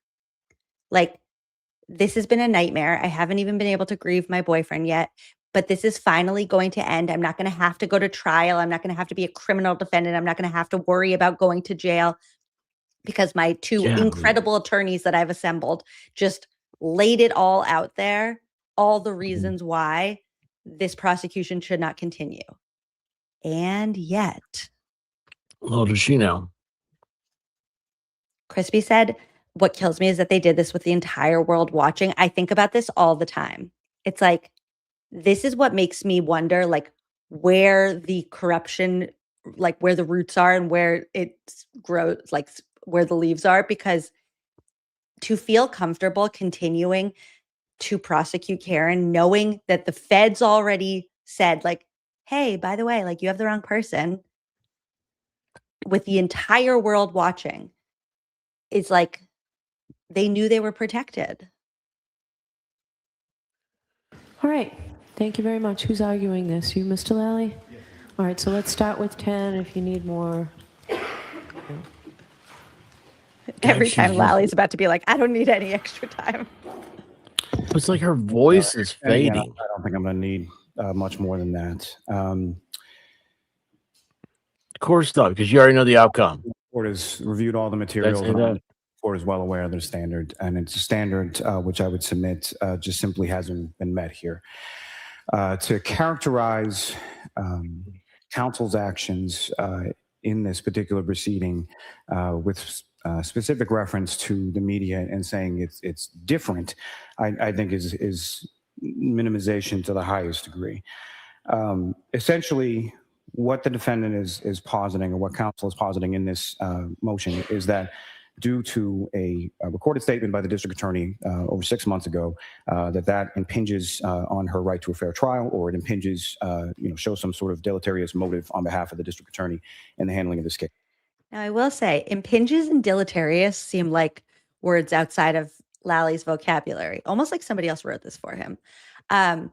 Yeah, dude, the hostage video that Michael Morrissey put out, it did impinge on her right to a fair trial, and it was whatever deleterious means. What does deleterious mean? I don't know. I was going to say I'm impressed that you know what it means. Could you tell me? I don't. Relentless and really relentless harassment and intimidation of nearly every witness associated with this case, which included a July 22nd rolling rally of nearly 100 people traveling to witnesses' homes and calling them murderers. Oh, after everything that David Yannetti just said, Adam Lally's like, but Turtle Boy did a rolling rally. That's the rebuttal. The 222 calls to each other. The district attorney's office saying, yeah, you can get rid of your phones. No, his response is, Turtle Boy did a rolling rally. That is, I can't remember what this is about anymore. Trial this case, which included a July 22nd rolling rally of nearly 100 people traveling to witnesses' homes and calling them murderers. That is largely what this was in response to and is in complete conformity with Massachusetts Rules of Professional Conduct 3.6b6 that permits an attorney to make a warning of danger concerning the behavior of a person involved when there is reason. So what he's saying is Michael Morrissey was totally allowed to do that hostage video and say Karen Reed is guilty and Colin Albert wasn't at the house and John never went in the house because Turtle Boy had a rolling rally. To believe that there exists a likelihood of substantial harm to an individual or to the public interest. It's also in conformity with Rule of Professional Conduct 3.6c, which allows for such statements to rebut the prejudicial effects of the defendant's and her counsel's misconduct. Actually, wait. So Pierre just said the rebuttal is always Turtle Boy bad. And this like really makes you see it's like not even about Aiden. It's the fact that the Commonwealth has no other fight. Like there's nothing else that they can say. David Yannetti and Alan Jackson are standing up there saying like the federal investigators, like the most powerful investigators that we have proven that John wasn't hit by a car and a car didn't hit John O'Keefe, and that all these witnesses that you say are credible are Googling things that we know are true and are calling each other that we know are true. And so it's like Turtle Boy was the perfect scapegoat. Like any time that they're in a jam, they can just be like, but look at like Aiden like told people that what we are doing. And I know the court has he is the scapegoat. The Commonwealth's opposition, Yeah. But just to highlight a few of those particular incidents. So yes, the July 31st, I believe, was the ruling in regard to the, for lack of a better term, a gag order. And I think it's been somewhat inappropriately or just patently falsely represented to this court in public what that ruling said. It indicated that the statements of counsel arguably cross the line of permissibility under Rule 3.6, and that meaning defense counsel, that the inflammatory statements about the Commonwealth and witnesses, particularly by Attorney Jackson, appear to have fueled much of the publicity in this case, and that's a quote from the court's ruling, and that the defense counsel did not have carte blanche to speak with the media, and going forward, defense counsel should ensure that their statements are limited in conformity with the rules. And it denied the Commonwealth's request for that gag order at this time, denying it without. I have no idea what words he just said. Like he's just saying words. What just heard Alan lollygag. Jackson? Yeah, like you're like whining that like Alan Jackson talked to the media. I think that's what I got. I don't even really understand. Prejudice. And then Mr. Yannetti wants to get up here and say that they largely stopped making extrajudicial statements after the court's ruling. And so I guess largely stopping would then include August 22nd, the day before the district attorney's statement, a ABC News broadcast in which Mr. Yannetti and Mr. Jackson were featured for a 9-minute, 37-second segment in which Attorney Jackson... A 9-minute, 37-second segment. Shut up, Adam Lally. Oh my God, they were featured for a 9-minute, 37-second. They told the media that their client was innocent. So she's guilty. Indicated that pieces of taillight were planted after the fact, that the victim walked into the house. I think he was confronted, was likely brought down to the basement. I think the confrontation got physical and he was beaten to a point of unconsciousness, that he had defensive wounds, bruises on the back of his hands, largely of which is all not only not true, but directly contradictory to the vast amount of evidence that has been turned over in this case. Sorry, we need to hear that part one more time in regular speed, only because here's where he says all the things that are actually evidence. Like you're citing evidence. He had defensive wounds on the back of his hand. That is in evidence. That he had defensive. Minus the basement part, indicated it wasn't that the pieces of taillight were planted after the fact, that the victim walked into the house. I think he was confronted, was likely brought down to the basement. I think the confrontation got physical and he was beaten to a point of unconsciousness, that he had defensive wounds, bruises on the back of his hands. Wait a second. Largely, He's reading the. Okay, I don't know. It just seems weird. It just seems weird. He's reading the defenses. I mean, He's they're trial. summarizing I what mean, they they're- said in their like 9-minute, Yeah. 37-second segment on TV. And it's not like made up. It is all from the evidence. not only not true, but directly contradictory to the vast amount of evidence that has been turned over in this case. Nope. Mr. Jackson then went on to continue that this was a cover-up and indicating that John was murdered inside that house, his body was placed outside. This also continued into September. September 17th, the defendant traveling with Attorney Jackson, Attorney Little, and a woman believed to be a television news producer to the victim's home, to Mr. O'Keefe's home, in direct violation of her conditions of release, where she has to stay away from, as well as other places of interest and sort of tour around the town of Canton. When balancing the amount of public and prejudicial statements made by the defendant and her counsel, the Commonwealth would suggest that then characterizing the district attorney's statement from over 6 months ago, threatening her right to a fair trial, is simply a position that's just untenable. Now, The way that Lally does this all the time, anytime he's reading something, he'll just flip a whole bunch of pages. He does it in his opening and his closing. Like, what was on those pages? What were you just still reading as you were turning the pages? What's happening in Yeah, your it's almost like little- it's a nervous twitch. Yeah. You know, I mean, because he's skipping whatever is written there, right? And he's able to keep going without finding he the do it? spot that. I never noticed that. really- That's a good point. Truly a gift.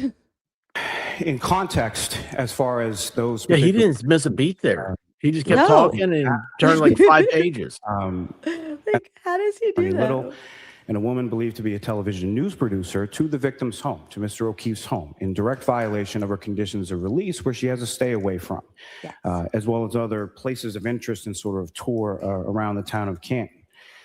When balancing the amount of public and prejudicial statements made by the defendant and her counsel, the Commonwealth would suggest that then characterizing the district attorney's statement from over 6 months ago, threatening her right to a fair trial, is simply a position that's just untenable. Now, in context, as far as those particular statements, those particular actions go, as the court is well aware, there is a significant history between this JJ? defendant, Mr. Yannetti, Mr. Jackson, and the social media. So justice for JJ is justice for John O'Keefe. They called him JJ. Do they know And that I his did a- name, he's had one J in his name? Yeah, that was his nickname.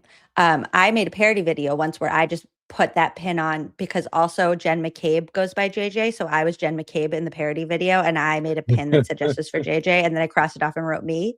And a bunch of people who hate me online said that I was disrespecting John O'Keefe's children doing that because they made those pins. So I will publicly apologize. That was not being disrespectful at all to the kids. I did not know they made those pins. I don't know how kids make pins. I didn't know that the kids How did does that that. have anything to do with the kids making pins? Yeah, that wasn't clear. Like nobody was like, the kids made these pins and they don't look like they were made by kids. They look like they were made by like a factory. But also I was making fun of Jen McCabe, just to be clear. blogger, Mr. Kearney, who's now Where he say EE? witnesses in this. Oh yeah, wait. And now he's going to do Turtle Boy. Mr. Jackson, and the social media blogger, Mr. Kearney, who's now been indicted for intimidation of witnesses in this case. And with reference to that, there is a significant, despite public indications to the contrary, that indications from Mr. Kearney's phone, which was seized, is that there is a precipitous Look at that, amount flipping of pages. phone communications, indications of communications between Mr. Kearney and Ms. Reed on a Signal messaging app, an encrypted app, as well as I believe about 189 phone calls over a span of Oh, Aiden and Karen talked on the phone 189 times, so Karen must be guilty. Like, what? Oh, they talked Like on phone Signal, calls? so Karen's guilty. Yeah, they talked on the phone almost What's every day Signal? for like Signal's like an encrypted app because Karen was being surveilled by these corrupt police officers. And How do it they turns know out, they're on actually, Signal? If it's well, here's encrypted. how you know. And for anybody in the chat who might need to do some encrypted things that you don't want ever seen, what they didn't know is that when you have, if you have an encrypted app like Signal, but you have your notifications turned on, so like a chat will pop up on your home screen the way that like it would if you were getting a text message, then that saves into your Celebrate report, even if the app is encrypted. So it like saves into a different wall file or whatever. I don't know all the lingo. But the way that they were able to see those messages is because they were saved as notifications. So if you ever want to do encrypted stuff, turn your notifications off for that app.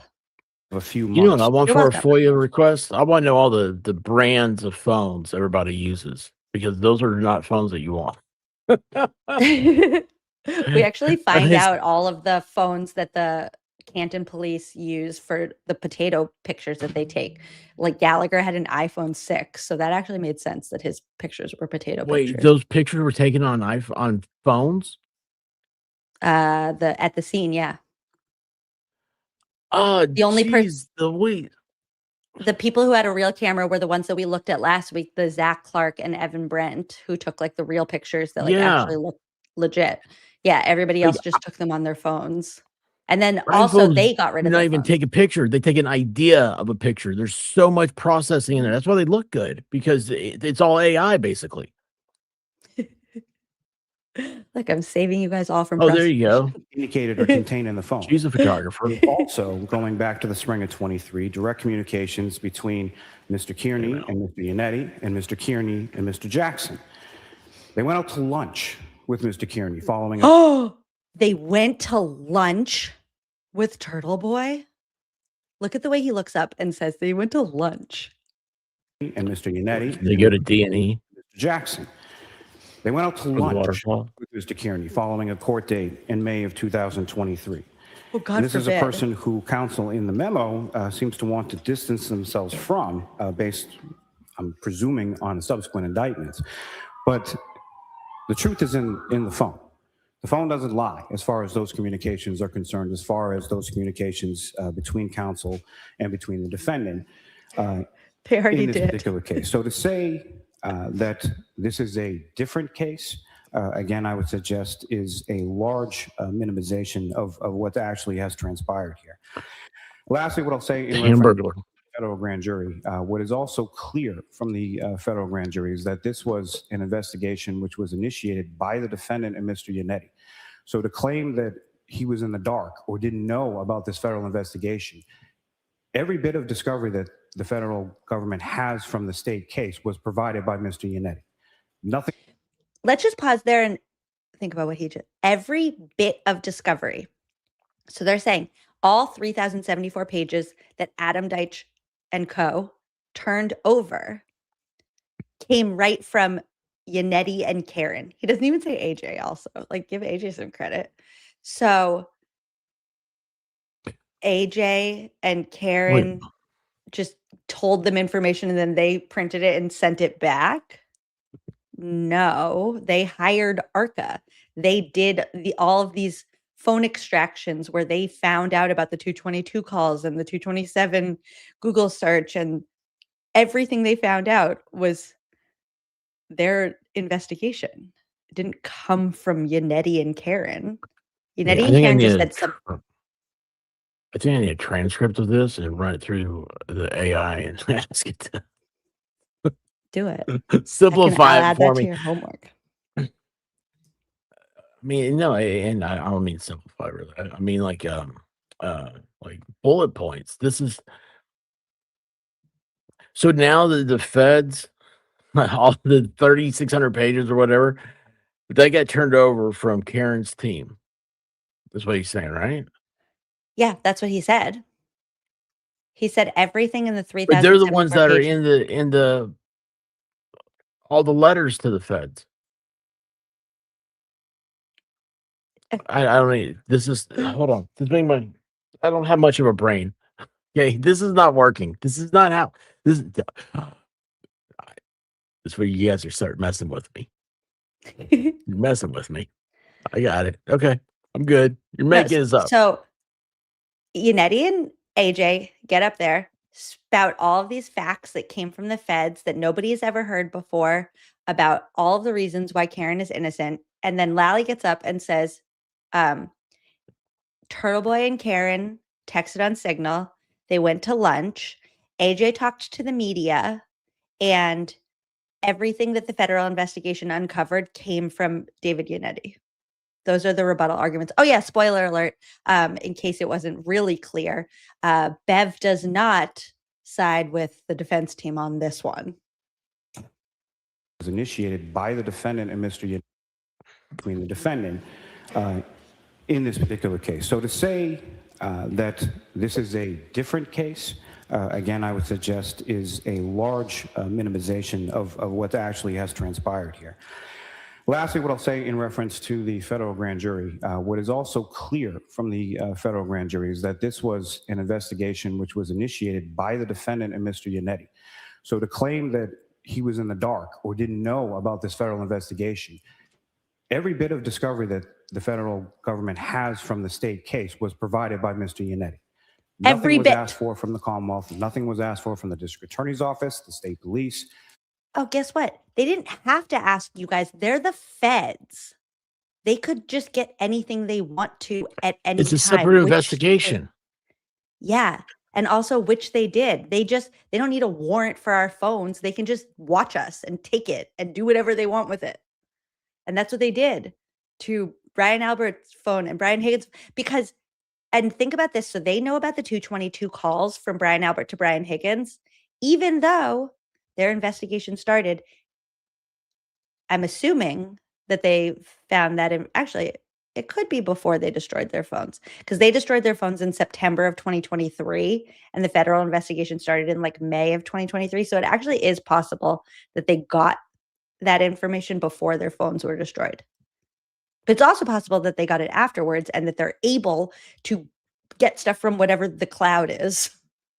Whatever the cloud. Like, where is the cloud?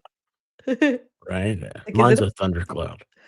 It's getting ready to thunder, lightnings, all got storms.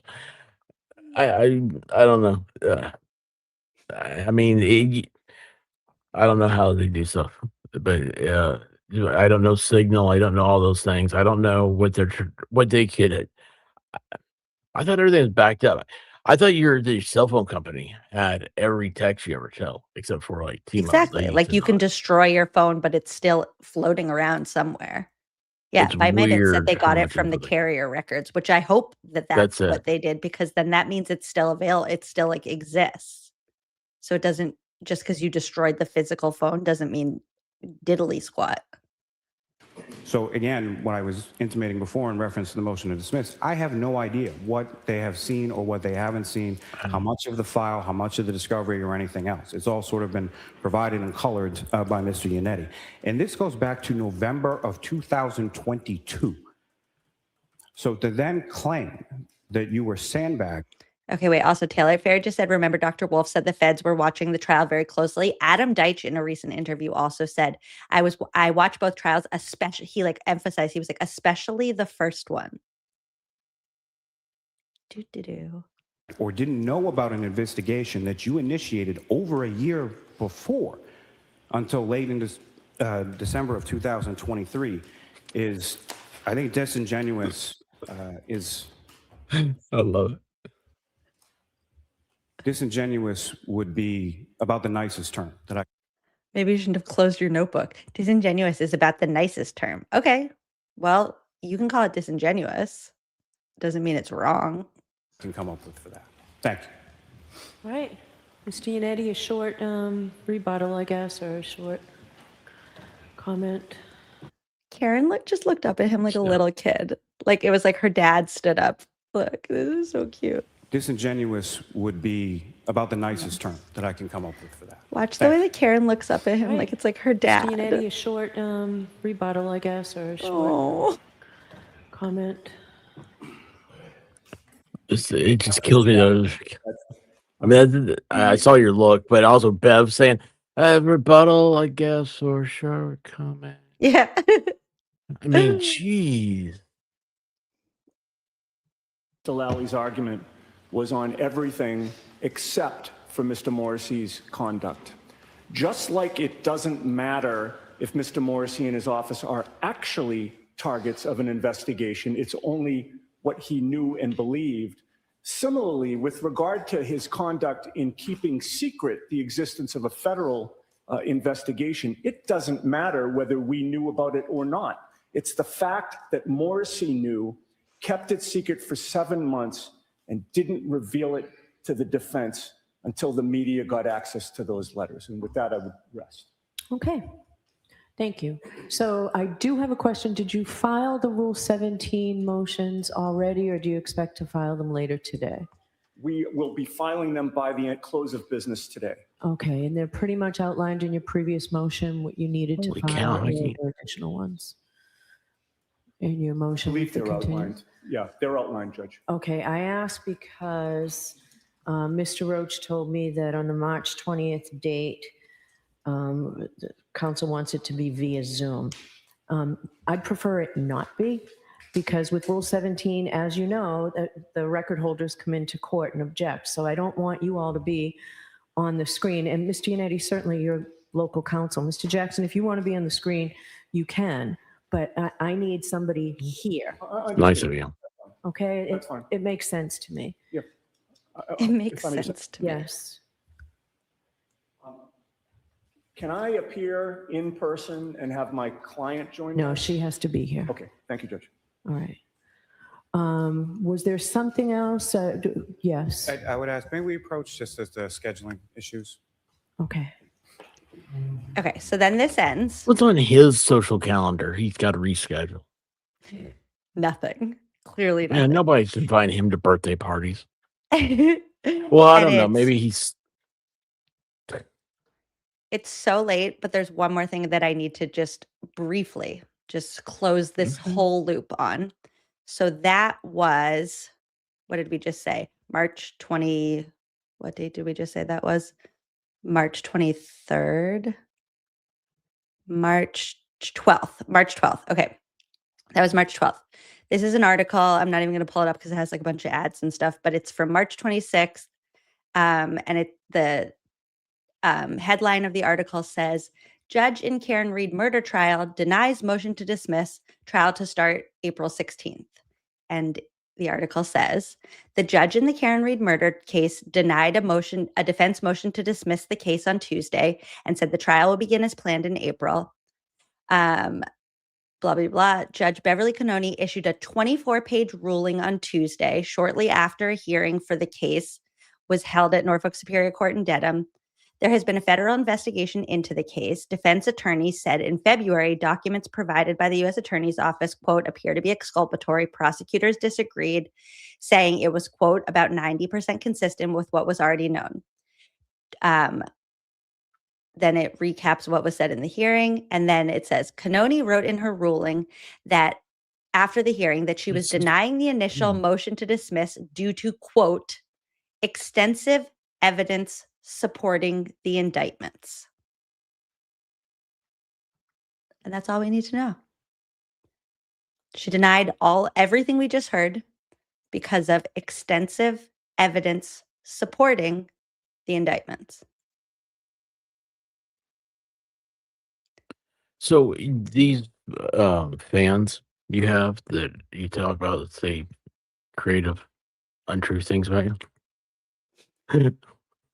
What do they say that like Karen's guilty of? I mean, that could be an entire Squirrel School episode of what they psychosis. Their psychosis does not equal her guilt. I love that quote. Put that on a shirt. Your psychosis does not equal Karen's guilt. Yeah, Merry Christmas. It's all yours. Put on a I shirt. love that. I mean, they say she was drunk, she hit him, she left him to die. That's Hank's quote. They say things about his phone stopped moving at the exact. I actually we can't even So? get. This is like a whole other class. They say his phone stopped moving at the exact time that Karen's car reversed at 24.2 miles per hour, except the data from the car does not correspond to a time. So that's not a thing.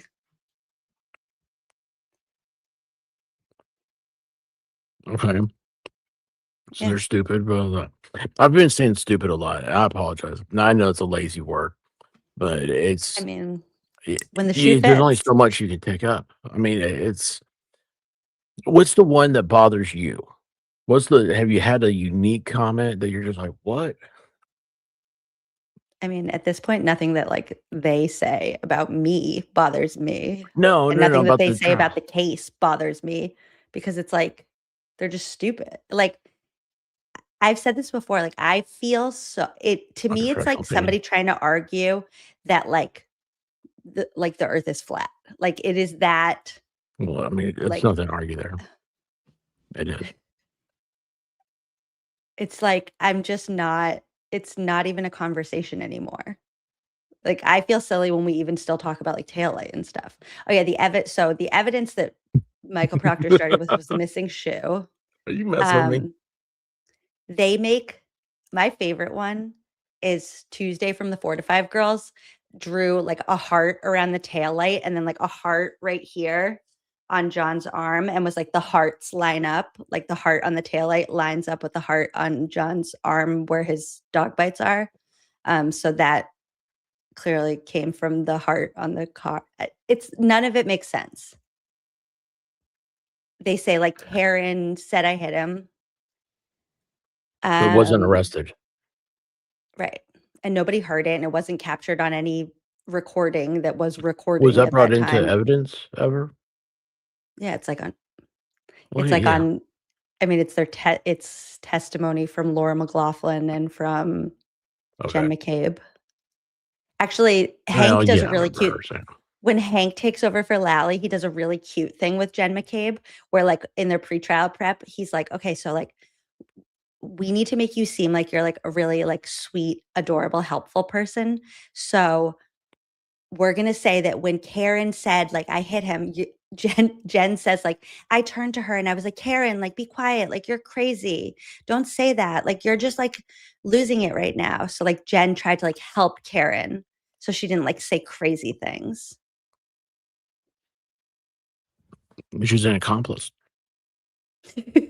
I mean, she was, but for a different reason, in my opinion, allegedly. Oh yeah, then there's the hair.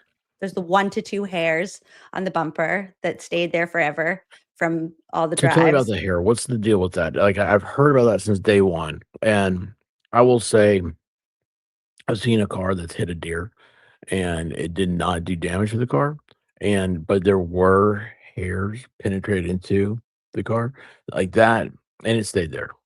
I saw Yeah, it. it wasn't that. There was one hair resting on the bumper Oh, of it's Karen's resting. car. And it was not, they DNA tested it and they did all this stuff. And it was basically from John O'Keefe's Inconclusive. maternal lineage. So it could have been anybody on the maternal, it's not even, and also one hair on the bumper, not the part that they said, not near the taillight. There's no blood on the taillight or anything that you would expect from all the shards of Impact. glass going into him.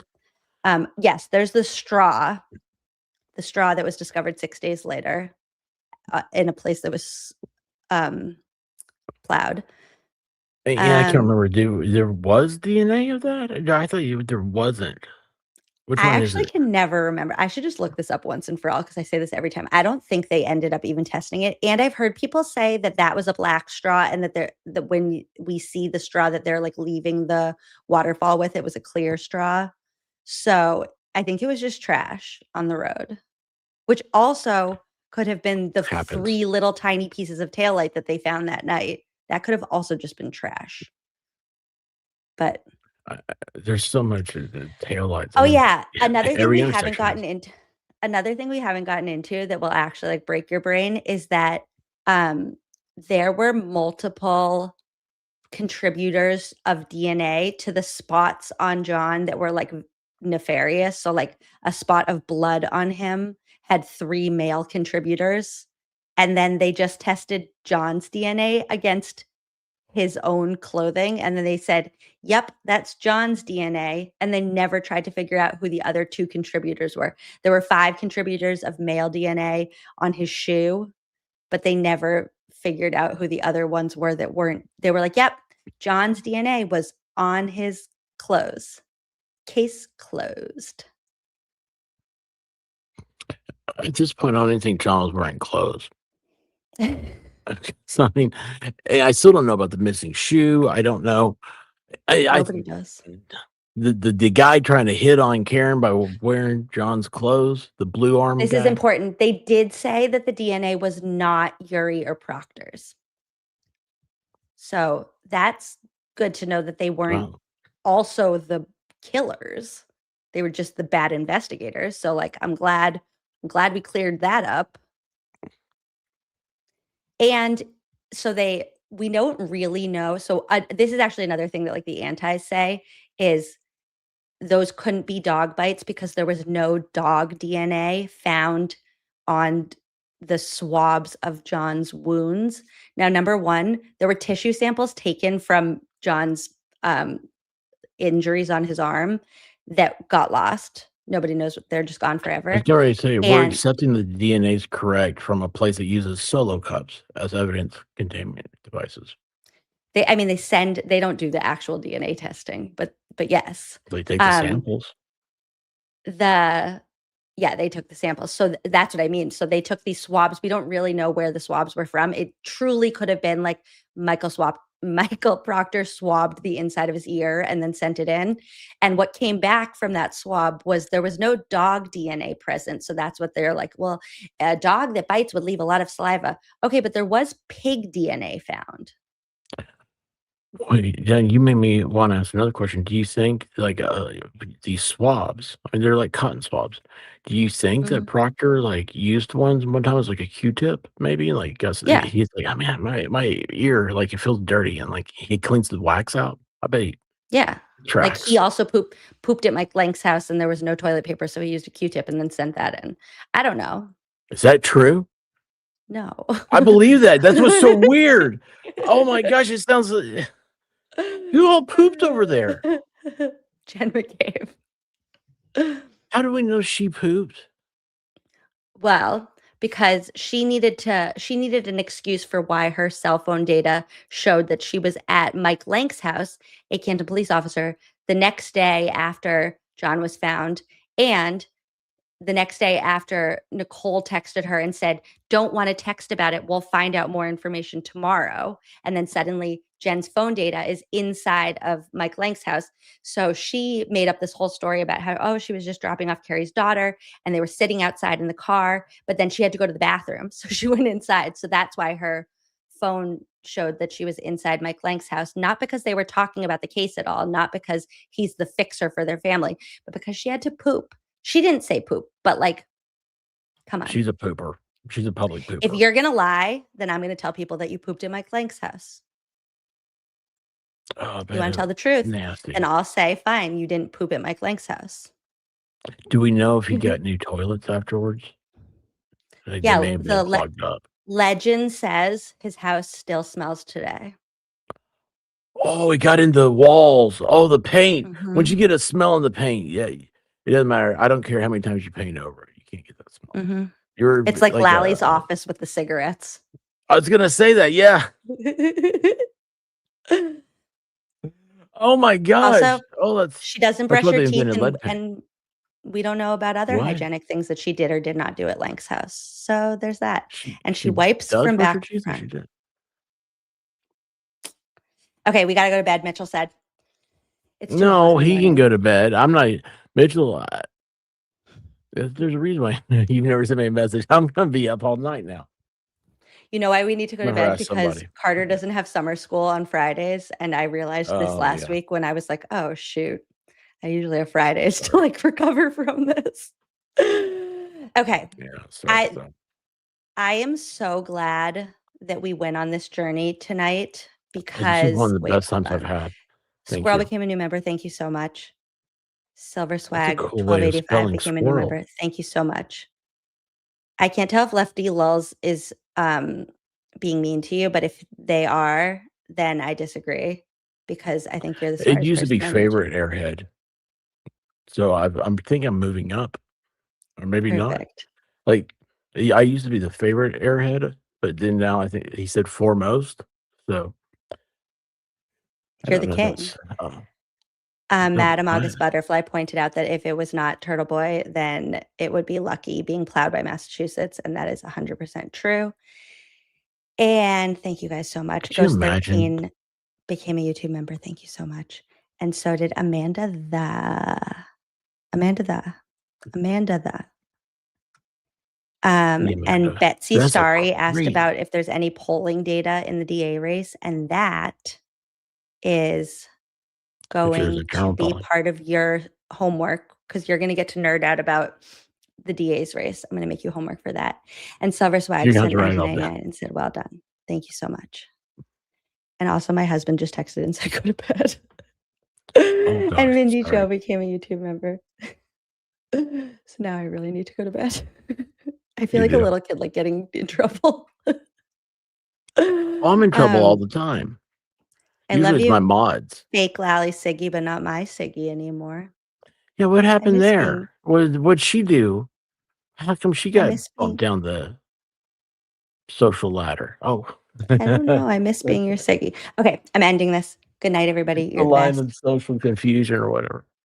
Sorry. Look, we're Hey, all getting thank in you. trouble right now. Everybody's about to get in trouble. It's 2 o'clock hit and everybody's getting in trouble. Why are you fired up, Hellfish? Does he ever wind down? I don't think so. Okay, good night. Expert, this was one of my favorites, but I feel like I say that every time. But really, you guys are the best. Good night. Thank you. I'm glad I didn't get in trouble tonight. Maybe. There's Maybe still not. I don't time. know. There is. Oh, I think I think my router No, told me we're going to bed. you No. have to get a Tell me note. later. No, we gotta go. Bye. If you need a place to breathe, some stress to just relieve, then come watch Emily see, where we keep it drama free. We want justice for John O'Keefe, Aiden and Kelsey, waved bye bye to Morrissey. Let's clean up Norfolk County. Emily C, the one we need, reading sidebars with Corey, writing Hank diaries, giving the people what they need. It's my pleasure to entertain, keeping you laughing makes my day. Positivity all the way. What do we tell Satan? Not today. And now it's time to say goodbye. But before we say goodnight, just keep on thinking.